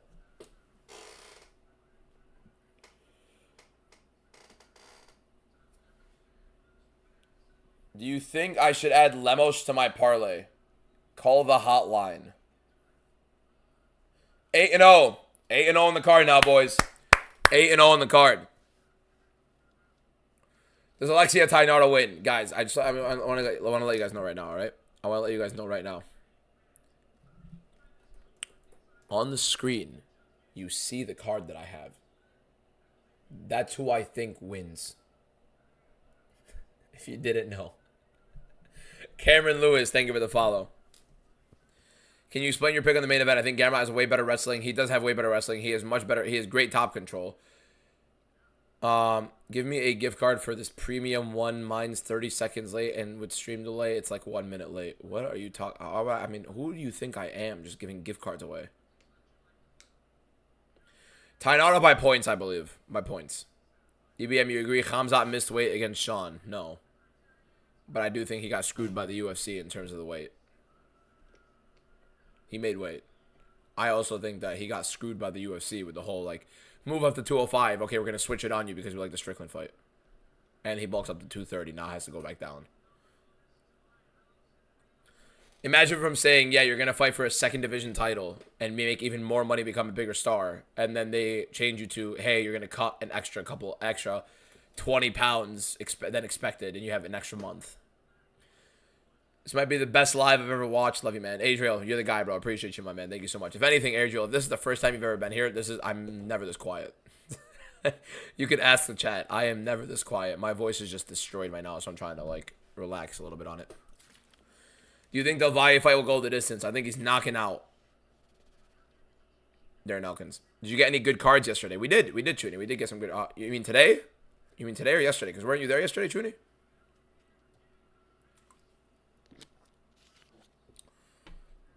Your picks say great job, and thank you as well. Appreciate you, my guy. Make sure you guys just click the follow button, and I appreciate you guys for being here. Secret Life of Agent. If you guys like UFC, you click the follow button. It's the best MMA content you'll get on an everyday basis, both on TikTok, Instagram, and YouTube.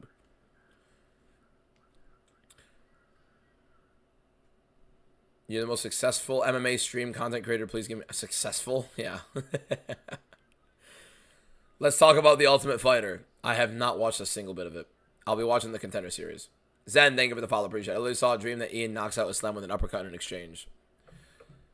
I saw a dream where I was with Adrian. Oh, I saw a dream where I was with Adriana Lima. So I can let you know your dream don't mean shit. Alex, thank you for the follow. Mike Madigan, thank you for the follow. Appreciate you guys all for clicking that follow button. How do you feel about Lemos' fight? Shit. Appreciate you.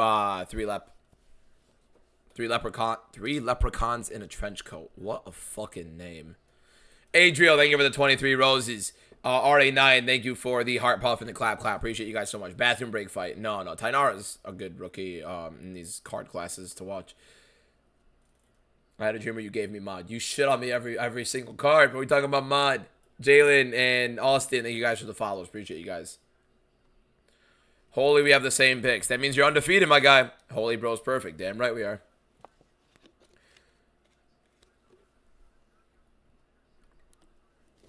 Which country is, in your opinion, the most underrated UFC? Underrated in the UFC. Country? Underrated? I don't know. I really don't think there is much of dominance on any other end other than the obvious. You got 400 viewers, lock in. We're here. You think I should ride Gamrot for his odds and then dip? That's not my type of content, man. I'm sorry. Lemos looks kind of like Tony Ferguson. What the fuck? Dinner breakfast menu. Ty Miller. Hype train continues. Hop on now and never hop on. He's never going to materialize into something crazy. He's a very fun fighter. Very, very fun fighter. Very good, technically good kickboxer, but not too high of a ceiling. Lammy, thank you for the follow. Appreciate it. What was Ty Miller? Welterweight, right? 170. Look at the welterweight division and tell me Ty Miller competes in that. You're out of your damn mind. Ice cold take. If Islam's GOAT status wasn't on the line at UFC 330, it would be the worst card of the year, numbered or not. Numbered or not. No. You consider that a fight night. It's just relative to expectations. Relative to expectations, it is the worst. It's one of the worst numbers events of the year. I mean, top to bottom, yeah. I mean, they have 2 title fights, which is why they're kind of pushing it a little bit higher. And this is what the UFC is going to be saying. They try to promote this the whole time, but literally nothing else to promote other than 2 title fights. Which is why last week when they were trying to promote the card and they were putting it on the fight screen, they refused to show the main card. They only showed a little promo of Mackenzie Dern's fight, and they showed a promo of Islam Makhachev's fight. That's it. They didn't show anything else. Why? Because the card sucks. If you ever say that women's fight is fight of the year, I swear they clinched all round 2 and 3. You watched round 3 and you think they clinched all round. Matthias, you've lost your damn mind. The fight of the year is Josh Hoker versus Curtis Blades. Either that or Josh Van versus Tatsuro Taira. Those are the two best fights of the year. That fight is one of the best fights of the year, but it's not the best fight of the year. It's one of the best fights I've seen.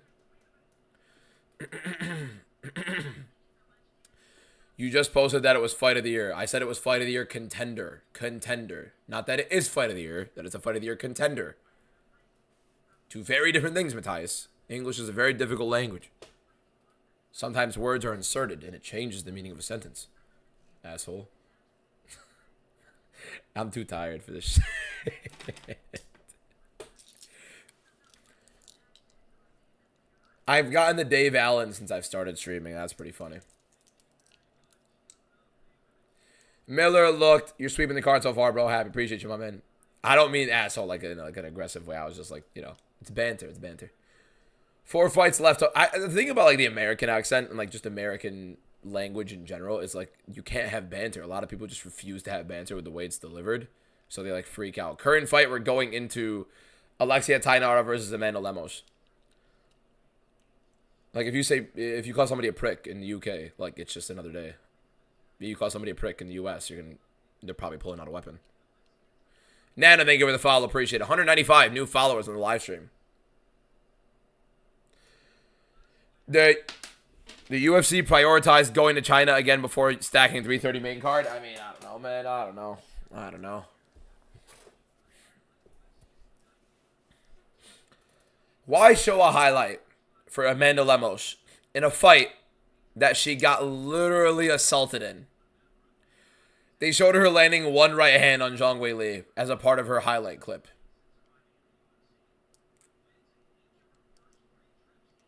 Whatever, man. Farid Basharat, thank you for the follow. Big fan. Big fan of Farid Basharat. Oh, holy shit, it's the actual...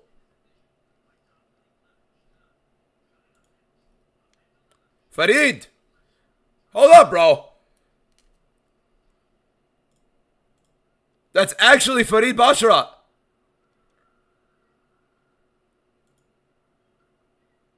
Huh? Farid, what are we doing? How's your day?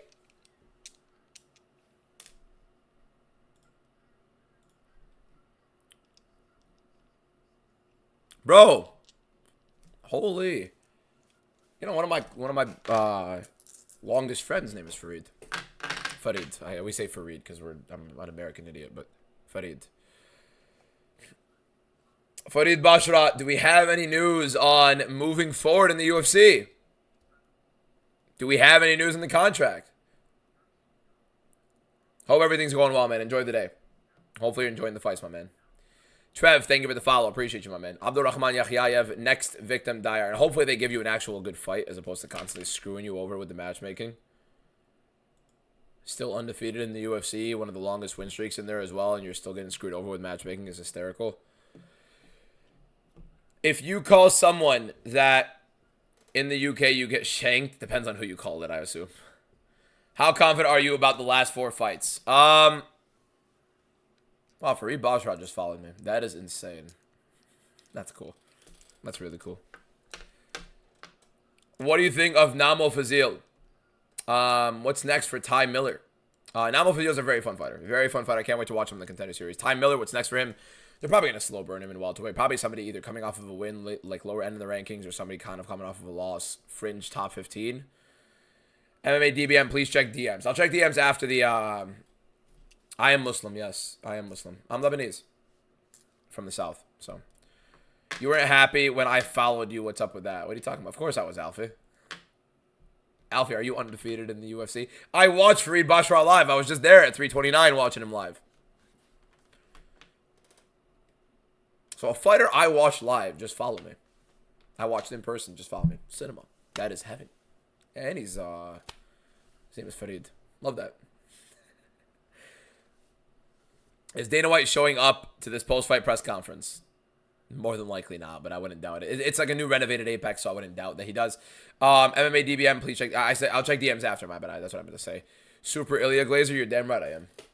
Because he deserves it. You're going to glaze whoever's one of the best. You know what I mean? Can I speak Arabic? Yes. is it practical for me to speak Arabic on a live stream where the entire live stream is filled with everybody who speaks English? No. Daniel, thank you for the follow.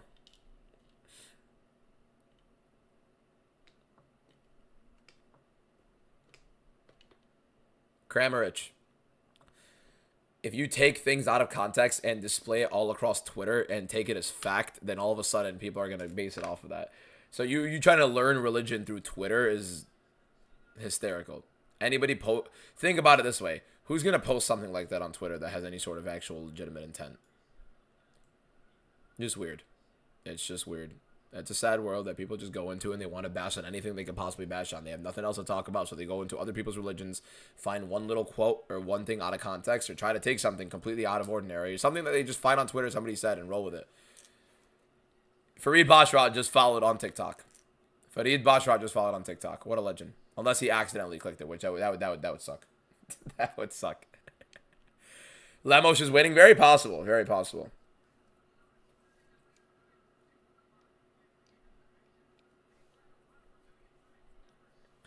What do I do for a living? I was in pharmacy school. I just dropped out of pharmacy school right now to pursue this full time. I'm making a good living off of this right now, alhamdulillah. And I've been doing this for just a little over a year and a half now. I think by December, mid-end December, would have been 2 years of me doing content. And we're here. So, trying to learn religion through Twitter will get you genuinely assaulted if you say that to a religious person. Yeah, exactly. I mean, there are some people that take it way too extreme. There are some people that, whatever. Aziz, bro, say my name in Arabic. I'm audible to you. It's Aziz. Aziz Kuwait. Why don't I follow Jet Chaos? I do. I've followed Chaos like since the beginning of my content creation. He's one of the first guys I saw on here. We're over 200 new followers on our TikTok live stream on the Watchalong. Thank you guys so much. As usual, for those that are new here, every single Saturday we are live for every single fight card. Since Dana White Contender Series is going to be coming on as well, we're going to be live for every single Dana White's Contender Series starting Tuesday. And we are also live every single day not watching UFC, doing some interactive stuff on live streams. So make sure you guys keep checking that out. Make sure you guys are here every single day during our streams. Keep checking out my content. And hopefully we get 100,000 followers by the end of the year. Appreciate you guys so much. Jaden Cable makes the UFC look bad. No, Jaden Cable gives you fighter personality. He is fun, unique content. Nothing wrong with it. Bro, please have energy. I'll buy you a coffee or energy drink. Have been energy. I don't drink caffeine. I don't touch caffeine anymore. I barely used to before. I did it for like a month straight, and that's about it. Do you agree with Tainara being minus 300? Alexia Tainara can get physical. She's a very good physical wrestler who is, 10, 11 years younger? I think 11 years younger, maybe, if I'm not wrong. I mean, say hi, hello, my name is DBM. English isn't my best language. What? Are all your picks correct so far?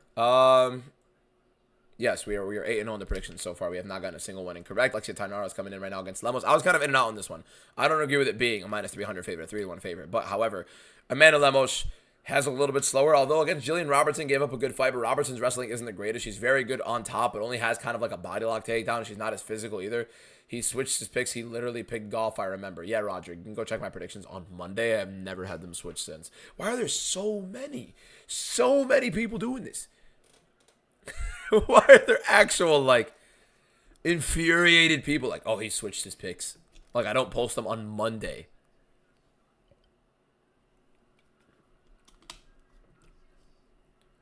Rage bait of hell. All right, here we go. Round one. Tainara versus Lemos. I'll break it down as we're going with the commentary here as we get into the fights. Let's get into this as we go. Round one. Fight, you ready? Fight, you ready? Fight. Here we go. Lemos versus Tainara. Tainara obviously not as vetted as Lemos is. Lemos 39 years of age, however, a lot older than Tainara is. Definitely the more aggressive striker. Checked kick immediately for Tainara and then lands a kick of her own as Lemos enters in with a jab. Tainara the much more physical wrestler of the two. Definitely the better wrestler slash grappler, but Lemos is definitely going to be the much more aggressive striker. Probably the better power and probably the better technical striker overall. Tainara inside low kick right there. When does Tainara shoot a takedown at all? If at all, but I mean, you would realistically assume that she does enter into a takedown eventually throughout this fight. Couple teeps to the body right there for Amanda Lemos. Outside low kick right there for Tainara. She lands southpaw for Lemos. Orthodox for Tainara. Inside low kick right there for Tainara. Lemos needs another one. A couple low kicks for Tainara to enter in, especially with Lemos going in. Tries to catch the kick of Lemos, try to frame her off and push her down for the takedown. Doesn't get it. Almost had it, but didn't square her body into her. Ends up getting a defense for that. Lemos does, and Lemos on the outside. Both ladies swing big. Both ladies miss big with their left hooks. Now we're on the outside. Lemos coming inside. Inside low kick for Amanda Lemos. Inside low kick return for Tainara. Good jab for Lemos and out of the range of Tainara's shots immediately after. Good inside low kick for Tainara as well. Team to the body for Lemos. Of course, the much better striker Lemos is looking like so far. The much more damaging striker Lemos is looking like so far. It's a matter of when. Oh, but Lemos' head movement, Lemos' defense looks a little bit slower now. Big swings for Lemos, but Tainara gets out of the way. Very comfortably looking like when she is moving back, even with the extended combination. What am I doing? Commentating. There's a good jab right there from Lemos. Misses the big left hook as Tainara tries to go in on the takedown. Like an auctioneer. You got a website to watch illegally? No. Paramount Plus. Yadier Del Valle wins. Also. I agree. Saying slow down. I mean, I'll slow down if it warrants it. But they were getting in some action, so. She's moving her head down behind her shoulder. That's more Tainara. I mean, Lemos is kind of like moving a little bit slow. Right now, the clinch. Right side underhook for both ladies against the cage. Needed the body right there for Lemos. Needed the body return for Tainara. Both ladies land one. Good rip to the body right there for Tainara in the clinch. She lands another knee. Trying to frame off the Lemos. Lemos is low blow. It was a low blow. It was a low blow. I thought it was hurt to the body. It was a low blow. It was a cooch kick. Clam slam. Low kick below the belt. Alexia Tainara need Amanda Lemos in the crotch. And Lemos is in horrific pain. Somebody called it the clam slam. Gets the translator in to tell Tainara. I mean, this is my favorite thing, right? Like, okay, you're warning the fighter. You're warning the fighter, right? Why do you need the translator to come in to give her, like, articulate sentences on what not to do? Hey, don't hit her below the belt. No shit. She knows what to do. Why do we need to bring in the translator to walk in and tell everybody? Look at the fighter. Good? Fighter says, wait. I mean, fuck's sake. Like, damn. Overcomplicated in these referees, man. I meant to say hello, my name is MDM in Arabic. Oh, salam alaikum, Mr. MMADBM. There.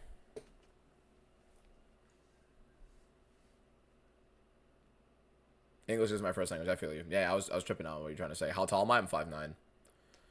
Lemos looks like Bautista. Guys lie about their height or that bullshit. No, I'm 5'9". I would not lie about being 5'9".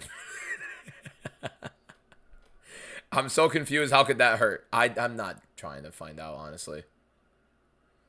Kind of racist bringing translators. No. Does it hurt them? I mean, you'd think. BMC, thank you for the follow. When is the walkout? What the fuck you mean when is the walkout? We're mid-fight. You're 5'6", 220. Could I be a heavyweight champion? If you're 5'6", 220, you'd get assaulted at heavyweight. Best MMA account. Thank you, Ivan, my guy. I appreciate you, bro.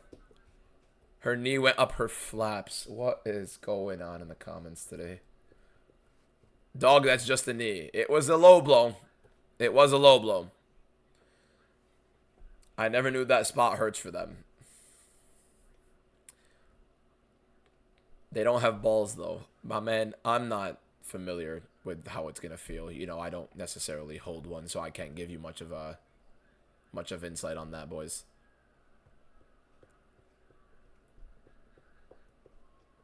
She's lying. Thanks for informing us.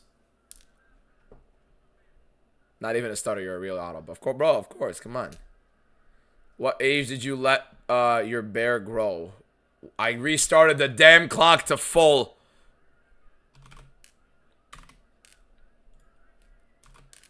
Shit. I'm choking. They're swinging big right now. Hold up, I gotta get the clock set up. Here we go.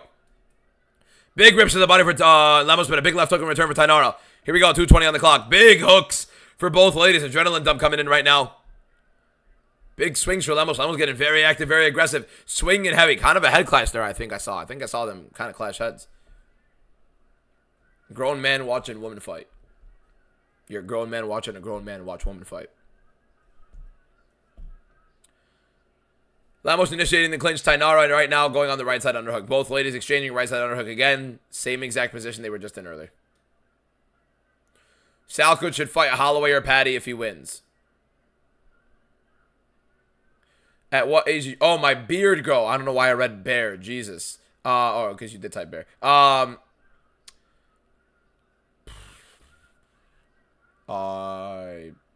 16 going on 17, I think. I started growing it out. I've had a beard since I was 16 going on 17. So 17. I have never shaved it off since completely.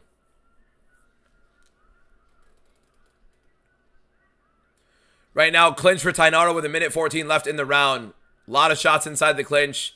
Aggressive against Lemos here and there, but again, nothing really much materializing in this one. Carlos Pratas is there. Could he potentially be in the area to sign the contract?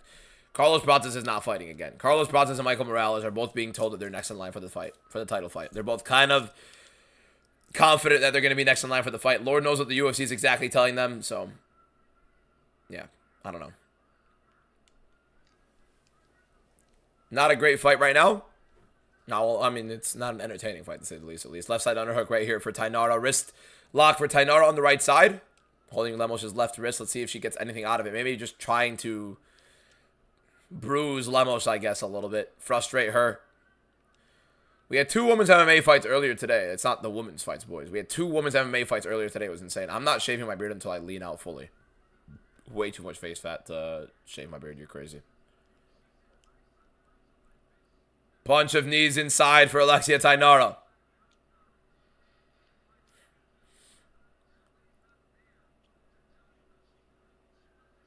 I am not getting a buzz cut. I do not have the hairline for a buzz cut. Here we go. Round 1, I give to Alexia Tainara on the basis of nothing happened and she won the clinch. Couple big shots landed for both ladies, but with all due respect, like not enough damage really to separate for each one. I do think Alexia Tainara ends up winning that round. What do we think, chat? 10-9 for Alexia Tainara, we reckon.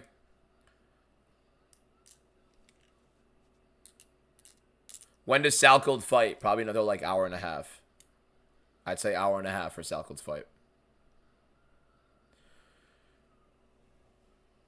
Shave your hair everywhere, even that. Okay, bro, Alfie, get some help.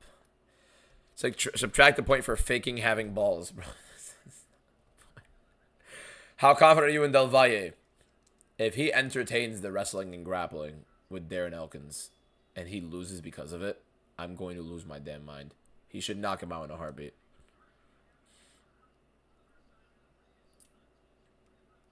I look like a clean enough person to take care of it. Surely you guys would assume, no? I'm not going into that conversation any further. DBM and Ilya go into a room. Who comes out holding whose pocket? I'm on my knees.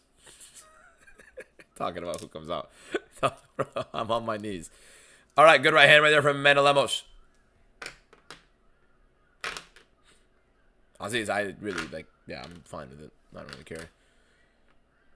Big right hand right there from Tainara. Just misses a little bit. They're both swinging heavy, though. Both ladies. Another inside looking for Lemos. A lot of leg kicks between these two ladies right now. There's a left hook right there for Tainara trying to punish Lemos of that low kick.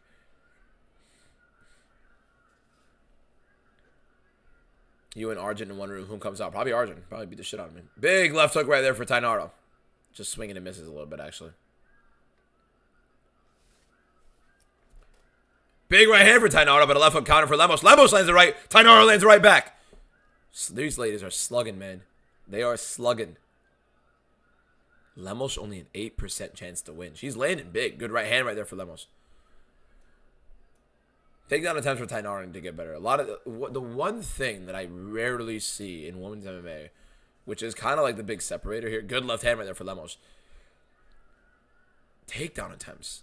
They're so poor. Scarcely do you find greatly timed takedowns. Scarcely. Zhang Weili sometimes does, but even then, a lot of the times it's body locks. Fatima Klein has some really good time ones. Tainara's landed some big shots there. Hello? Oh, sounded like someone fucking knocked. You rarely see really timed double legs, some really good chain singles on one's MMA. You really, it's just really bad takedown attempts. It's like they never train the entries. Or they don't train it enough, maybe. I don't know.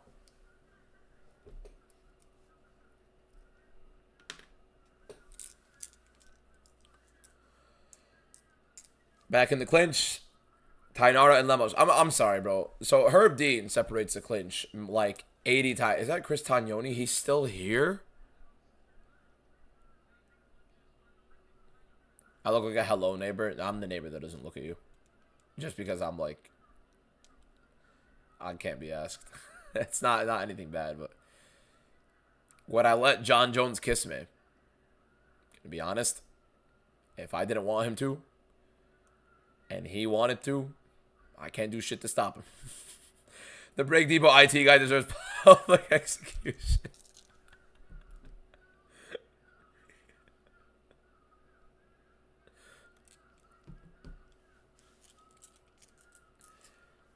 All right, clinch separated, half the round left in round 2. This has been the worst fight of the card by a very, very big margin. Did the main card start yet? We're on the second fight of the main card, actually. Why are people saying Lemos is leaking? What? Okay. Big shot right there for Lemos. Did she drop Tainara? Tainara's hurt!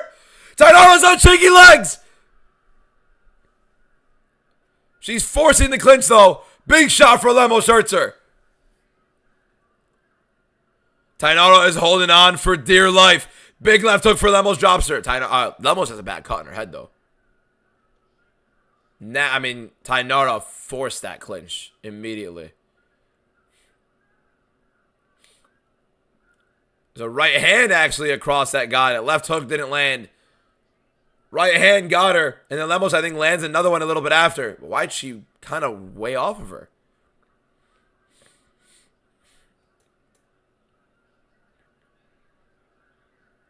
Tainara now getting her down, looking for a knee. She's getting some big stuff, kind of recovering a little bit.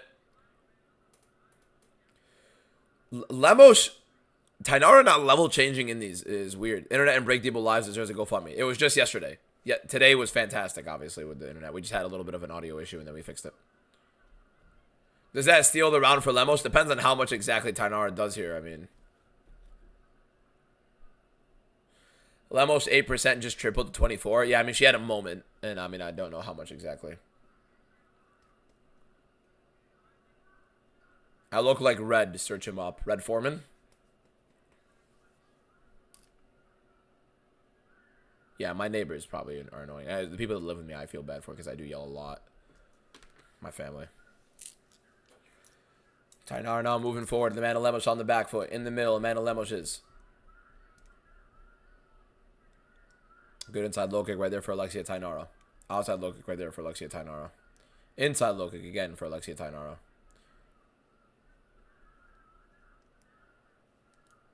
There's a big right for Tainara there after Lemos lands the jab. Gengar in the back. Yeah, I'll bring Gengar over here. There's Gengar. There's a takedown right there for Tainara. Gets Lemos down, but the round is ending.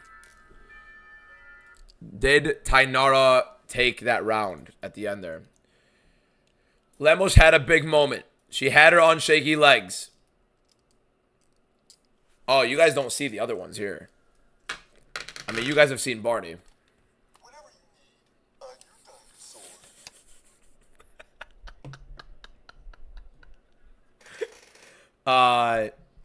What's it called? 2-0. I think Tainara won the round as well. Big moment for Lemos, but Tainara did her own damage. Pikachu. One of the GOATs. Kirby. Gotta get Kirby, come on. Gotta get Kirby. Tainara was hurt. She recovered looking pretty well, honestly. It looked like she recovered pretty well and then ends up getting her big success at the end there. Had a couple big shots herself. Didn't drop Lemos, but still landed some good shots. And, by the way, my favorite, obviously. This is my favorite cartoon character of all time since I was a kid. Always going to be Winnie the Pooh. Not because I look like him. Fuck you if that's what you're going to go with. Let's keep it rolling. Winnie the Pooh. No, Winnie the Pooh. There's no way I just did that. There's no way I just did that.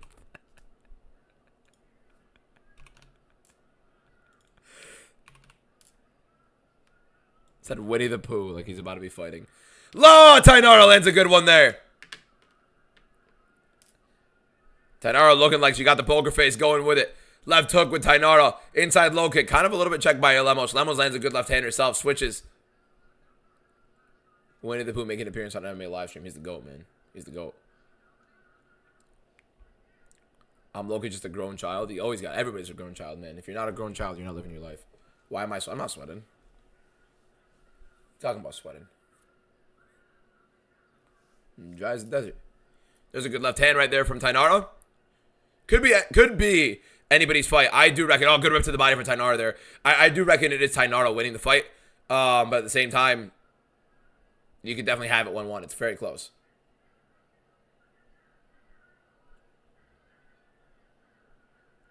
Okay, I gotta stop looking at the comments here. There's a right hand, just misses for Tainara there. It looked like she had Lemos sitting. There's a clinch again for Tainara. She needs to level change, man. I'm sick of the clinch. Please just level change. Go into the legs. Stop going into the clinch with your head. Go into the legs. They're open, by the way. Lemos leaves them open. It's frustrating, honestly, just watching that consistently. Good knee to the side for Tainara there. Another knee for Tainara. Knee to the body right there for Tainara and gets Lemos down, hopefully. Nope. It's a good knee to the body there. I think Lemos kind of reacted to that pretty badly too, but Lemos tried to scramble out at the same time. Lemos exploiting, I think, at the same time that Tainara threw that knee to the body. I think it made it look a little bit bad for Lemos there. I think it kind of hurt a little bit more than we kind of saw. Tell me, what will John Jones do? I would get tossed in half. He'd tie me into a bow tie. I'd literally be tied into a knot.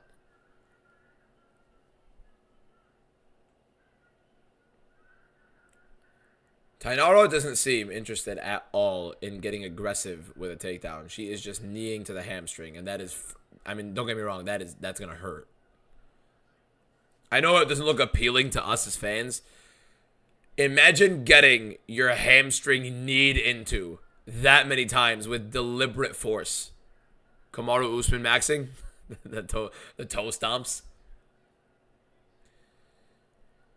I'm looking for Tainara to try to do something with this clinch. She doesn't look like she has any sort of intent to put any sort of weight into leveraging Lemos in the spot. And now she gets reversed.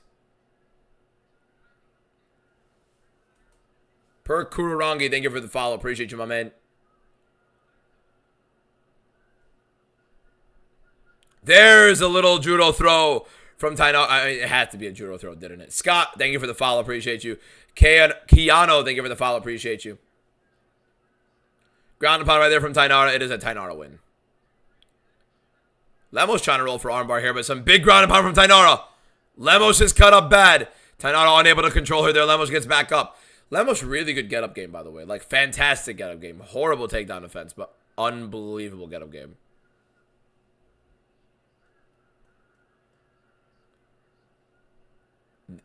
Kicking the calf. So, are we going to separate them at all? We watched Herb Dean separate two completely different fights, by the way. The guys on the side are looking at the referee like, what the fuck are you doing? The guys that are sitting cage side are looking at the ref. They're literally shaking their head. They weren't even looking at the fight. They were looking at the ref, and they were like shaking their head.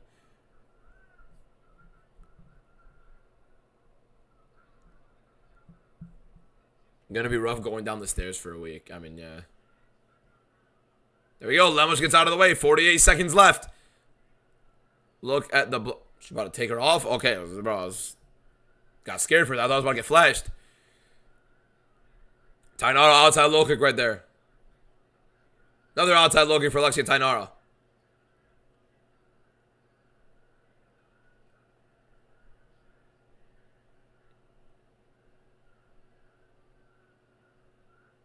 Lemos misses with the right hook.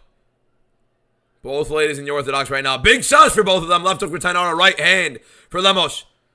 Lemos has the power. Big left hook for Tainara. Another one. Lemos is swinging big, trying to land something. Big right for Lemos. Swinging right for both ladies. Oh my God, Tainara cannot be doing this. Oh my God, big shots for Lemos. I mean, hey, I don't know why the hell you would ever entertain a war with Lemos immediately after. And Tainara opposing.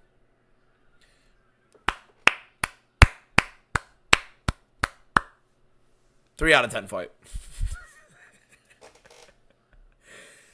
Should be 9-0 after this. Should be 9-0 after this. Should be a Tainara win. 30-27 in my opinion. You could also go 29-28. I reckon 30-27. I reckon 30-27. Murtaza Ali Magomedov is actually probably a bad matchup for Marwan. I think he could definitely get him taken down bad. 218 new followers on the live stream. Thank you guys so much. Appreciate you guys so much for the roll here.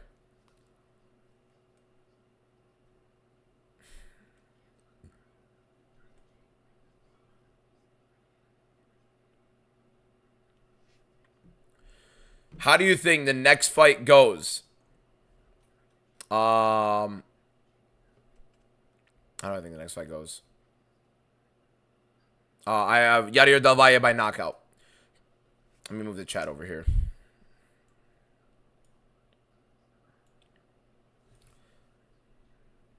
I want to see Valentina versus Strickland. What the okay. Did the women's fight finish? What happened? Yes, Amanda Lemos loses via decision to Alexia Tainara, either 29-28 or 30-27. We're about to find out in the scorecards. How do you think Quillen handles Gamrot's takedowns? Rangy.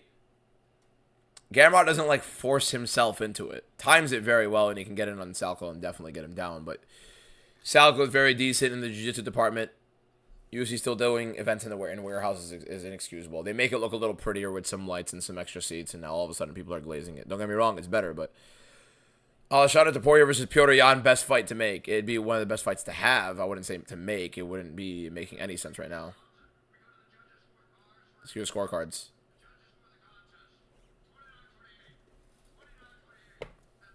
So one judge scored at 30-27, two scored at 29-28, seemingly for Tainara, you would assume, right?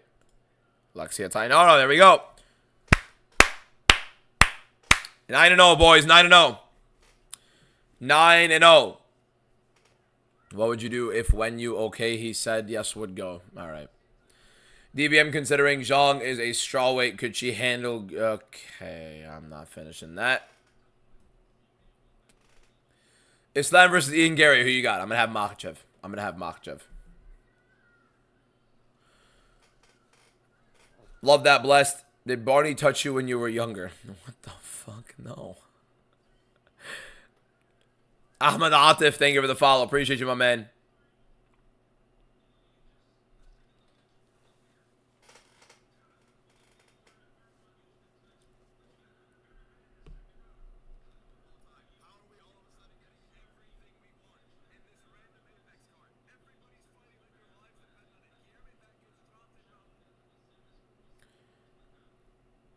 Videos are doing well. A low blow in a woman's fight. That's possible. I mean, they have something down there. I don't know how it works necessarily when it comes to that aspect of it, but I feel it would probably also hurt. Realistically, who would win right now, Charles or retired Stipe? Maybe the guy who's a giant compared to the other. Why are you liking your own? I'm not liking my own videos. I wouldn't do that. If anything, I actually think superstitiously that it would hinder the result of the video if I like it myself. I have a lot of superstitions that make me avoid doing stuff like this.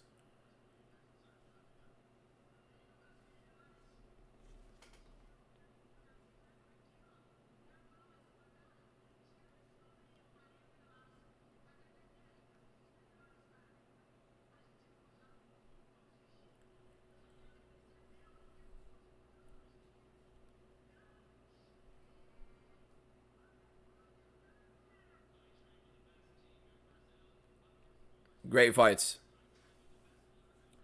Great card so far. Great fun card. Entertaining. We're enjoying it. Who's that behind Tainara? The lady or the dude? I'm assuming you mean the lady. No clue. I can't tell. I feel like we've seen her before, no? Tripping out? I don't know. Low-key an underrated card. This is great. Okay. Let's have a conversation. Hear me out. You train UFC. John trains MMA. There's levels to this. Fair enough. All right. Let's have a conversation. Let's have a conversation about this. There are good MMA cards. There are good UFC cards. And there are fun UFC cards. You could have both. Okay? This is before the card happens. Good UFC cards before the card happen are you have meaningful fights of contenders, high-level fighters, or actually good match-made fights going into the card. Ranked fights, things that actually have direction, good matchmaking, title fights, number one contenders, some sort of actual stakes with the fight, etc. Some sort of purpose behind the fight.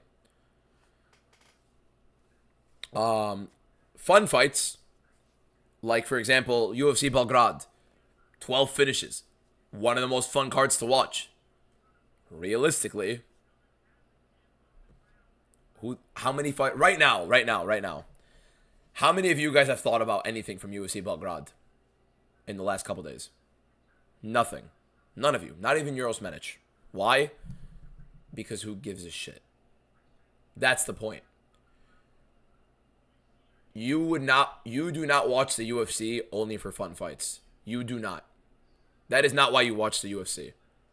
I'm going to make a video on that. You do not watch the UFC only for fun fights. Otherwise, you would watch other promotions more. You would watch KSW. You would watch LFA. You would watch Octagon. You would watch the PFL more. You are watching a lot. You are watching for way more than just fun fights. You're looking for storylines. You're looking for stakes. You're looking for build-up. You're looking for purpose. You're looking for high level. You're looking for the best of the best. That's what you're here to watch. And you are looking for fun fights on top of that. You want them to be fun. You don't want them to be the best of the best and it's garbage fights. Of course not. But if you would rather watch a random I agree. I'd rather watch random's bloodbath than an MVP fight or an EM fight. Of course, there are exceptions with certain fighters. However, you would watch ONE FC a lot more. You're not wise. You misspelled your, dumbass. It's Y-O-U''RE. It's you are not wise. So anyways. Again, if you were to want to watch only fun fights, you'd watch MMA everywhere. Then you'd be an MMA fan a little more, just watching straight up wars and stuff. It's not the whole point.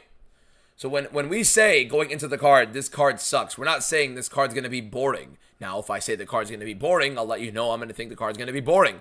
But if the card ends up having 12 finishes, did UFC Belgrade suck? Yes. For a UFC card, that is not a UFC standard card. That is not a card you put on for the best promotion in the world when it has the highest of level fighters and you're expecting the highest of level. And you're expecting actual top end, top tier, not only the stories and the purpose behind the fights, but also good entertaining fights. Was it entertaining? Absolutely. Did it have anything going into it, anything coming out of it? Absolutely not. That's why it's not that good of a card. It's not a memorable card whatsoever, even if it has that many finishes.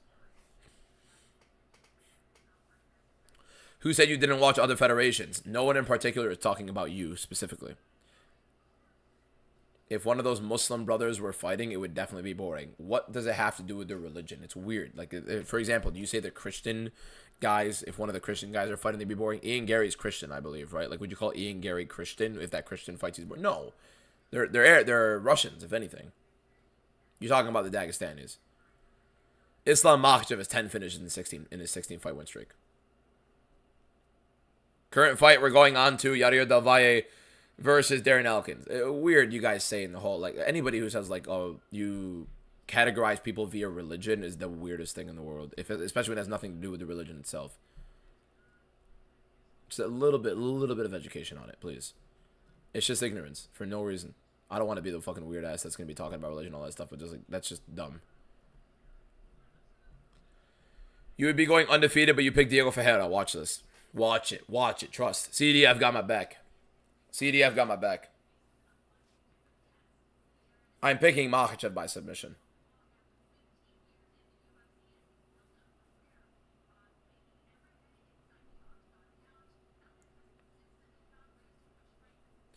You would not say that if Muslims were entertaining, though. It literally has nothing to do with the religion. I could care less if they were Muslim and they were entertaining or they were Muslim and they were boring. It's literally just whether or not they are entertaining or boring. There are plenty of Muslim fighters that are entertaining. There are plenty of Christian fighters entertaining. What the fuck are we bringing religion for? It's fighting, bro. What are we doing?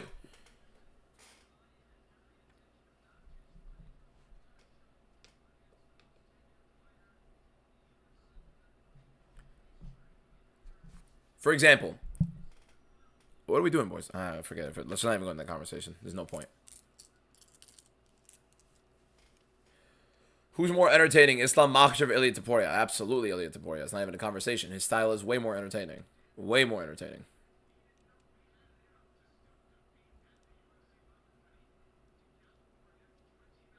No, Muslim fighters are not better. You guys gotta stop these characterizations.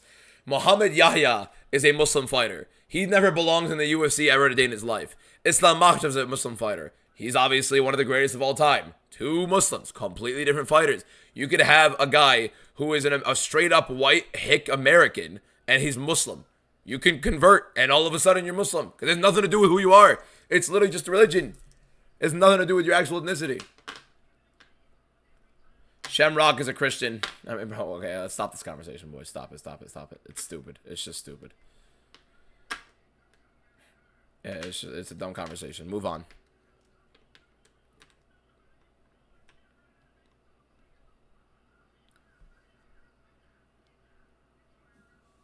They don't promote being Muslim. They're proud of it. Bro, what am I doing? Stop the conversation. Talk about anything else, guys. We're watching fights. Seriously. We're not going to freaking melt people into a religious conversation right now while watching Yadier Del Valle versus Darren Elkins. You wouldn't say that if Muslims were entertaining, though. What the fuck does that even mean? Some of them are entertaining, some of them are not. It has nothing to do with the actual thing. That's fine. We're not talking about it, boys. Carvalho, thank you for the follow. Appreciate it. What are your winning fighters going to win by? I think Yadier Del Valle, first round knockout. I think Carlos Diego Ferreira, it really could be decision, submission, or knockout, honestly. I think maybe knockout by CDF. And then Quillen Sal, I think knockout all three of the next three. Yeah, I got to stop responding. How are the picks? 9-0. Parker, thank you for the follow. Appreciate it. I'm not only saying that because I'm Muslim. Let's feed into it. Fuck it, we got time. Why not? We'll wait for the fights. While we're waiting for the fights. Don't know why we have to teach people this. I don't know how it's that, like, tough of a thing. I think it's the dumbest thing in the world right now. People associating, like, countries and cultures and ethnicities with religions. You can be the whitest hick of American and be a Muslim. You could be the blackest of the blacks and you could be a Muslim. You could be a Christian. You could be a Jew if you're the blackest of blacks. You could be Jewish, sorry. You could be whatever religion you want to be, regardless of what your ethnicity is. So I'm just saying categorizing them as religion is just straight up refrigerator temperature IQ. That's it. That's the only thing I'm saying. That is the only association with it. So if you say Muslim fighters are boring, you are being brain dead. That's all I'm saying. If you say Christian fighters are boring, you are being brain. You're categorizing them as something that has nothing to do with them. There's nothing to do with what they're on. It's another thing. It's not even just about them being fighters or categorizing them or something like that. You literally bring religion into something that has nothing to do with it. It's the dumbest thing in the world. You are forcing a conversation about that. Refrigerator temperature IQ. At best. Mario Pinto versus Ryan Spann. Who wins? I feel like Pinto makes that such a boring fight. Spann could definitely find some big explosive moments here. I mean, if Austin Lane is making you struggle, I do think Spann could definitely hurt you bad. But at the same time, you can end up having where Spann is always liable of doing some of the dumbest shit in the cage. So we have been all right so far, yes.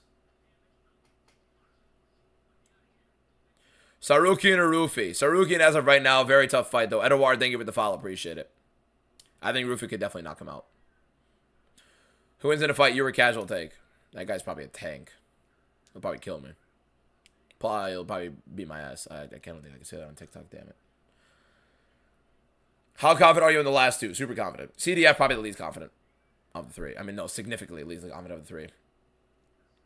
Del Valle should have a knockout here. If Yadier Del Valle doesn't get a knockout, he's gone. How many underdog predictions you got right today? Of the underdogs that we select, there's only one underdog that's won so far. It was Montana, and he won. And we got that one. There was... We've had a bunch recently. Honestly, that's crazy. Only one underdog I picked on this card, which is insane considering how many underdogs we've been picking the last couple cards, and we've been doing very well on too. So all of us, we finally got back to one less. Winnie the Pooh versus Barney is the fight to make. Winnie the Pooh's the GOAT. You'll never be able to take my loyalty from Winnie the Pooh. Pooh Bear is mine. It's my guy. I'm not even joking. Freshman year of college, I had an AAM psychology class. I was like rewatching a bunch of stuff like that I used to love from childhood. Like Tom and Jerry is my favorite cartoon as well. So I watched all of Tom and Jerry in that psychology class, and then I watched all of Winnie the Pooh as well. Hilarious. I will be going live for Dana White's Contender Series. Is my percentage back over 70? I've been like 72, 73% on the year, yeah.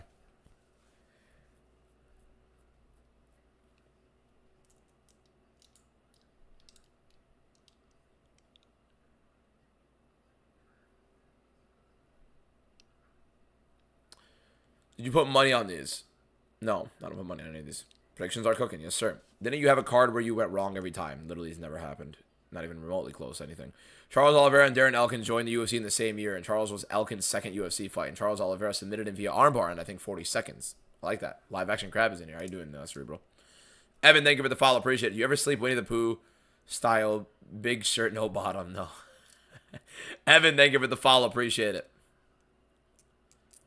Really confident on the last two? Not necessarily CDF.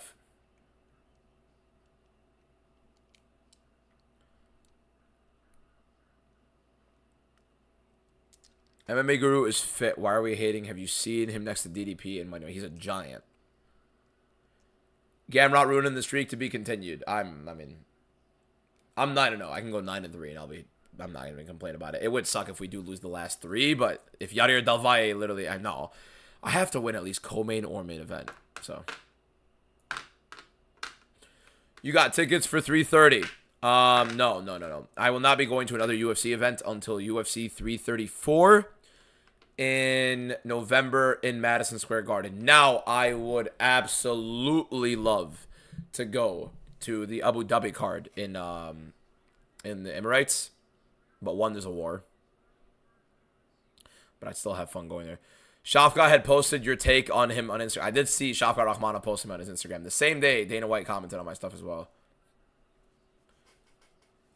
I'm feeling bad. Your viewers are racist. No, my viewers are not racist. There are a bunch of different people that view me.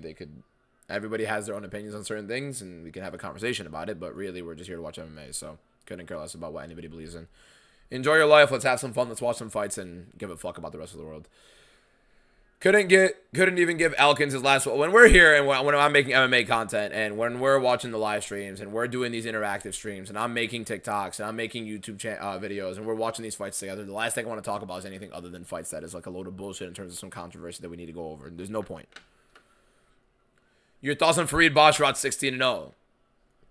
He's being screwed by the UFC in terms of the matchmaking. He really is. I think he's one of the more entertaining fighters in the UFC from anybody that doesn't like Farid Basharat's style. Don't get me wrong, he does grapple a lot and doesn't necessarily have much proactivity with the grappling. But at the same time, every time a fighter brings it to him, he brings it right back. Every single one of these fights that he's been having recently with John Matsumoto, with John Garza, he puts on wars with these guys and goes through and he pulls through and he digs deep. So he's getting screwed right now with the matchmaking. I'm not only saying that because he's Muslim. There are a lot of Muslim fighters I do not like. It has nothing to do with who's Muslim and who's not. I literally could give a shit about someone's religion. Amir al-Bazzi I do not like as a fighter.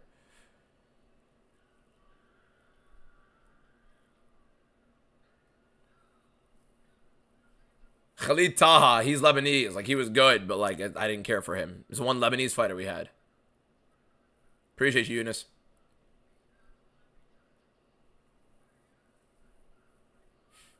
Alfie, bro. Sean Clancy Jr. I hear people keep DMing or keep messaging me about Sean Clancy, so we'll see.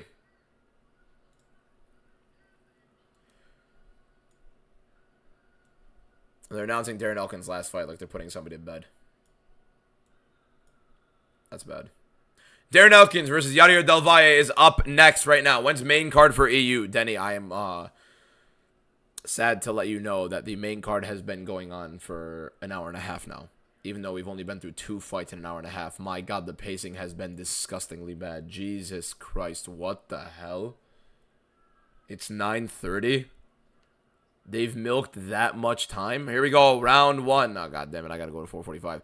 Yadir Del Valle versus Darren Elkins. Jab for Del Valle immediately at distance. I got to change this clock back to 5.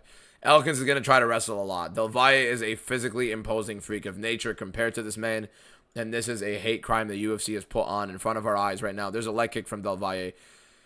Insane hip from Del Valle to frame off Elkins right now. Good knee from Del Valle. Elkins now goes down. 2 hands on the slot. Big left hand right there for Del Valle. Elkins on shaky. This is disgusting. Left hand down, he's down. Stop the fight. Stop the fight. Stop the fight. That's a very quick stoppage. That was quite literally like okay, stop stoppage. I'm sorry, man. I'm sorry. Arrest Hunter Campbell. Just arrest Hunter Campbell, please. Arrest Hunter Campbell. That's just, I'm not. You can't even celebrate that. Just arrest him. Hunter Campbell and Mick Maynard and Sean Shelby and whoever the hell else, whoever's in charge of the featherweight division, arrest them. Put them in the shoe. Straight jacket. They're not allowed to be in contact with human.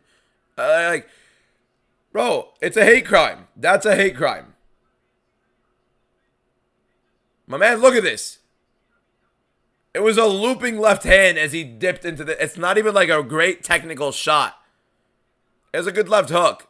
But it's a rear left hook as he leans into the side. He's just throwing a heavy shot. Man. Like, that's fucked up. It's fucked up. Hunter Campbell is like... Nah, I can't say that. It's like, come on. I mean, you know what I mean. You know what I mean. That's such bullshit. Like, why do you do that? Why is this a fight you're making? And it's not like a prospect you're looking to build up. Del Valle just got, like, embarrassed by Jordan Levitt, who sat on him for 15 minutes. So they just gave a physical freak to Darren Elkins that they don't even plan on building up into some, like, high-level prospect that they believe in. They literally just told Darren Elkins to go fuck himself and take some more damage. Like, that's exactly what we just got. You're a legend of the sport, Elkins. You've been giving us fun fights for years. You've been a guy that everybody's loved watching for about 20 years now or however. So we're going to give you this physical freak in nature that's built like a shit house, and he's gonna nail you with the left hook, put you down on your ass, and you're just going to take a lot more brain damage at like 43 years of age. And yeah, by the way, we're not even using you to build him up. We don't even believe in him as a prospect. He's just going to nuke you. That's what we just got. It's fucked up.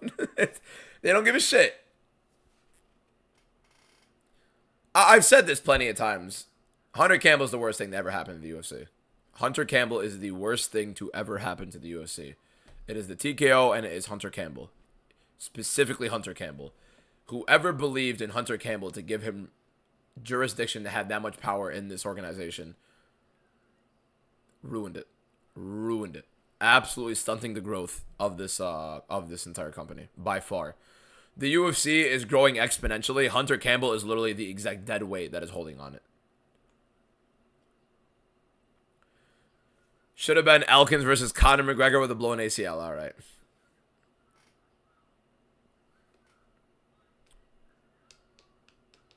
Yadir Del Valle, big knockout win in the first round. Lord knows what the hell he's wearing on his chest. I went to go shit and tried to load it up and just showed DC's face sad. This card is insane, man. This card is insane. It's just bodies hitting the floor. People getting knocked out cold. Don't want to talk about the Tainara fight. That basically didn't happen. I just realized how much time that took out, too. DBM, how much money to have a shirtless stream? $1 million. Kiss my ass. I'm not doing a shirtless stream. Give me $1 million wired to my account today, and I'll strip naked. ZT50, thank you for the follow. TikTok, I am joking. 30 more minutes or ads and BS until we get the Comey. I don't know, man. I don't know what's going on. Like, hey, bro. Surely they're not going to milk it right now. Del Valle follows me, so I want to hear what he's saying here.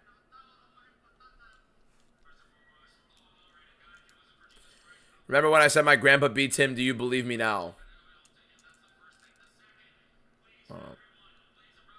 Your grandpa beats Elkins?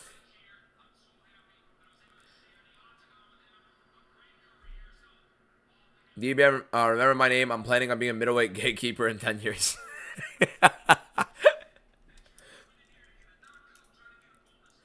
Why do we have these retirement fights? Because the UFC are the biggest piss takers in the world. The biggest piss takers in the world. 10-0, yes sir. 10-0. Call me to main event live. Just nuked him. I believe the last two fights will also win by knockout, yes. Bad main event. The main event's good. It's a good main event. Hate when the UFC does fights like these. I gotta lie, guys. I'm gonna switch off my jeans. I'm wearing jeans right now. I gotta switch off. Be right back. Love you too, Jonah.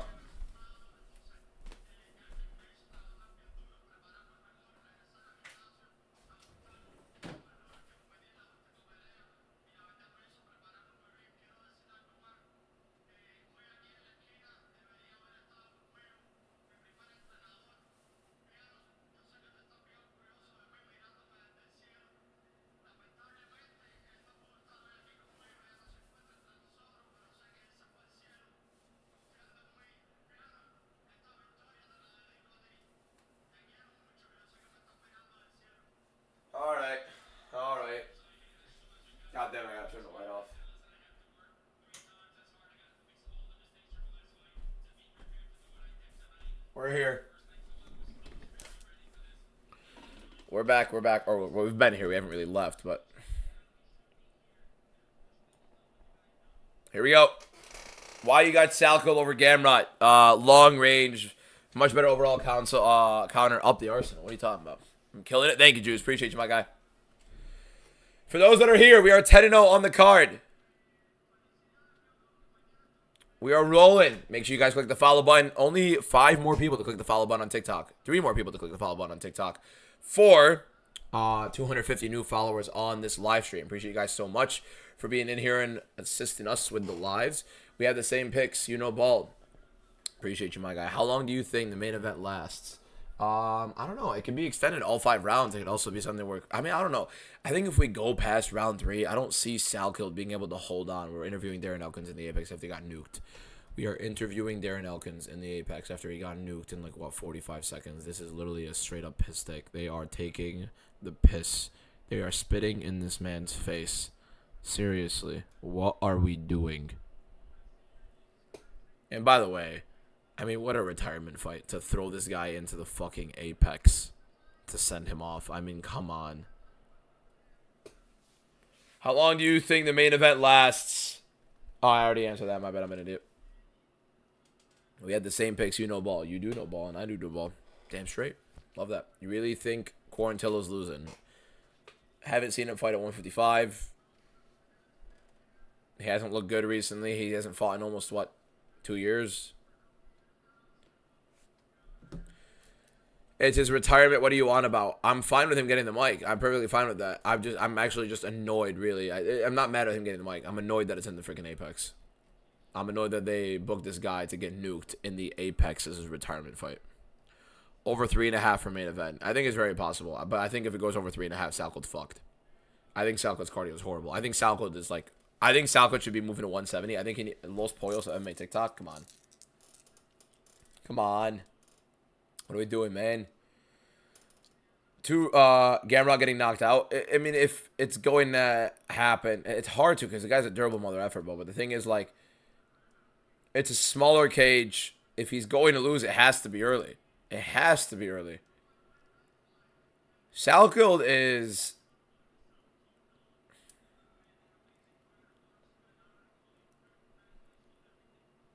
not really crafty. Fuck no, he's not. He's overrated as shit.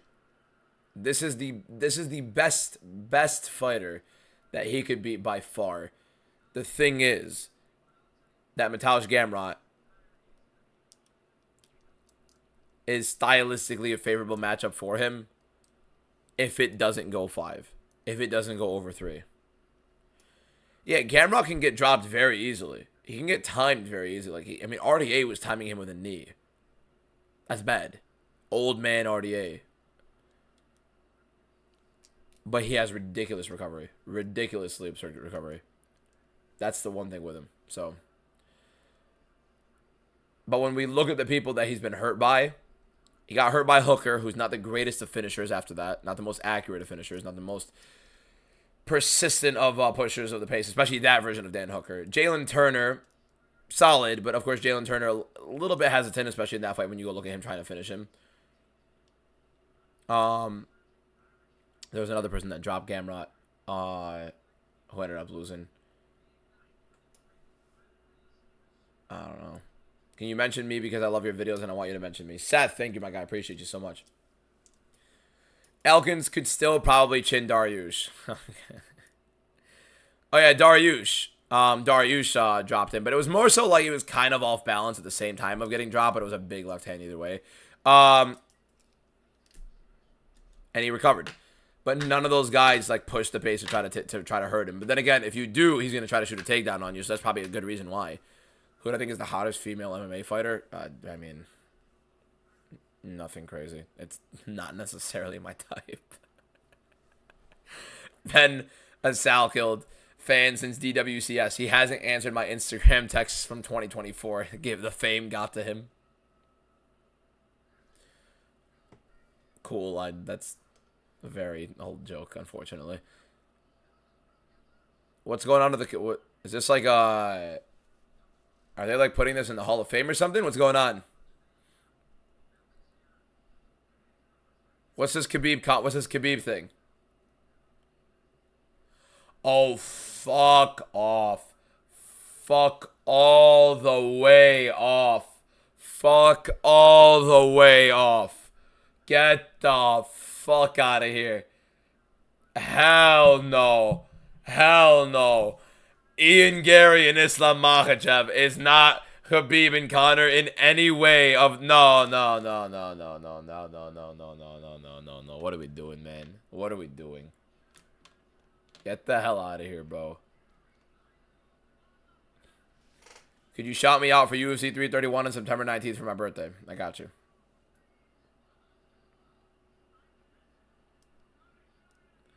This stupid concept of like Khabib and Conor, and my man Conor McGregor could give a shit about Ian Gary's title fight. Could give a shit about it.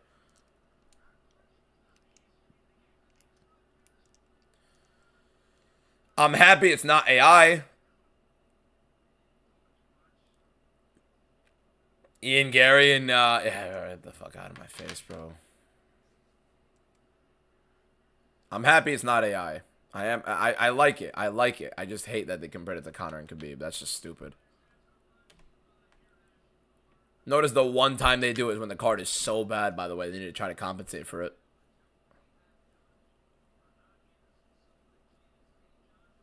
I got too much to go over right now. God damn it.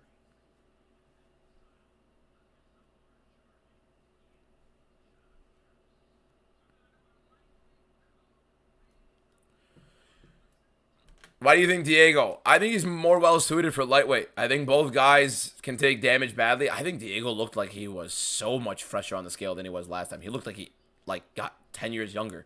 Go look at Carlos Diego Ferreira's last weigh-in.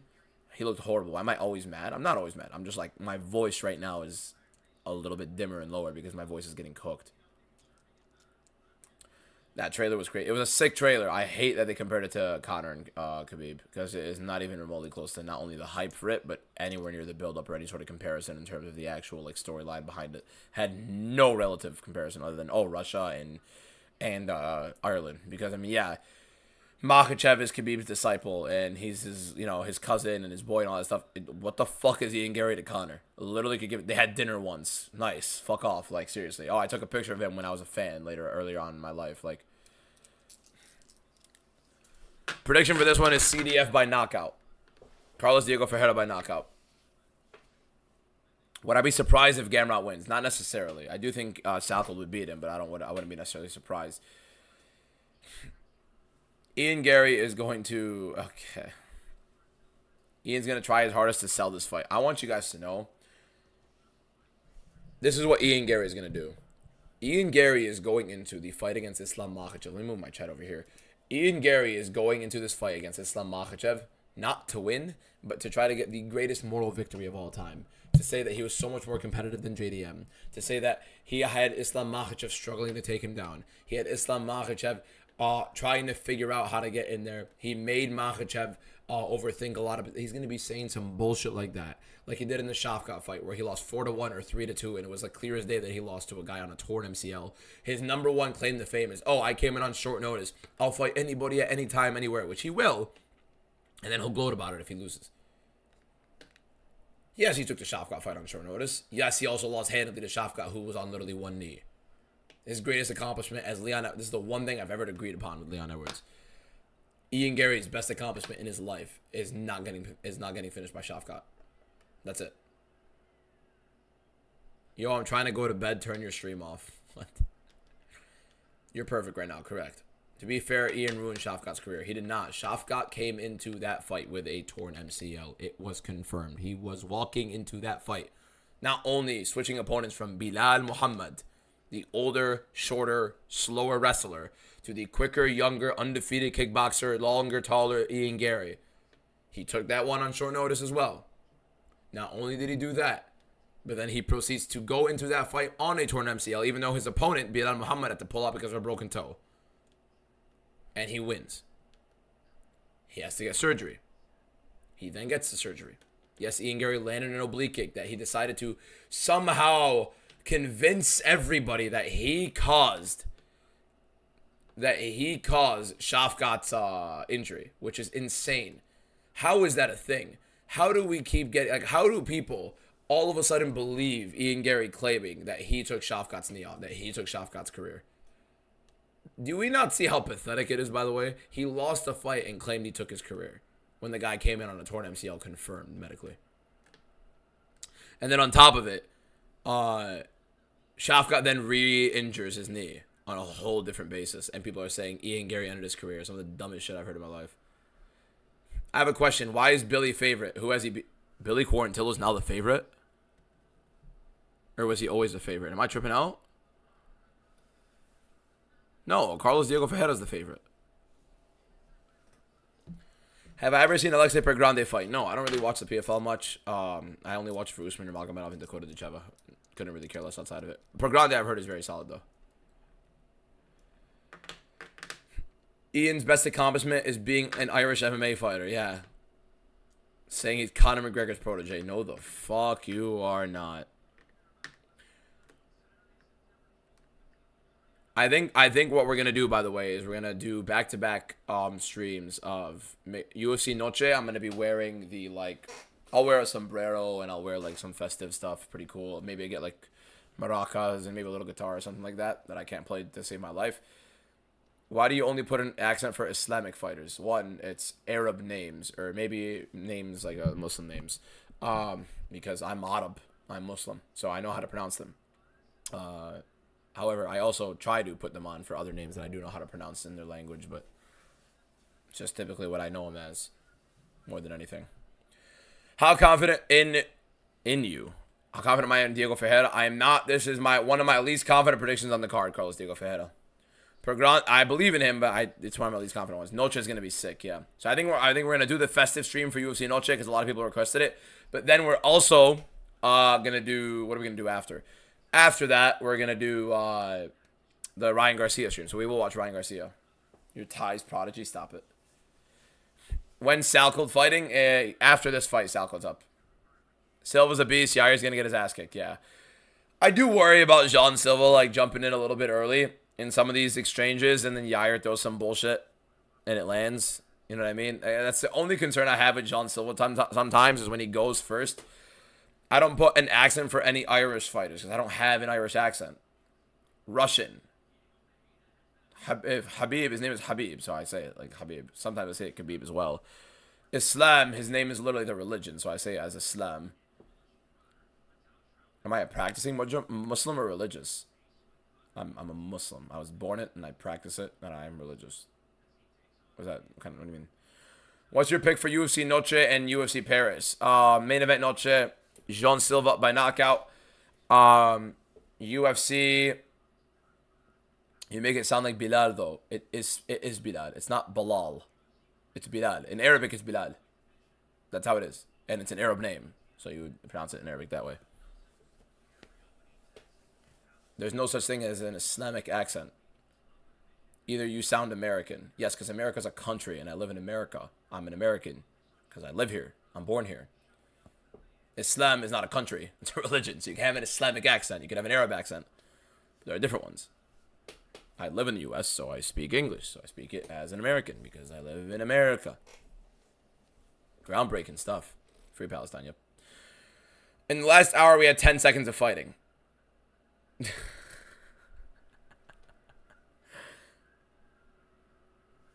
You feel like a betrayer putting money on Gamrot? Bro, you do your thing, man. Your money is your choice. I got nothing to do with your money, whether you win or lose on it. If you guys have put a 10-leg parlay on everything that we've done so far and you've won, I literally have no say in your money. That is all you. I've done nothing. It's all you. Is English my first language? Yes. I was born in the U.S. Why is Billy Q a co-main event in 2020, big 2026? Because the UFC are disgusting. You're smart, but you know what I'm saying. What do you mean? We sweeping the card. It's your birthday. Hopefully, my man. Happy birthday, my guy. Chucky, thank you for the follow. Appreciate it. Happy birthday, Cardinal. Hernandez or Rodriguez? I'm back and forth on that one. I'm kind of leaning Hernandez, but there's a physical aspect to Rodriguez. It's going to be very difficult for Hernandez, who I think is a smaller middleweight, and he is very susceptible to being hit bad. He doesn't take damage that well, Hernandez does, and I think there's a very big size difference between these two guys. And yes, Rodriguez doesn't have the cardio, but how often is Fluffy going to be able to get that consistently on the ground? And I mean, are you really going to be able to out grapple? Is he really going to be able to out grapple RoboCop like that? I think people are going to be a little bit shocked on how tough of a stylistic matchup RoboCop is for Fluffy Hernandez. I have to break that fight down a little bit better. I need to watch tape on that a little bit more intricately. That's happening in 2 weeks, which I can't wait. Do you ever watch boxing? Do I know the top 3 pound for pound? What is it like? Crawford's retired, so what is it like? Is it Inoue? Who are the other 2? Usyk, and who's the third? I mean, I know Inoue and I know Usyk. I don't watch boxing pro like that often, honestly. I watch the fun ones, and that's really it. UFC can't even make Pratas Morales. No big fights that aren't championships. Don't even get me started in the UFC's lack of being able to make good fights. RoboCop is massive, explosive. The more damaging striker, he is physically imposing, and he is a very, very good grappler. He may very well have better jiu-jitsu. He probably does have better jiu-jitsu. He does have better jiu-jitsu than Anthony Hernandez. So, like, good luck. Colonialism. Oliveira and Pereira are the most common last names in Brazil, with a large percentage of population having them. And it just so happens that the 2 most known ones are the guys that we all just deem Oliveira and Pereira, and everyone knows who you're talking about. Watch some Inoue. He's insane. I've watched Inoue. I think he's the best boxer in the world. But again, I don't watch enough. Luis Rojas, thank you for the follow. Out of the last 2 fights, which one you're thinking more guaranteed to win? I think Salcold is more confident. Carlos is one of my least ones. Elkin should have retired forever ago. I agree with you. Ibu Aziz, thank you for the follow. Appreciate it. Ian Gary's greatest achievement is finally getting his turn. Okay. Somebody said Ian Gary's favorite. Can I even read that? I can't read that. Alfie's been on tilt the whole live. Brandon Royval is one of the most exciting fighters. He's literally always putting on wars. Do you think this fight ends in knockout? Yes. I indeed do. I do think CDF is going to knock out, I think 41-year-old Carlos Diego Ferreira is going to knock out Billy Quarantillo. UFC has a promotion problem. They need to sell their fights much more. They need to sell everything as a story. The UFC needs to get into these fights as if it's actual something. It's like actual purpose. They've lost it completely. They've lost the storytelling. They've lost the fantasizing and the they've lost the ability to fantasize fighting. They've lost the ability to fantasize these fights rather, not these fighters. It's a little weird. To make these all feel bigger. They make these all feel like it's some storybook type shit. You know what I mean? Connor Coates, thank you for the follow. Appreciate it. I think it's Coates. I'm so sorry if I butchered that.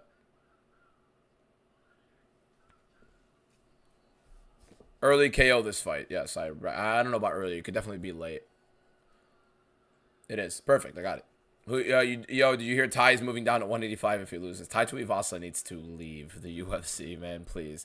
Hot take, Prime Holloway beats Prime Connor. I doubt it. I mean, I don't know. That's a good fight. That's a really good fight. That's a really, really good fight. You think Ilya can win any of the 4 belts in boxing? AC, thank you for the follow. No, fuck no. Maybe if he isolated in it, but Ilya is technically very proficient in boxing, but the problem is he's not like a super high volume work, like pace worker with boxing, you know what I mean? UFC promos are just crappy embedded haircuts and clips of them eating and walking on the street, along with additions of Nina, the social ladder climber, acting like a cringe teenager. Nina has some interesting content for sure, but I mean, it's getting views, so I mean, can you blame her? Kind of. Team to the bottom right there for Billy Quarantillo. Co-main event! Round 1 right now taking place between Carlos Diego Ferreira and Billy Quarantillo. Yes, I said co-main event. Carlos Diego Ferreira, Billy Quarantillo, 2026. I just did that. Right hand for Billy and a left hand over the top. Carlos trying to land some knees in there, but eating some shots from Billy. Billy now moving forward and CDF on the back foot. Billy at 155 for the first time, I believe, in his UFC career, if I'm not wrong. Big right hand. Looks like Carlos kind of didn't eat that well. I think I'm about to lose this one, boys, with the way it's looking. Big left hand and the right hand from Carlos. Hold up. He's fighting, old man. But Carlos is just like getting just backed up to the cage. Big uppercuts from Billy. He just got dropped by a knee. CDF drops him with the knee. Carlos needs to separate. Big knee for Carlos Diego Ferreira. Drops Billy Quarantillo. Billy is hurt. Teep to the body for CDF. Why is he on the back foot? You dropped him with the knee.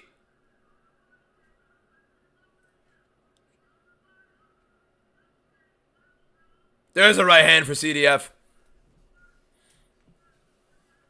Teep to the body attempted. It was kind of like a push for Quarantillo. Quarantillo kind of looks slow, honestly.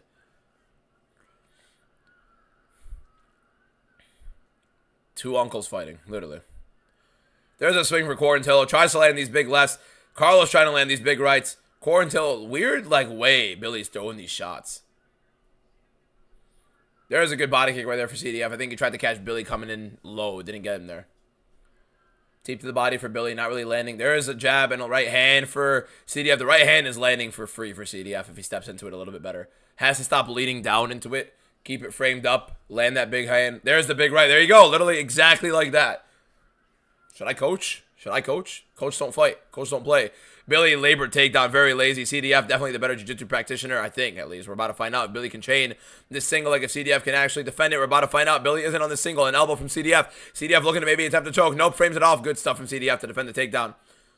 CDF looks like a man on a mission. Big right from CDF. Billy didn't like it. Billy not eating this damage well whatsoever. He is smiling and nodding his head a little bit. We're about to find out. CDF zeroed in on the focus. Big rights from CDF, and Billy is eating it. Billy's eating these left hands like, oh my god, nearly a front kick landing on Billy. Holy shit.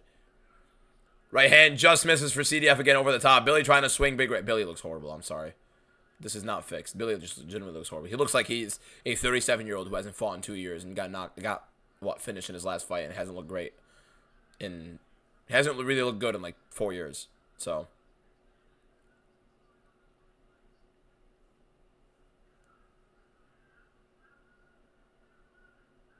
big swinging left for Carlos Diego Ferreira out of range.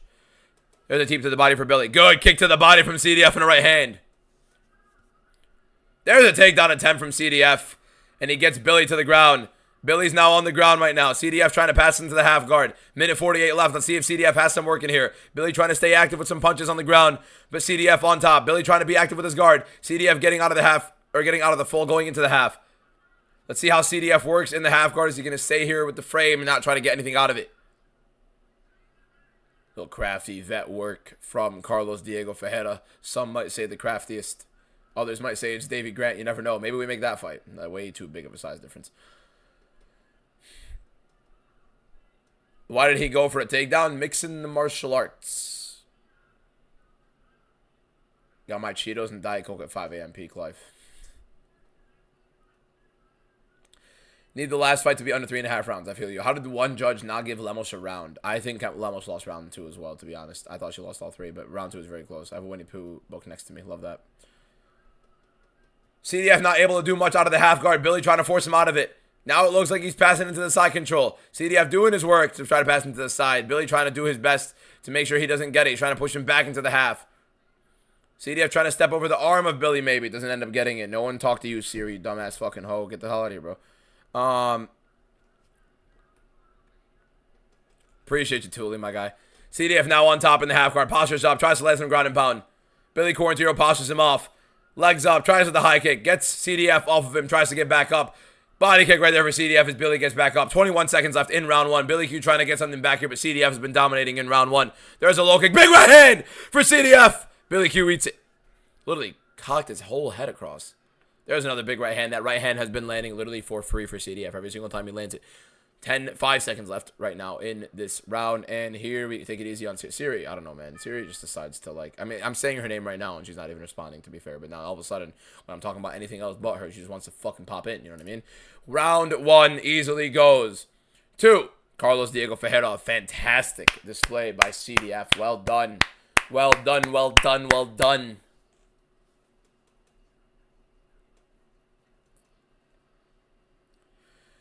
If I go 11-0 and I lose the main event to Quillen Salco losing to Vitaj Gamrot, I'm going to lose my fucking mind right here. I do not want to sit here and go 11-0 and lose the main event. That's going to be the most insufferable way to lose an undefeated streak on a card. Please, God, do not let that happen. If I'm going to lose, let me lose now. Billy Q, it's not that Billy Q doesn't look great. He looks horrible.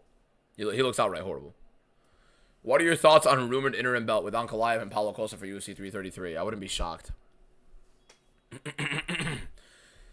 Playful Slender with the heart puff with the finger hearts. Thank you so much. Heart me for Playful Slender. I get like people saying like, oh, Ankalaev is the clear guy. Ankalaev got knocked out in 90 seconds. Fight again. The champion is down. You versus Paulo Costa. Fight again. Break deep audio was good today, David, though. Oh, no, actually, it wasn't. It got fixed, though. It got fixed. We're gonna have a much better setup after that. There's another big shot for CDF. Opening with a 1-2 high kick.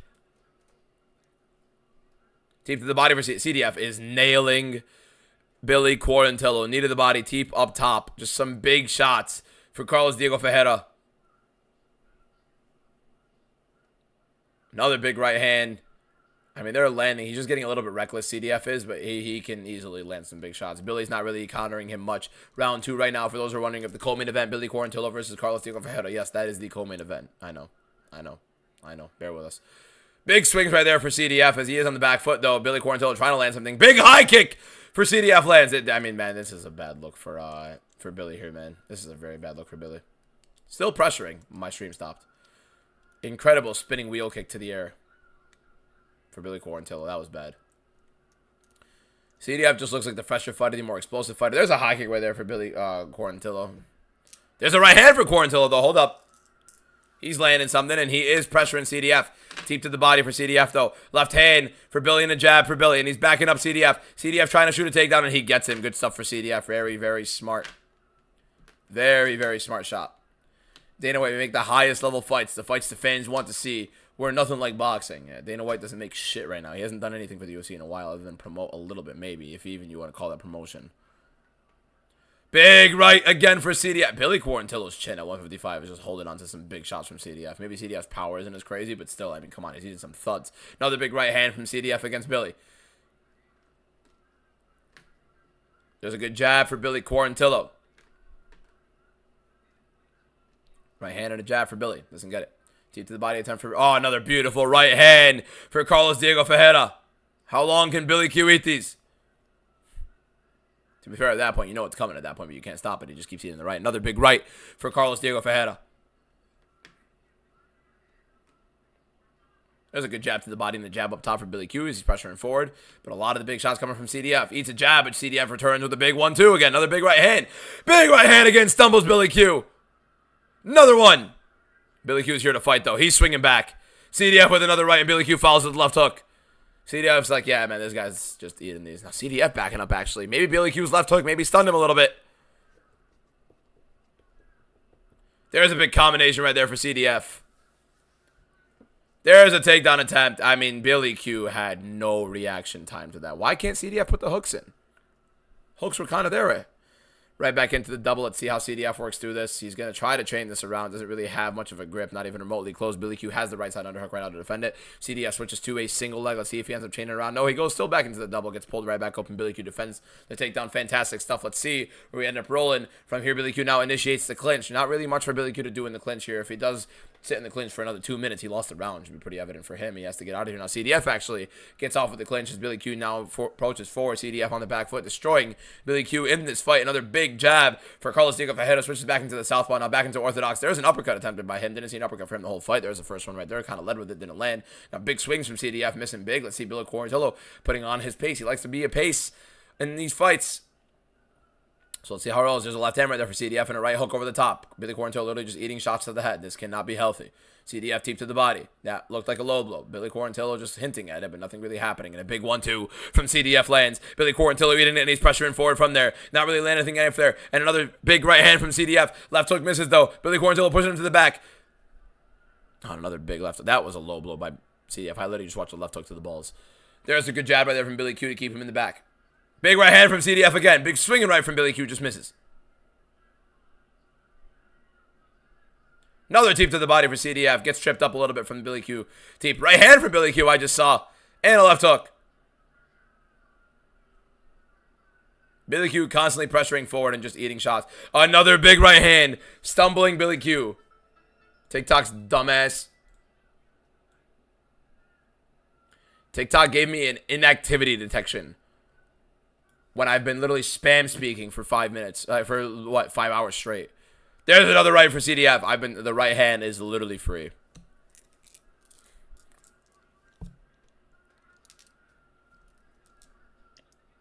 Okay, it's not just you guys. Paramount's quality is bad right now for me too. Another teep to the body. Why is the whole chat typing it's gonna be good? These guys are swinging right now, but CDF is just landing way better every single exchange. It's got to be exhausting just moving back and back and back and back and landing big shot and landing big shot. And then all of it. I mean, yeah, he looks tired. CDF looks tired. Theo, thank you for the follow. Appreciate it. It's a 41-year-old man landing big shots, and this is a pace.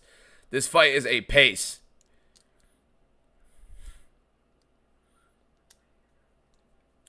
My Paramount has, like, horrible, horrible, horrible quality right now. Horrible quality.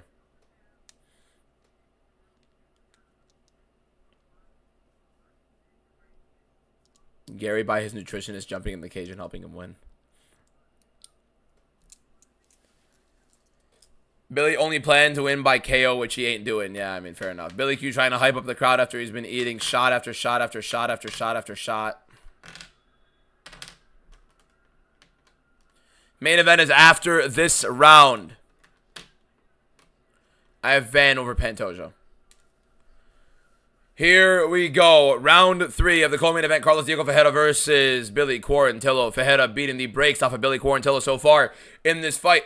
Next fight is going to be the co-main event. Let's see if CDF melts from the Billy Quarantillo pressure or if Billy Quarantillo just continues to eat this damage. Real score is probably 2-0 right now for Carlos Diego Ferreira. Shouldn't even be a conversation, to be honest. Billy Quarantillo constantly pressuring right now. Going to be looking to put on some big damage in round 3. There's a big left hook for Billy Quarantillo as he's marching forward with CDF on the back foot. Big jab for Quarantillo, but he's eating the right hand. Billy Quarantillo's been eating every big shot from CDF. There's a big shot from CDF again. Another big right hand. The right hand is literally landing for free. It's literally landing for free. It's literally landing for free. There is a takedown attempt for Billy Quarantillo. Why is Paramount's quality so shit? Why is Paramount's quality so bad? I'm not a PSG fan. I'm a Madrid fan, but I just like the shirt. Good jab right there from Quarantillo, backing him up. There's a right hand from Quarantillo. And the stream's frozen. Never mind, we're good. Right hand from Quarantillo. I gotta stop the clock. I gotta make sure I match the clock here. I'm gonna be a little bit behind by some people, but still. Here we go. There's a nasty right from CDF and another one.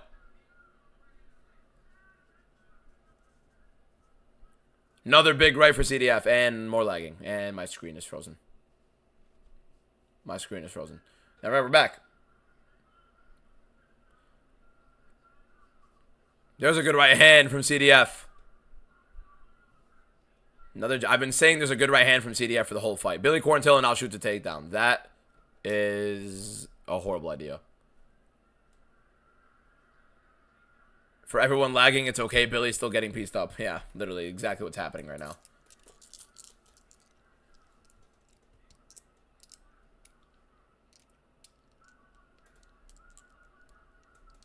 Yeah, Paramount is getting cooked right now.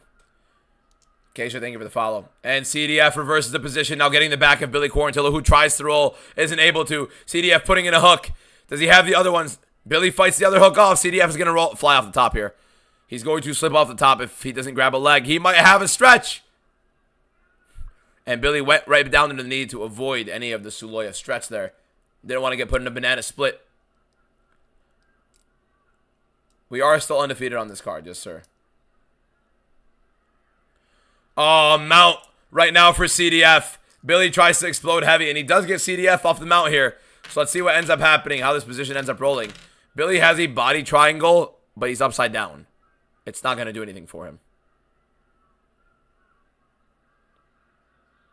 CDF back up right now. Looks up at the clock with 2 minutes and 15 seconds left to go. And Billy Quarantillo is swinging big. Oh, beautiful shots from CDF. Flipping the head back of Billy Quarantillo. And a beautiful double leg takedown attempted. High kick attempted as well. Oh, good defense there from Billy Q. Didn't really finish it. CDF did. It was a nice attempt, but he didn't really roll through with it. Paramount is tripping, I know. Big shots from CDF hurting Billy. Billy stumbles again, but still a minute and 53 left while Billy Quarantillo has yet to even get knocked down from one of these shots, which is insane, the amount of damage that he's been taking. There's a right hand. Big right! And Billy's hurt. Uppercut from CDF, and Billy's still swinging. I mean, this is a ridiculous pace. Billy, I don't know what the hell this guy is on. Some vitamins. Because this guy's eating everything right now. I don't know what the hell is going on. Billy Quarantillo now shutting the pace on CDF, trying to land some big shots. If Billy literally had any sort of, like, ability right now, he probably would have hurt CDF back, because CDF is getting tired. And he is feeling, he's looked up at the clock again. Minute 23 left for CDF. Big right hand for Billy.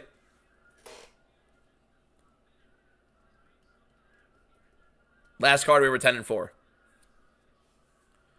Or something like that. I can't remember. In the area. It was 10 wins and something. CDF tries it with a big right. There's another big right for CDF. A good jab from Billy and an uppercut. CDF trying to circle. Billy trying to cut off the cage. A takedown attempt from Carlos Diego Fajeda, but Billy Quarantillo looking to try to get something working from this.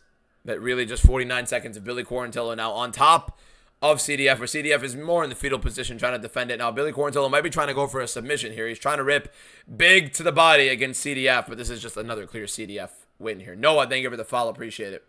Paramount is getting nuked.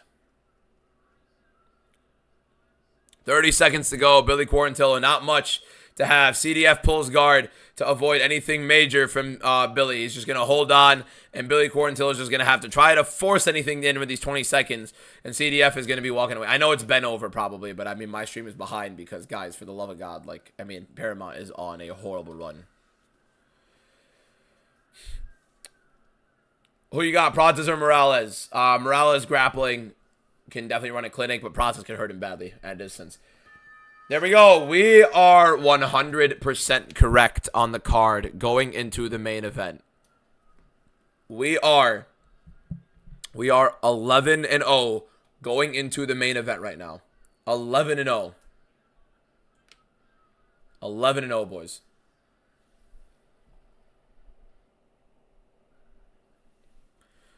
11-0 on our predictions on this card.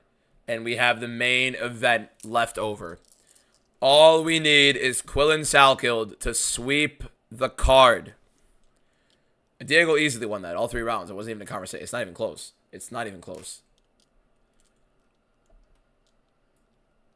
It's not even close. I'm going to be 11-1. Would suck. Would suck if I swear to God how annoying it would be if we were about to sweep and it's the main event.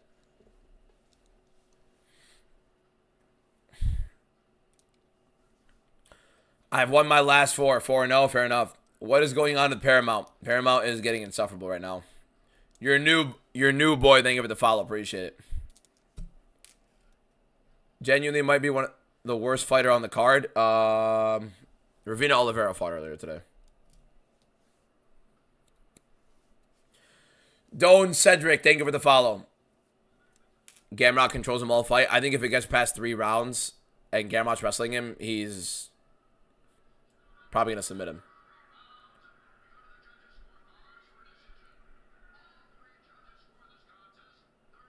$30-27, CDF. It's a nasty beating. 41-year-old Carlos Diego Fajeda. How's mine working? I don't know. It was buffering in the middle of it. I'm just not going to try to put anything into the air because I'm liking it. Guys, we are 1 follower away on this stream. I've been live for 5 hours. We are 1 follower away from 300 new followers on this TikTok live stream. If 1 more person clicks that follow button in the top left corner, we'll be at 300 new followers on the live stream. We've been live for over 5 hours on this. I did a break stream earlier for some cards for over 2 hours. We've been live for basically 7 to 8 hours today. So yeah. And we're 12-0 or 11-0 on the card, about to go 12-0. So if you're not already following you guys like MMA content, click that follow button. We are undefeated on this card, 12-0. We are live every single day. We're always some fun, interactive MMA content. You will not get better MMA content on TikTok, TikTok Lives, YouTube, YouTube Lives, and Instagram. So make sure you guys are following. And yeah, all love to everybody who's been in here. Sheldon Sharp, thank you for the follow. Appreciate you, my guy. Most of that, thank you for that, my guy. What's going up, Josu? How do you think Quillen wins? Knockout. Knockout. Tough to knock out. Favorite MMA content creator? Thank you, Jacob, my guy. Appreciate you, bro. Sorry to anybody who I haven't responded to DMs. Obviously, I was just waiting for the stream to end, and then I'll be obviously hitting you guys up in the DMs after, whoever's messaging. Good win. Fun fight. Really just a beating that that Billy Quarantillo kept walking into, but nonetheless. Thank you, Jacob. DBM, can you admit Aaron Pico over Lerone was a bad pick? Never in a million years. It's one of the best picks in the sport, if anything. Love how our co-main is 2 40-year-olds who haven't won since 2023. Correct. No, CDF has won since, right? Maybe not. I don't know. I feel like he has. Billy hasn't. Remember when Gaethje slimed your boy? No. Fake news. Are you about to go 12-0? If we get Salkilled, yep. If Salkilled wins, we sweep. If Quillen Salkilled wins, we sweep the board.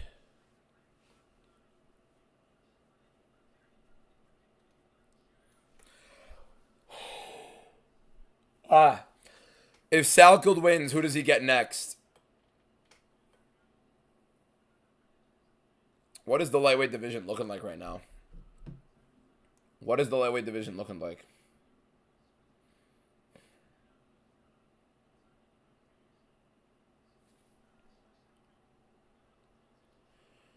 Let's see. Let's see.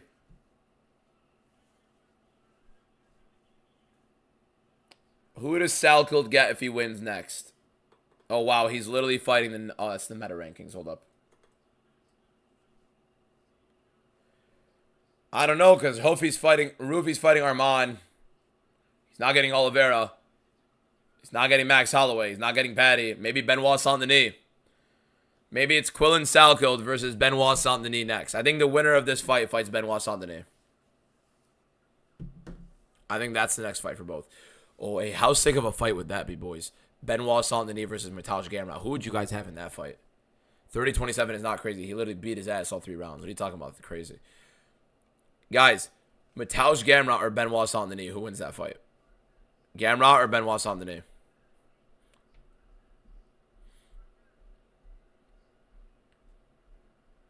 A lot of people saying Gamrot easy. Interesting. Interesting. We could be sweeping today, boys, but we'll see if Gamrot ends up spoiling the party for us here.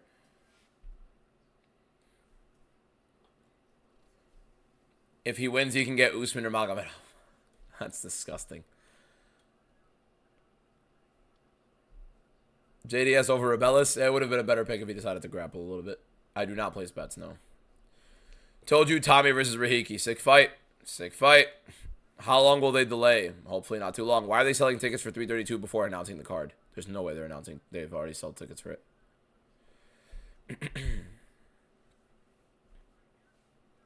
There's no way. If they put up pre-sale for UFC 332 and they didn't announce the card, I'm making another video and I'm gonna tell Dana. I'm gonna put it like, hey, Dana White, your fucking move. Last time you told me to shut up, call me a bitch. Oh no, they're not selling tickets yet. They just said, I can't believe they're going to Utah for UFC 332. This stupid piece of shit organization. Oh my god.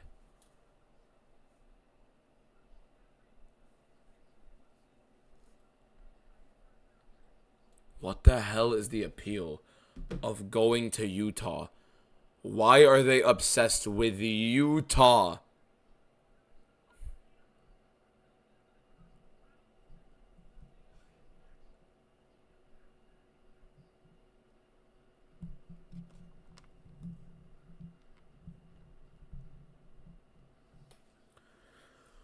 Usman and Magomedov would beat Charles Oliveira.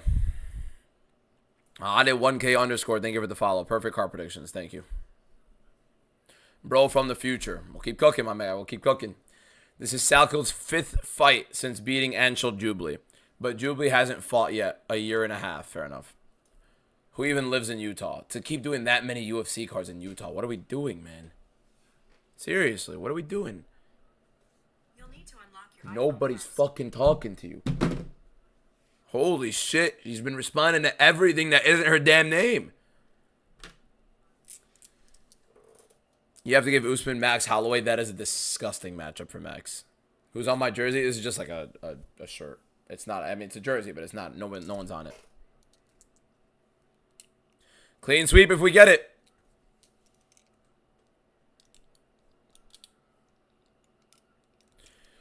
Did they say they're announcing 332? No, they just announced that 332 is in Utah. You live in Utah, bro. Big fan of your videos. Okay, I'm sorry. I'm being an asshole. But, like, even you can... Even, Joaquin, even you could tell me, like, why do they keep coming to Utah? Right? Come on. UFC fight in a Utah temple. They have temples in Utah? Break Depot guy. I like that. I like that, late Dizzy. Am I showing the fight? Am I committing federal crime on TikTok? No.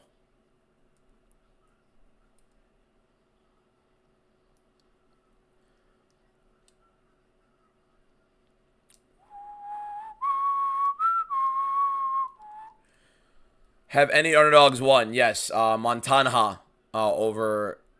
How the fuck Louis Sutherland was a favorite, I have no idea. Yeah, I think Montana and Louis Sutherland, that was the fight where it was an underdog, essentially.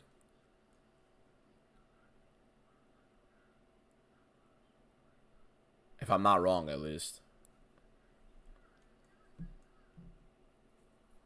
And my Paramount's frozen. My Paramount's frozen. Don't piss me off. Are we fucking serious? Are we fucking serious? My man. Yo, yo, yo, yo, yo. It's the main event. Okay, it's back. It's so delayed now, though. Like, I have to put chat off to the side. I can't even look at chat now. Bro, the quality has been shit on it for a minute now.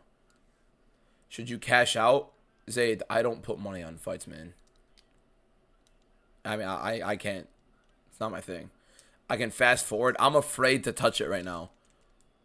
Pause. I'm afraid to mess with the the Paramount stream because like if I hit jump to live, bro, and it freezes, I'm gonna lose my mind.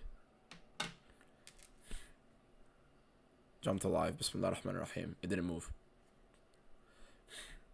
It literally didn't move. No, did it? I always fast forward it because you're always ahead. Yeah, I'm trying to fast forward it. It's not moving, so. I am Muslim, Zayd, yes. Indeed. Indeed, indeed. Ian Gary supports evil PETA, and he supports an ideology that hates his own people. Jesus.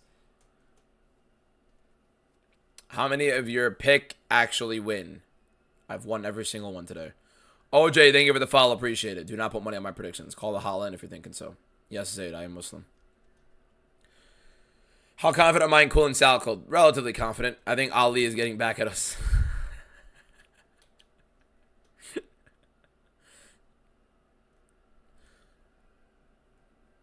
Okay. Interesting walkout for Sal Killed. Compare this card versus last week. Meh.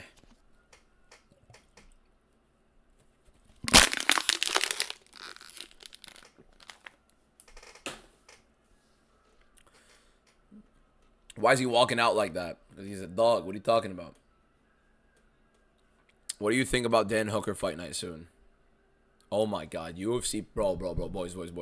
I'm gonna make a video about this. Do Muslims believe in Jesus? Jesus is a prophet in Islam for us. Yes, he's one of our major prophets. So he's actually one of the major prophets for us. We call him Isa, but like, it's literally just an Arabic translation of Jesus. It's still the same name.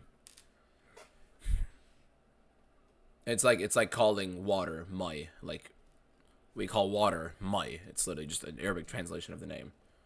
I am Shia Maryam, yes. Paramount it was lagging for me a little bit, but now it's Jesus, I look tragic right now, bro. I need sleep, man. My face is so puffy right now. I didn't get a workout today. I never put money on these fights. Never do.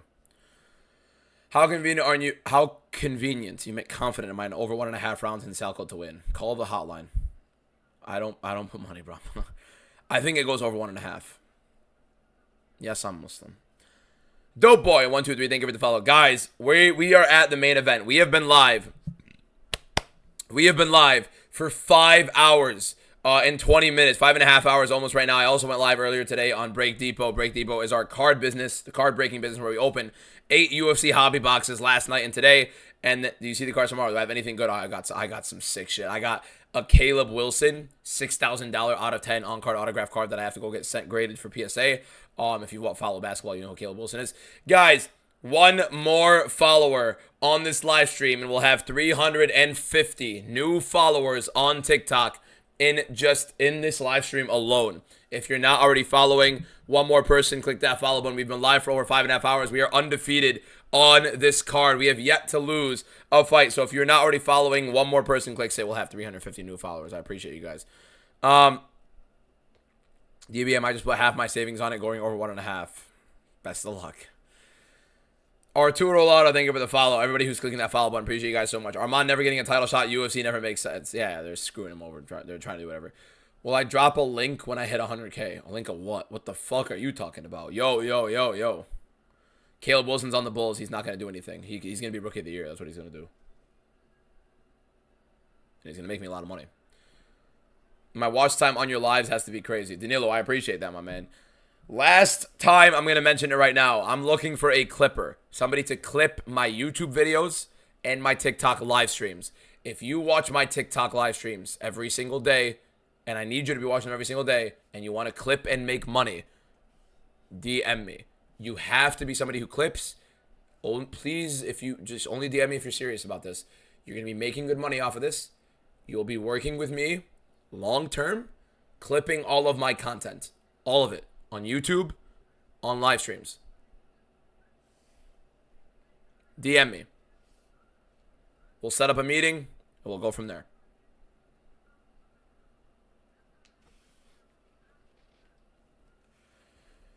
We are full send into the content right now. A big announcement for the YouTube coming tonight. I'm going to be announcing the that my MMA show that I'm going to be running right now. I'm going to be doing an MMA show on my YouTube channel officially after this. We're going to start doing an MMA show starting Monday, so... Is Paramount good or not? Set up a meeting. Who do you think you are, bud? If I'm going to be hiring somebody to work for me, I'm going to set up a meeting. I'm going to try to know who I'm working with. You know what I mean? If I'm employing somebody, I'm going to be setting up a meeting. How many times have I gone undefeated? I have like 12, 13, 14 different UFC cards where the full card I had one loss. Haven't had one where I've eaten what I didn't lose. So they fixed Paramount while my quality's still shit. So let's see if Salco can beat Gamrot. I'm afraid to refresh it, so I'm not going to. Let's move the chats over here to the side. Main event is about to start. Quillen Salkild versus Mateusz Gamrot. I'm not refreshing it. Why do I think Salkild is going to win? Punishing Gamrot at distance, especially with the longer range that Gamrot typically struck. I'm going to refresh it. If this thing messes up, I'm going to have a heart attack.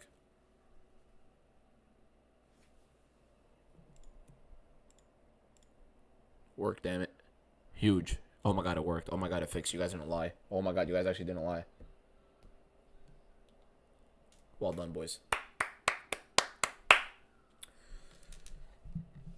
I really hope none of you guys put money on this. And if you guys put money on every single one of my predictions and we end up sweeping the board, congratulations. If you win or you lose, if you win all the money, that is your money.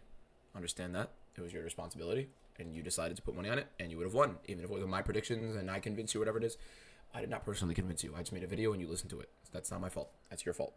Whether you win or lose. So if you win, congratulations. If you lose, your fault. If you win, your fault. Thank you so much for being on here. Thank you guys so much for watching. I appreciate you guys so much for this live stream. 5.5 hours, even though my voice is completely gone first. So I appreciate you guys so much. Let's keep it rolling. And if Quillen Salkild wins, we sweep the card. We've been on an unbelievable tear on our predictions as of late, but not necessarily as of late. We're over 73% on the year. On the year for every single fight that has occurred in the UFC. Through August 8th, we are over 73% on our predictions with plenty of underdogs in that realm. So yeah. Appreciate you guys so much. Let's keep it rolling. Alex Sandoval, thank you for the follow. And let's get into this main event of Quillen Salkild versus Mateusz Gamrot as I commentate the fights. Thank you to everybody in the YouTube who's been in here. Quillen Salkild 500 reach advantage might be a problem, definitely for Gamrot for the most part of what we've seen so far in his UFC career. Tyler Pierre Felice, thank you for the follow. You guys are all incredible. Thank you guys so much. An incredible live stream of followers. Thank you guys so much. Hopefully the YouTube. Make sure you guys subscribe to YouTube as well. We got to get to 10,000 subscribers on YouTube and 10,000 followers on Instagram as well. We're on our way. Rolling and rolling and rolling and rolling. Can't believe you're high on that Clown McMillan. He has an absurd pace.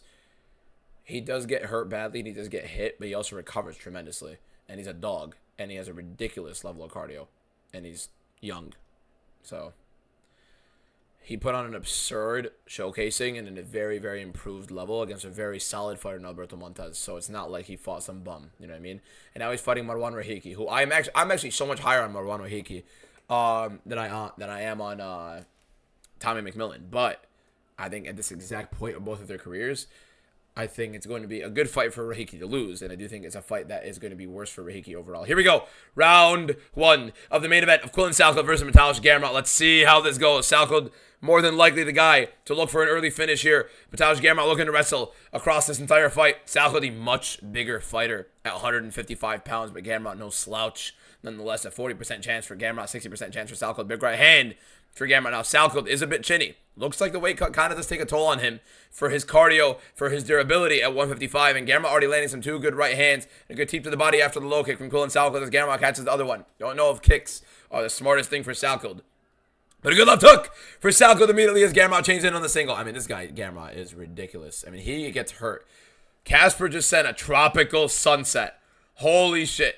W. Casper in the chat after the 8-year awesomes. Thank you so much, my man. Hold up. Gamrot has a single. He has an ankle. He's trying to roll for it. Salkeld, very good stuff. As I told you guys, if you are a longer fighter with somewhat decent jiu-jitsu or takedown defense, you are going to make him struggle. I'm not the fastest growing content creator right now. There are a lot of them, especially in the MMA world. But a lot of stuff from Salkeld to make Gamrot pay after kind of stumbling Gamrot with the left hook. And I see blood, and I think that's Gamrot's blood.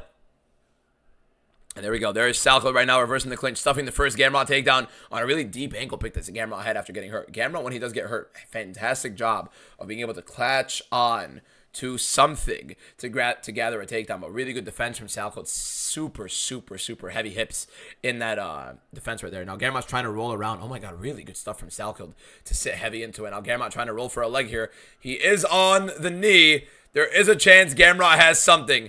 Salkeld is going to try to push this, but it is not safe for Salkeld in this position. Gamrot's trying to heel hook. But now Salkeld is bent in a better position to defend it. Very good stuff from Salkeld to defend the position. Now it's a little bit tough. Gamrot's going to be cranking. I mean, Salkeld's not going to get out of this. Either he gets out of this position, he's kind of past the knee line. He's almost past the knee line. He's making it a little bit difficult. Gamrot is squeezing to try to get for that heel hook, but it doesn't look like he's going to be popping it out right here. It looks like Salkeld's going to be getting past the knee line pretty quickly, and Gamrot realizes he lost it. Yep, you can see the knee line get past, and now Gamrot's holding on. Gamrot's grip on an ankle is ridiculous. Now you have Quillen Salkeld on the back of Gamrot. Really good jiu-jitsu defense and overall wrestling defense from Quillen Salkeld overall as expected. Honestly, Salkeld looks very improved. Gamrot looks hurt. This guy's durability and this guy's ability to recover is ridiculous. We got to see how Quillen Salkeld can deal with this pace. That's the number one more important thing. These are the most dangerous Quillen Salkeld rounds. It's 2.5 minutes, and we still had Mateusz Gamrot heel hook attempt. That was deep. It was deep. But Salkeld's putting on some good damage as Gamrot returns a 1-2 right there. Salkeld now pressing forward, trying to land a big shot. There's a right hand for Salkeld that Gamrot gets out of the way of, though. Salkeld now pressing forward. Good jab from Gamrot. He does have a very solid jab, Gamrot does, but he's getting backed up to the cage.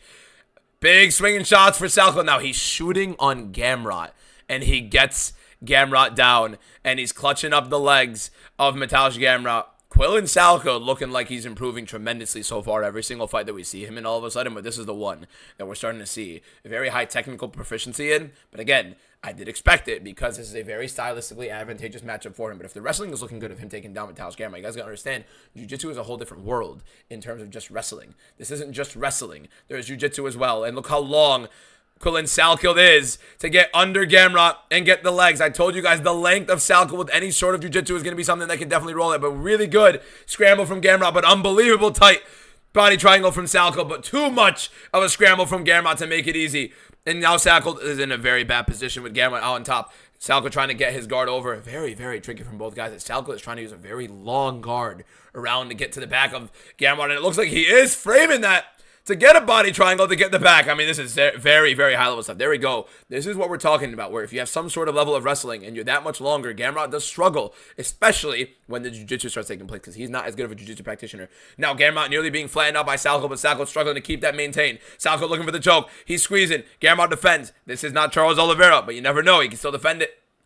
And Salkeld can still get it. He's getting very big position over and over again. Salkeld looking for the choke. Gamrot has to defend it. That is going to be an annoying squeeze. Gamrot rolls to his back. It'll be another rear naked choke. And he taps! We sweep the card!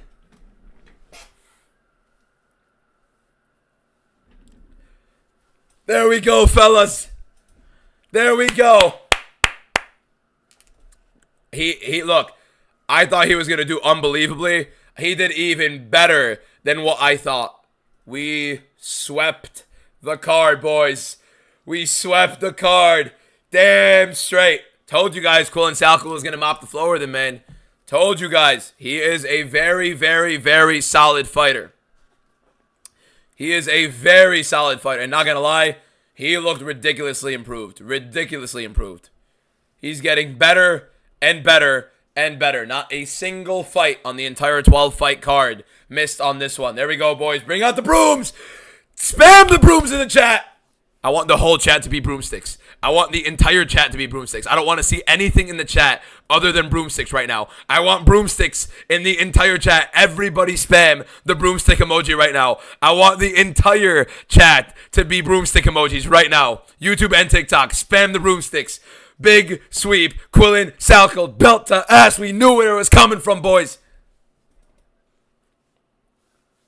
It sucks that it had to be Gamrot in that way, but I mean, hey, look, not gonna lie, I was wrong on Salkel. I do actually have some big faith in this guy getting better and better every single fight. I mean, he's young, bro. He's young and he's still cooking. He's young and he's still cooking. All love. Congratulations to those who won money today. It is your money. You guys won. You guys decided to put your money on this stuff, so congratulations. If you lost, I would have told you it's your loss, and if you won, I'm telling you it's your win, not mine. Congratulations, everybody.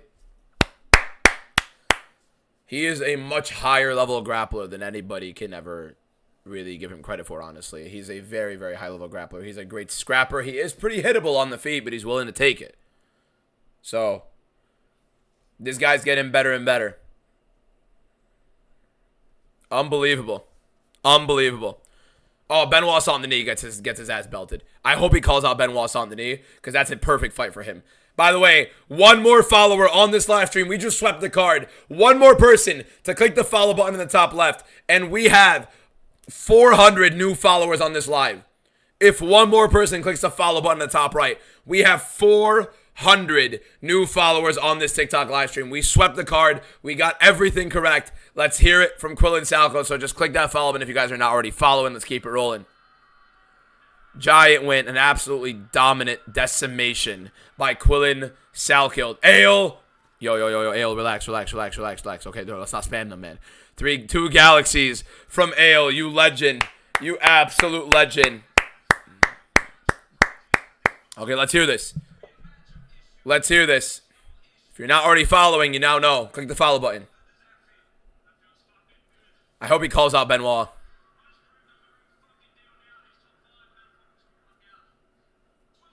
Here we go. Let's hear the call out. 2 freaking galaxies from Ale. Thank you so much for the gifts, my man.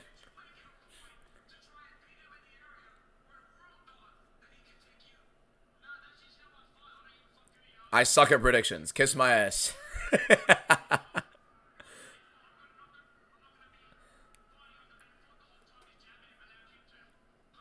I want to hear his call out. I got to hear his call out. It has to be Benoit's on the knee. Easy call out. Easiest call out of life. It's the best call out of his life to call out Benoit's on the knee right now. Best call out of his life.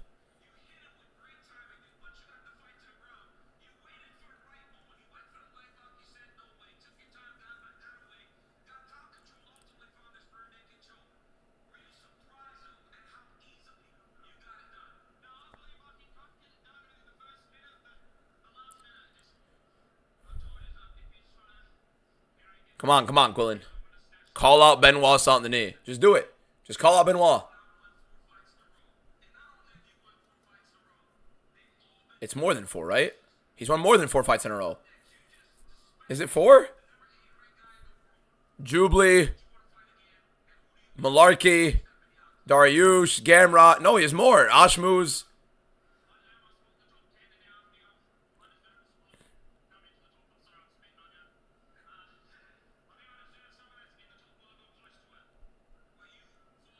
He didn't call anybody out. Damn. Hawk Prost. He has 6.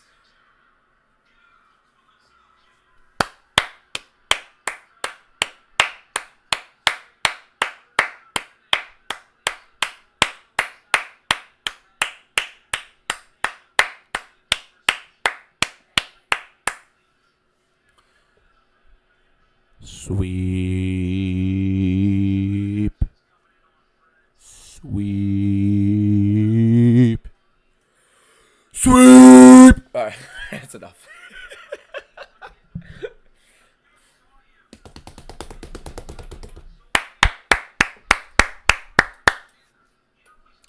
Congratulations, everybody who won money today. Congratulations, everybody who ended up rolling through. Congratulations. I'm very happy for you guys. Again, keep in mind, your money. You won. I didn't do shit. Reminding you guys, when you win off of my shit, when you do, because we are 73, 74% on the year, we just swept this card, you win. And when you lose on my shit, you lose. I didn't do shit either way. You chose to put money on it. So thank you guys so much for being on here for the stream. You guys make the stream entertaining as always. A very fun card for us to watch. Very entertaining stuff. I loved. What in the fuck is that? What the fuck was that?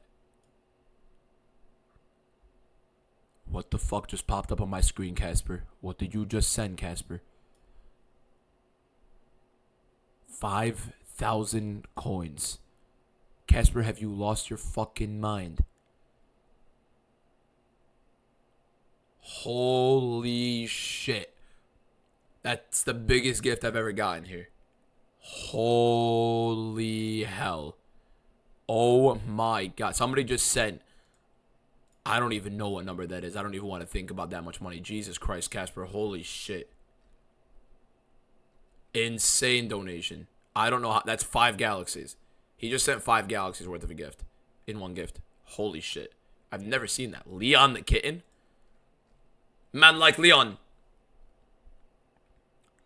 W Casper in the chat. What a freaking legend, bro. What a freaking legend. Khala alayk ya hadi. I love. I'm kidding. I'm messing. My bad. My bad. Sweep on the card, boys. Sweep on the card. Undefeated on it. Congratulations to everybody who cooked today. Incredible. Very fun card. I gotta make a video about Quill and Salkeld right now. I gotta make a video about Quill and Salkeld. He did it quicker than Charles did as well. MW420, thank you for the follow. Francisco Plata, thank you for the follow. Everything stylistically favored Salkeld in that exact moment. This guy looked great. Great in that. Unbelievable. Unbelievable showing for him. Yeah, somebody commented that my picks started dog shit. I'm over 73% on the what's it called? On the year. 73%. Oh, he always picks favorites. I don't. I've been picking like 300-400 underdogs in the last like, couple of cards. It literally is just contingent upon the card. We picked one underdog on today's card. It was Montanha. Got it right in the first round. Like, it's just picking who we believe is going to win. 5.5 hour stream. 5 hours and 40 minutes we've been rolling in. You guys are all legends.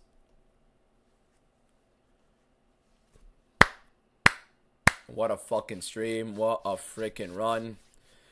Cali Soul, thank you for the follow. OC, thank you for the follow. Again, before we end up heading out right now, I'm about to post a video about what just happened with Quill and Salkeld.